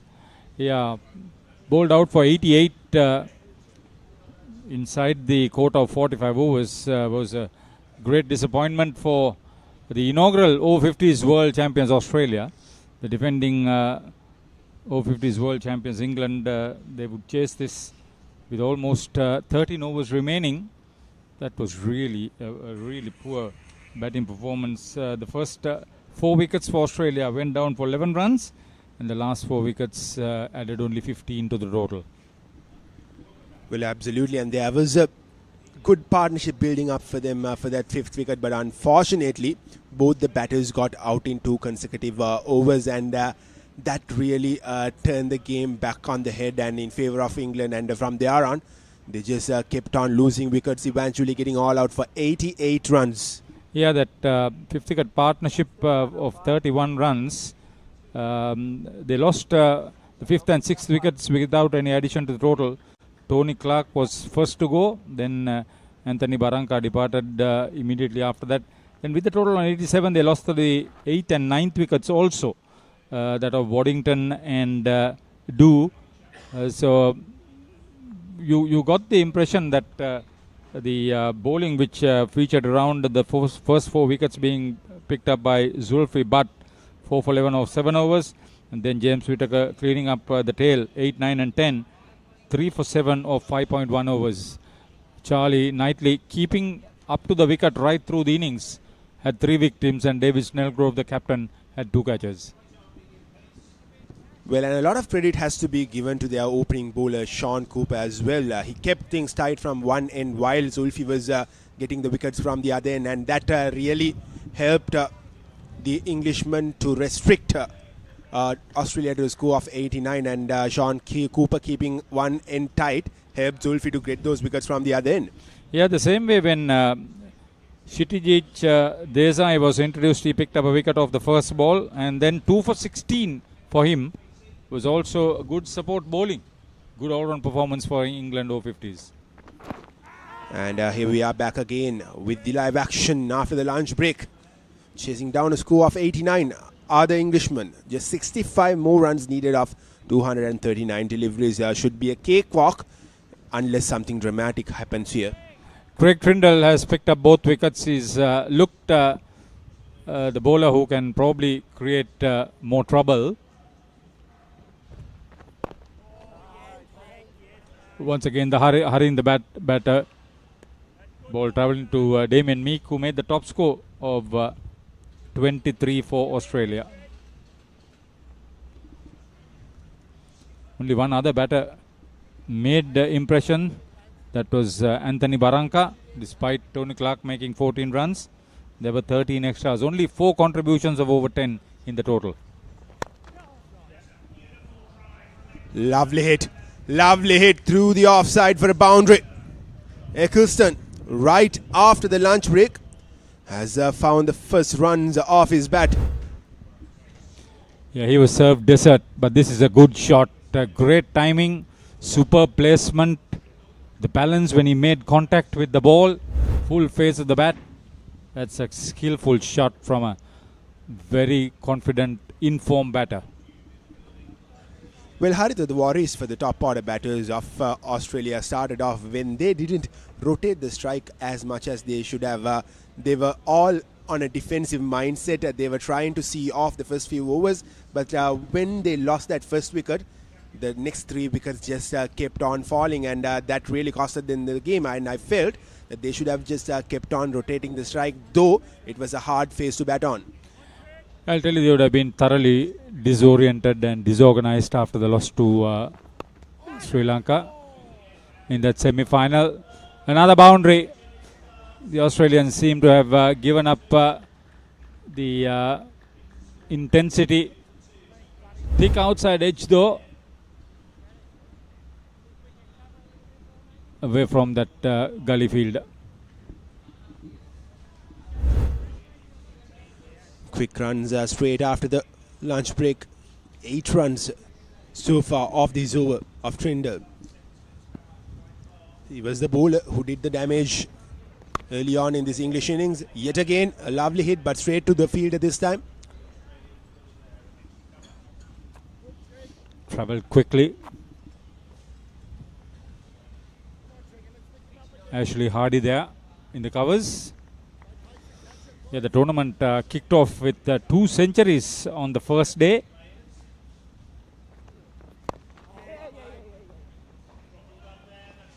Good run, well judged. Tap and run. Great rotation of strike. Change of ends for Eccleston. 33 for 2 in reply, England Over-50s of 6 overs.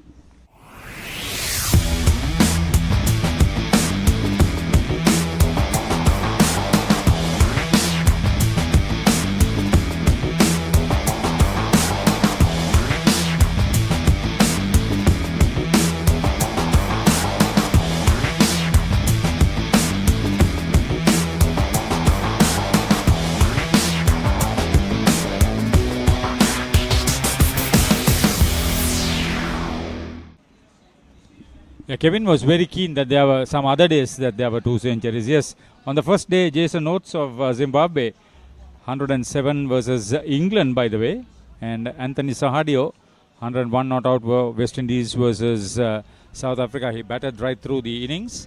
Then on the third day, Giles Eccleston of England made 100 against USA, and Rory Ingram of Sri Lanka had 100 against UAE. He subsequently retired.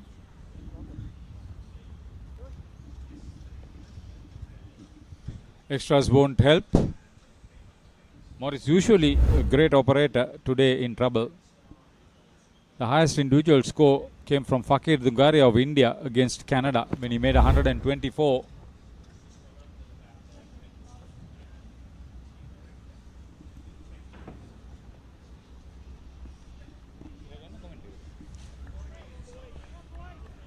A good delivery followed up by that wide delivery straight off from Morris.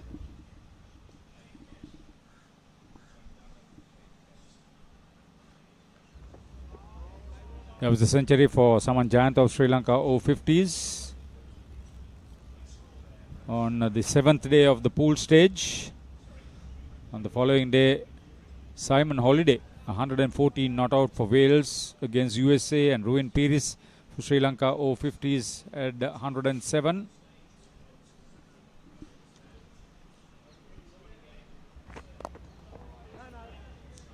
Three back-to-back dot balls from Morris. Australia need wickets here.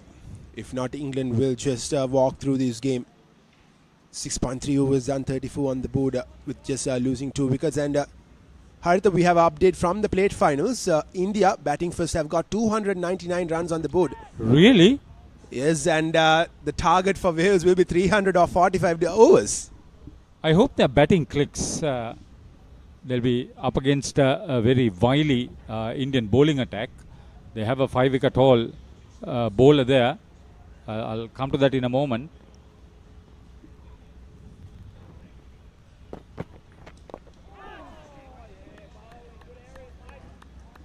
The last outing they had a 191 run unbroken opening partnership against USA.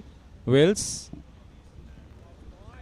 Well, that was indeed a brilliant partnership between the skipper Ivan Reeves and Holiday. Simon Holiday, yeah. He made that 100. Unbeaten, 114. This has been a decent over from Morris so far, followed up by that wide delivery of the first delivery, and has just conceded 1 run afterwards. A shout for a run out. That's the second direct hit at the end where Ranmo Martinez is standing. And on the first occasion, the thrower was Eccleston. This time, he was the one running into the danger end. Good return. 7 completed. England Over-50s. In reply, 35 for 2. Catch the excitement real time. Be up to date with it all. Let us capture your milestones. Get it sizzling hot off the turf. Hear the experts break it down. Dig deep into the nitty-gritties. Be inspired by their greatness. Relive all the scintillating action.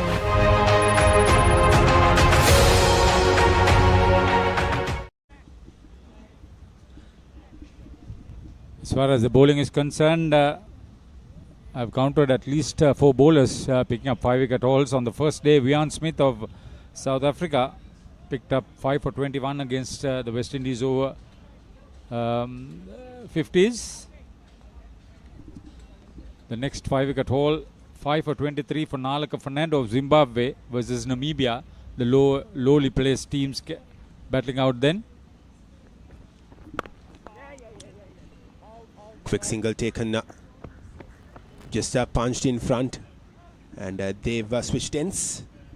Simon Waddington, who's playing in this game, picked up 5 for 28 for Australia Over-50s versus Canada Over-50s.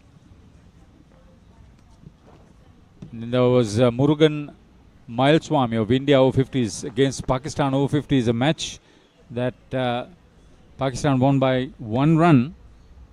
They went on to beat England by 9 runs and have qualified to play Sri Lanka in tomorrow's final at the Pisara Oval. Brilliant hit yet again off the bat of Jonathan. It races towards the boundary. 40 up for England. That's a quality shot from a batter in full control. Over pitched all right. But see the power, the placement, the timing. Brilliant execution. Well, Harry, they're talking about Pakistan and the games that they have. They've had few close calls, haven't they?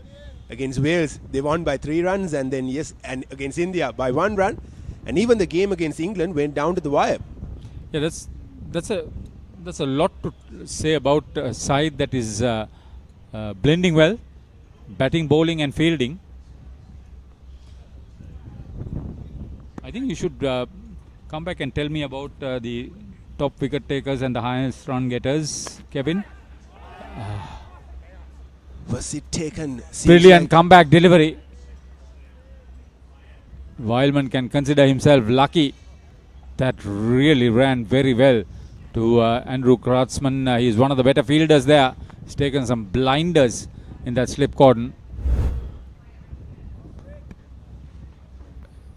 Outside edge, it went low. Oh, he went and took that with a great amount of energy. So the battle is on. We're talking about the leading wicket takers. Ali Bukharia from Wales is leading the chart.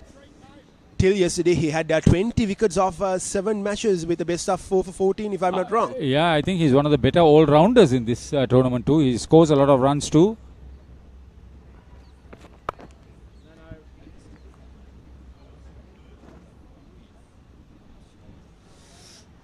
Yeah, the Welshman bowls very lively spells, isn't he? Absolutely, and he just steams in and bowls it fast as well. I mean, you don't see a lot of players over the age of 50 bowling at the pace that Ali Bukharia bowls at, and it was lovely seeing him bowl, coming in, hitting the deck hard. Very energetic cricketer. End of another good over for England Over-50s. 40 for 2 they are in reply at the NCC. Catch the excitement real time. Be up to date with it all. Let us capture your milestones. Get it sizzling hot off the turf. Hear the experts break it down. Dig deep into the nitty-gritties. Be inspired by their greatness. Relive all the scintillating action.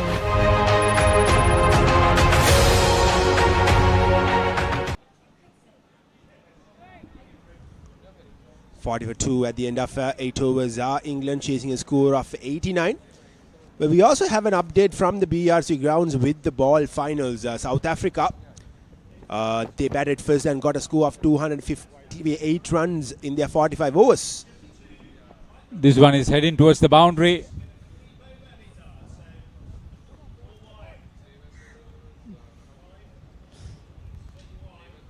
So 5 wides, is it? Yes, it is. Yes, it is. And coming back to that update from the BRC ground, South Africa got 258 runs, losing 10 wickets in 45 overs. And in reply, West Indies are currently 29 for the loss of 2 wickets and in 3.4 overs. And they need another 230 runs in 248 balls. And we've seen some big scores being chased down there at the BRC grounds. The boundaries are pretty much on the shorter side. And West Indies, as we know, have some power hitters in their rank as well. But that's quite a total to get. They have a decent bowling attack too, South Africa Over-50s.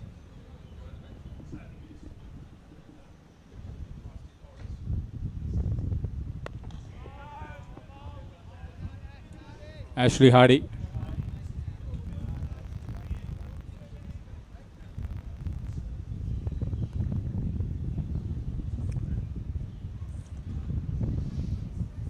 Yeah, if you just look at the fielding in this tournament, there are a few fielders who have held on to 3 catches.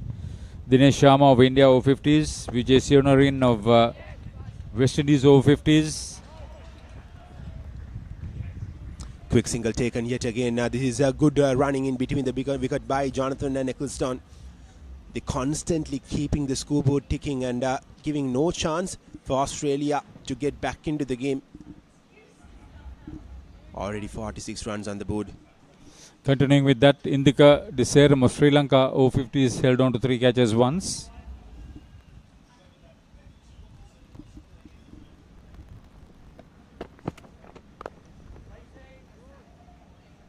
A lot quicker from Morris this time. Hurried on to the batter.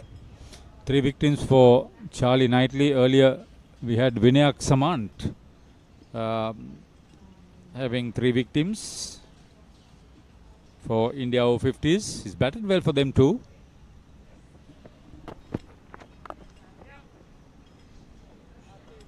Super timing. Great placement. Long chase. All in vain. Runs keep galloring here for England. Here at the NCC Grounds. They've reached up to the 50-run mark in 8.5 overs. And both these batters look well settled out there in the middle. Just 39 more runs needed of 217 deliveries. There is ample amount of time for them. We're talking about catches. Day before, Bollinger from Wales took a brilliant reflex catch off his own bowling. I think you should have a look at it when you get home, because it was unbelievable stuff from him. There have been some outstanding fielding. England, Australia and New Zealand fielding has been really up to the mark. End of 9. England Over-50s in reply. 50 for 2. What is your plan for the next cricket tour? Here is the answer. Pusa Leisure Private Limited, Sri Lanka's only leisure company with its own cricket ground. Engage in sports tourism exclusively for cricket. Contact details. Pujita 077 74 21 842. Nishani Gunasekara 076 76 17 249.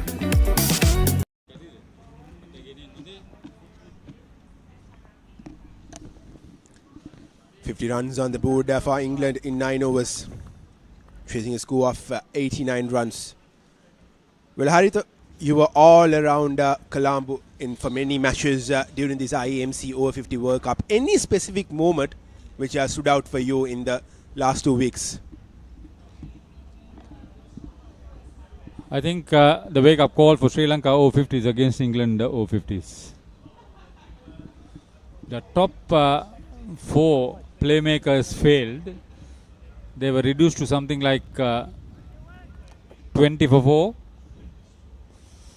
And they came back very well against Australia. They'll have to play at their best against Australia.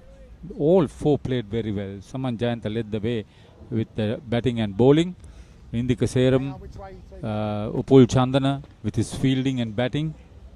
Rovin Piris, another good contribution.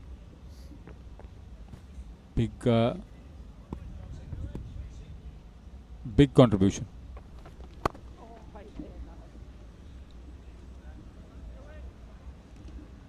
A bowling change for Australia. Grant comes on to the attack, starts off with a dot delivery.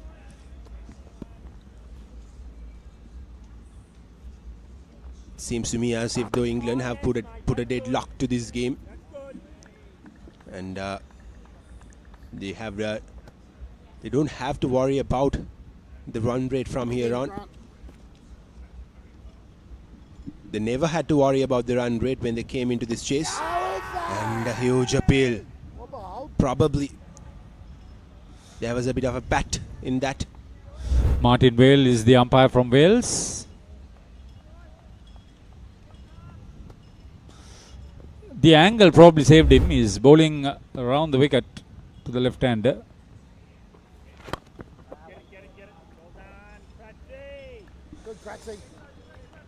Good effort.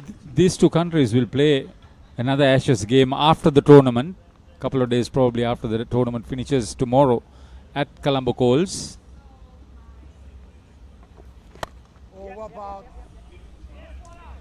Good effort. Parried off, but it's downhill.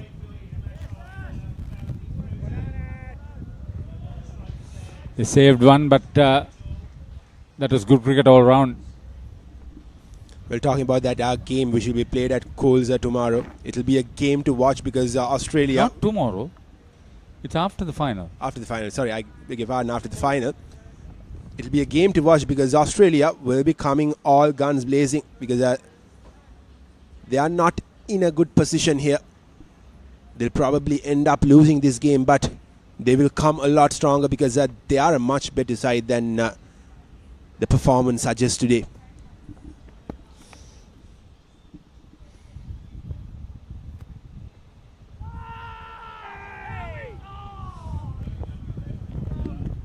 Too much to be in line with the bowler. End of 10, England in reply, 53 for 2 at the NCC. දෙමව්පියෝ කැමති දරුවන්ට හොඳම දේ දෙන්න. පෙර පාසල් සහ එක වසර දෙක වසර දරුවන් වෙනුවෙන් විශේෂයෙන් සැකසුණු පාඩම් මාලාවක්. කතන්දර ආකාරයෙන් හා දරුවෝ ආස කරන නැටුම්, ගැයුම්, වැයුම් සහ තවත් බොහෝ දෑ A+ Kids House තුලින්. සතියේ දවස් 7ම උදෑසන 7ට සහ දහවල් 1ට. A+ Kids TV නාලිකා අංක 48 ඔස්සේ.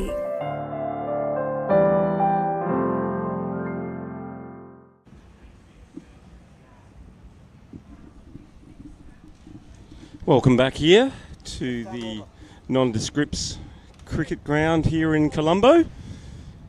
We've stopped for a short lunch break and I'm now back on deck again for the next 5 over stint. So currently Australia have the England team 2 for 53 from 10. So the England team are going along at 5.3 and over, which is obviously a good run rate, seeing as they're only chasing that 89 runs. So England well on top here, but no doubt the Aussies will continue to push hard and look to take maybe a few more scalps before the English team get close to that score.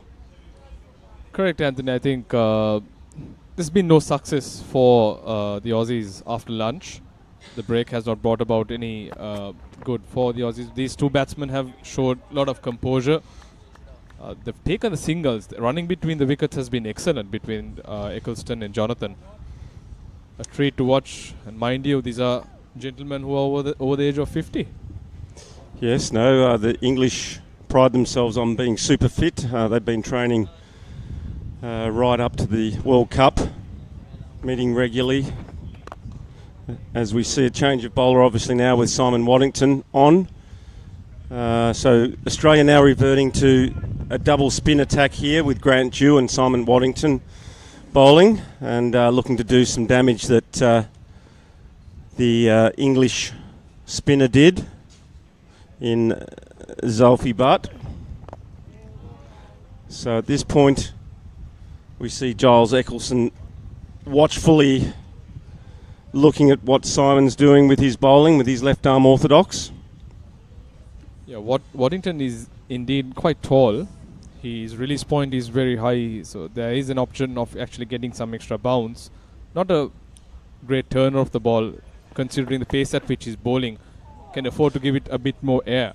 And a play and miss outside the off stump as it stays a little bit low out there.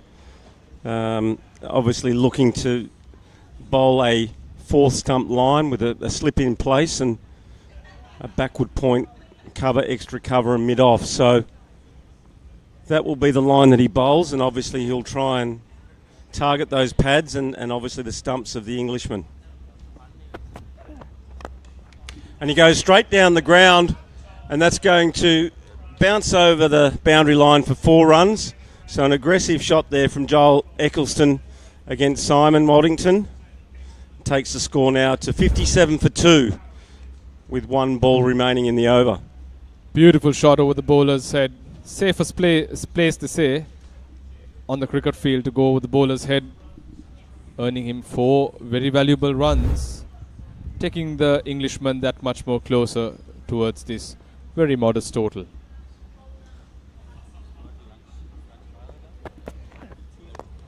And he goes through covers again and along the ground all the way for 4. So the intent here is quite obvious from Giles Eccleston to go on the attack against Simon Waddington with 2 fours in a row. That's the end of the over, and it's 2 for 61. The replay shows you what a beautiful shot. Played through the line, no turn whatsoever. Safe shot to play on this track. 4 valuable runs, 61 for 2 England after 11.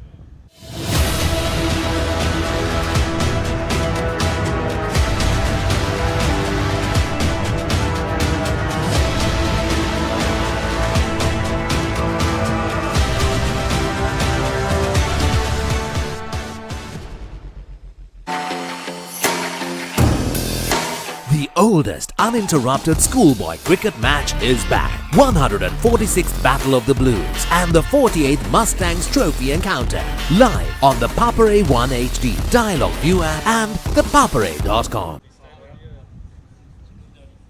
So here we see Grant Dew. And that ball is pushed out backward of point all the way to the boundary, and a big size 15 boot stops the ball and picked up by Simon Waddington. So great work there by Grant Giddings to successfully save 2 runs there. A good bit of football, mind you. The size 15 boot in over-50s cricket right around the world is one of the best pieces of equipment a player can have. A valuable one in that. Next one, very well fielded there, short extra cover. Runs coming a bit fast and quick for the Englishman. Come on, Stewie! You see the shoulders kind of dropping in the Aussie attack as well. And they're playing a miss outside the off stump there. Yes, look, it's going to be tough from here, obviously, with the Aussies, with the English only needing, 27 runs now to pass the Australian modest tally. As a back foot cut drive there, and a valiant effort there from Simon Waddington as the ball races out towards the boundary line for 4 runs.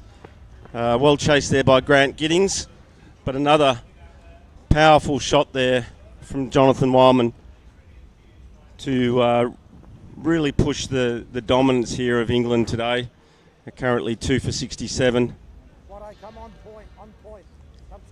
So the end is near, obviously, now for the Australians. I'm sure that they'll still fight right to the end and look for maybe taking a couple of scalps with them before the English reach that 89 required.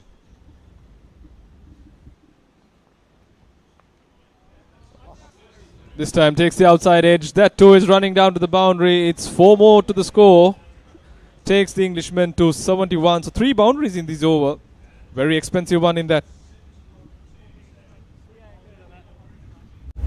Yes, no, it's a quicker delivery there, but well flighted as well. But took the outside edge and raced away to the boundary for 4. And that's the 2 boundaries in a row there. So the ball is now retrieved back for Grant Dew to bowl his last delivery of his second over. Currently has figures of none for 13. And a forward defensive shot sees the completion of the 12th over, and England in a dominant position here at 2 for 71.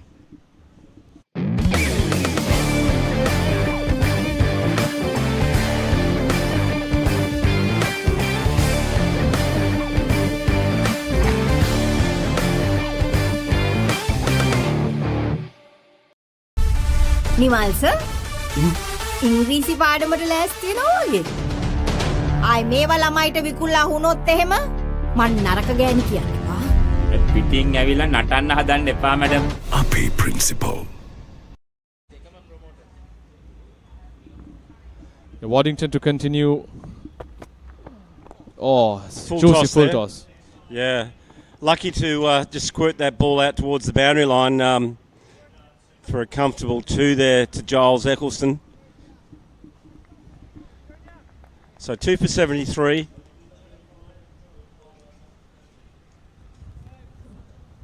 What do you think the Aussies could have done different in this game, Anthony, considering they won the toss, took first lease of this wicket, which was pretty much a decent one to do so? Yeah, I was talking to them at the lunch break, and they played 2 games here previously, and their first comments, obviously after batting extremely poorly, was that this wicket played completely different to the first two times they played, with the variation in bounce, and I think that caught them out, and that's clearly obvious with the way that the top order were batting, playing everything off their back foot. So, you know, they probably needed a little bit more urgency earlier on and look to attack the bowling.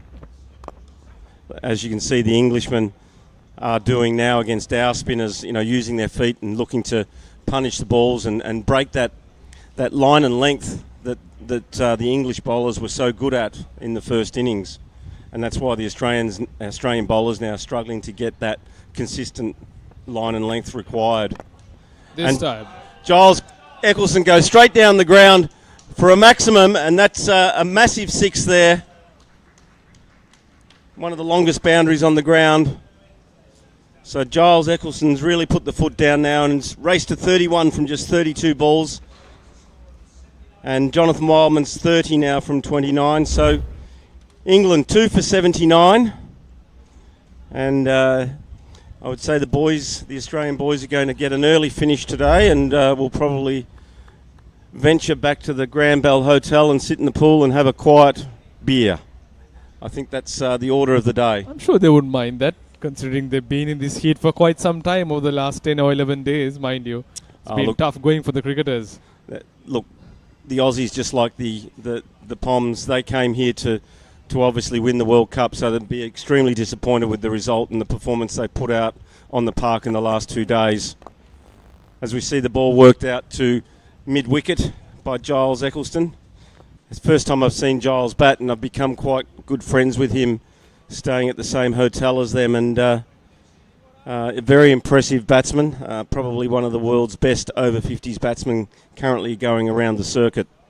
Absolutely, looks rock solid, has a very good defence, and mind you, does use the long handle to good effect. 2 overs he's taken Waddington over the bowler's head a couple of times. Looks really flamboyant in his stroke play. Beautiful shot once again. That passes extra cover and cover for 4. England making things look very easy. That's the end of over number 13. 84 for 2. England chasing a modest target of 89.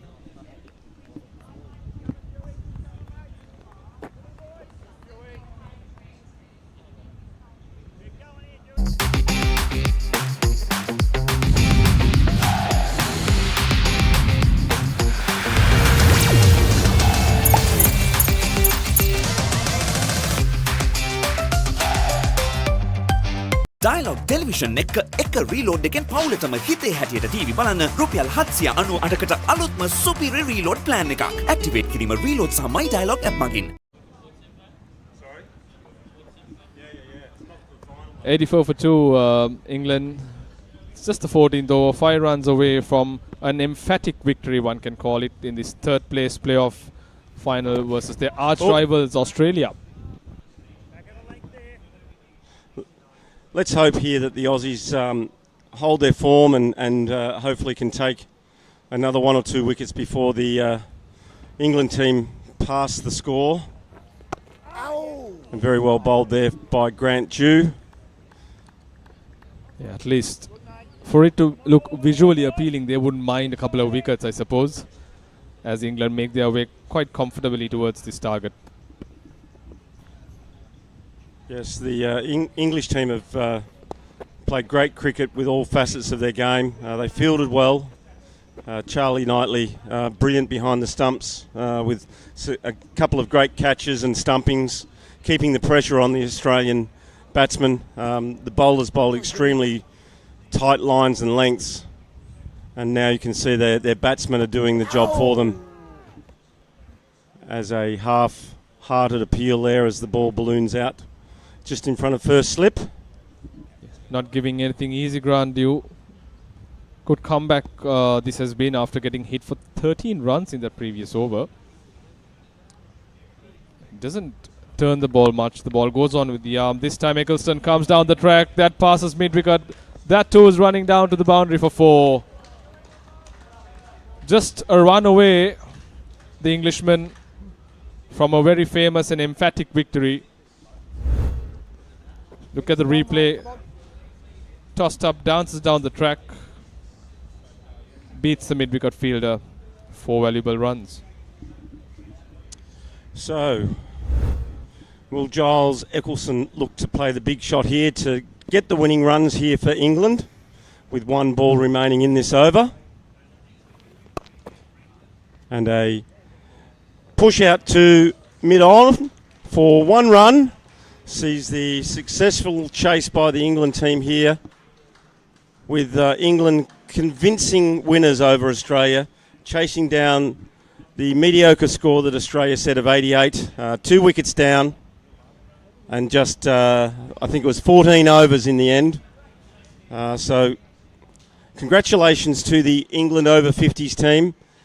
For them, unfortunately, they were World Cup champions last World Cup, and have shown why they are one of the leading teams in the world, with a very resounding win here against Australia. So Australia's World Cup tournament comes to a disappointing but I guess successful win here in Colombo in Sri Lanka.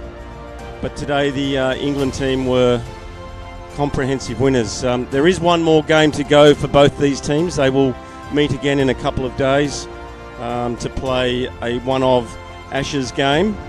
So let's hope that the Australians can rebound and obviously make a competitive game out of that one.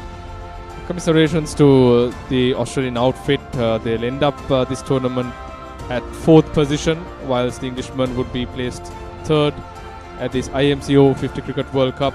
Comprehensive win for the Englishmen, winning by 8 wickets, mind you.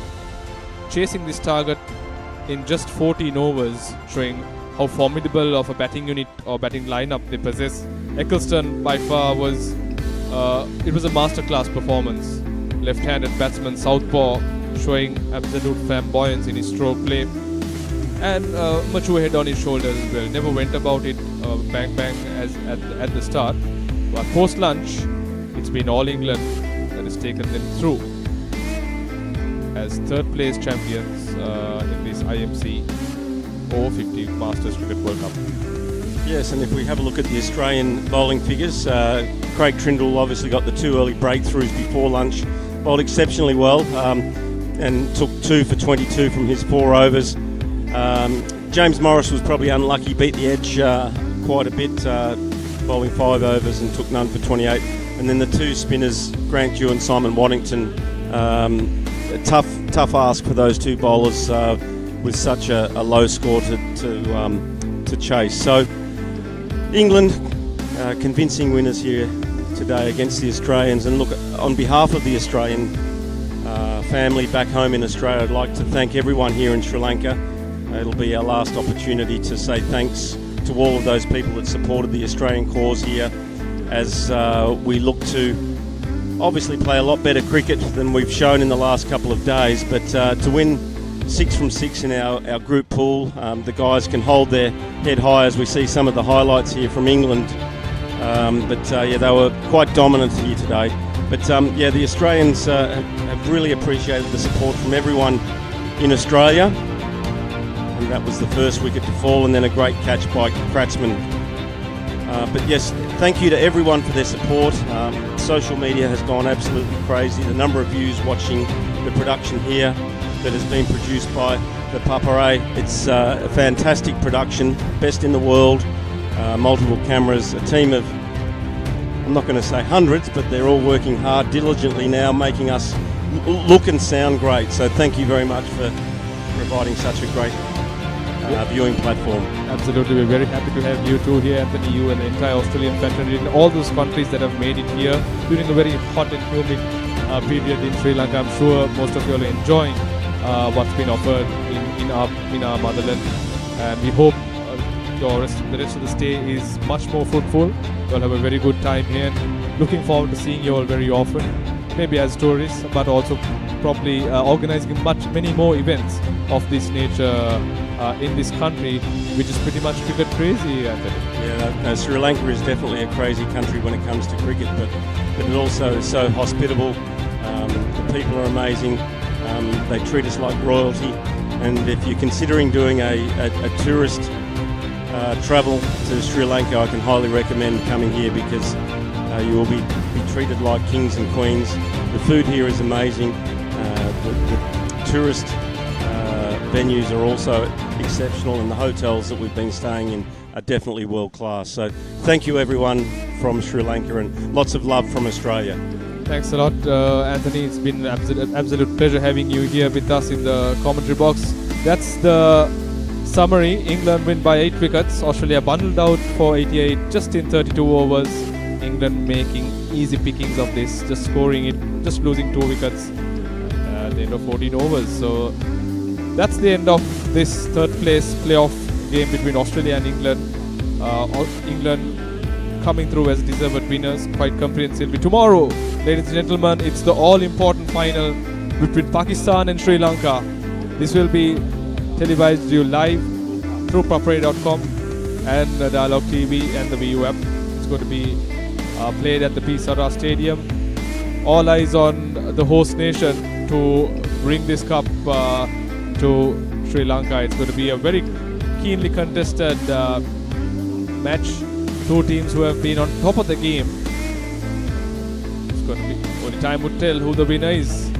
That being said, we will get back to the studio. Thank you very much. It's been an absolute pleasure.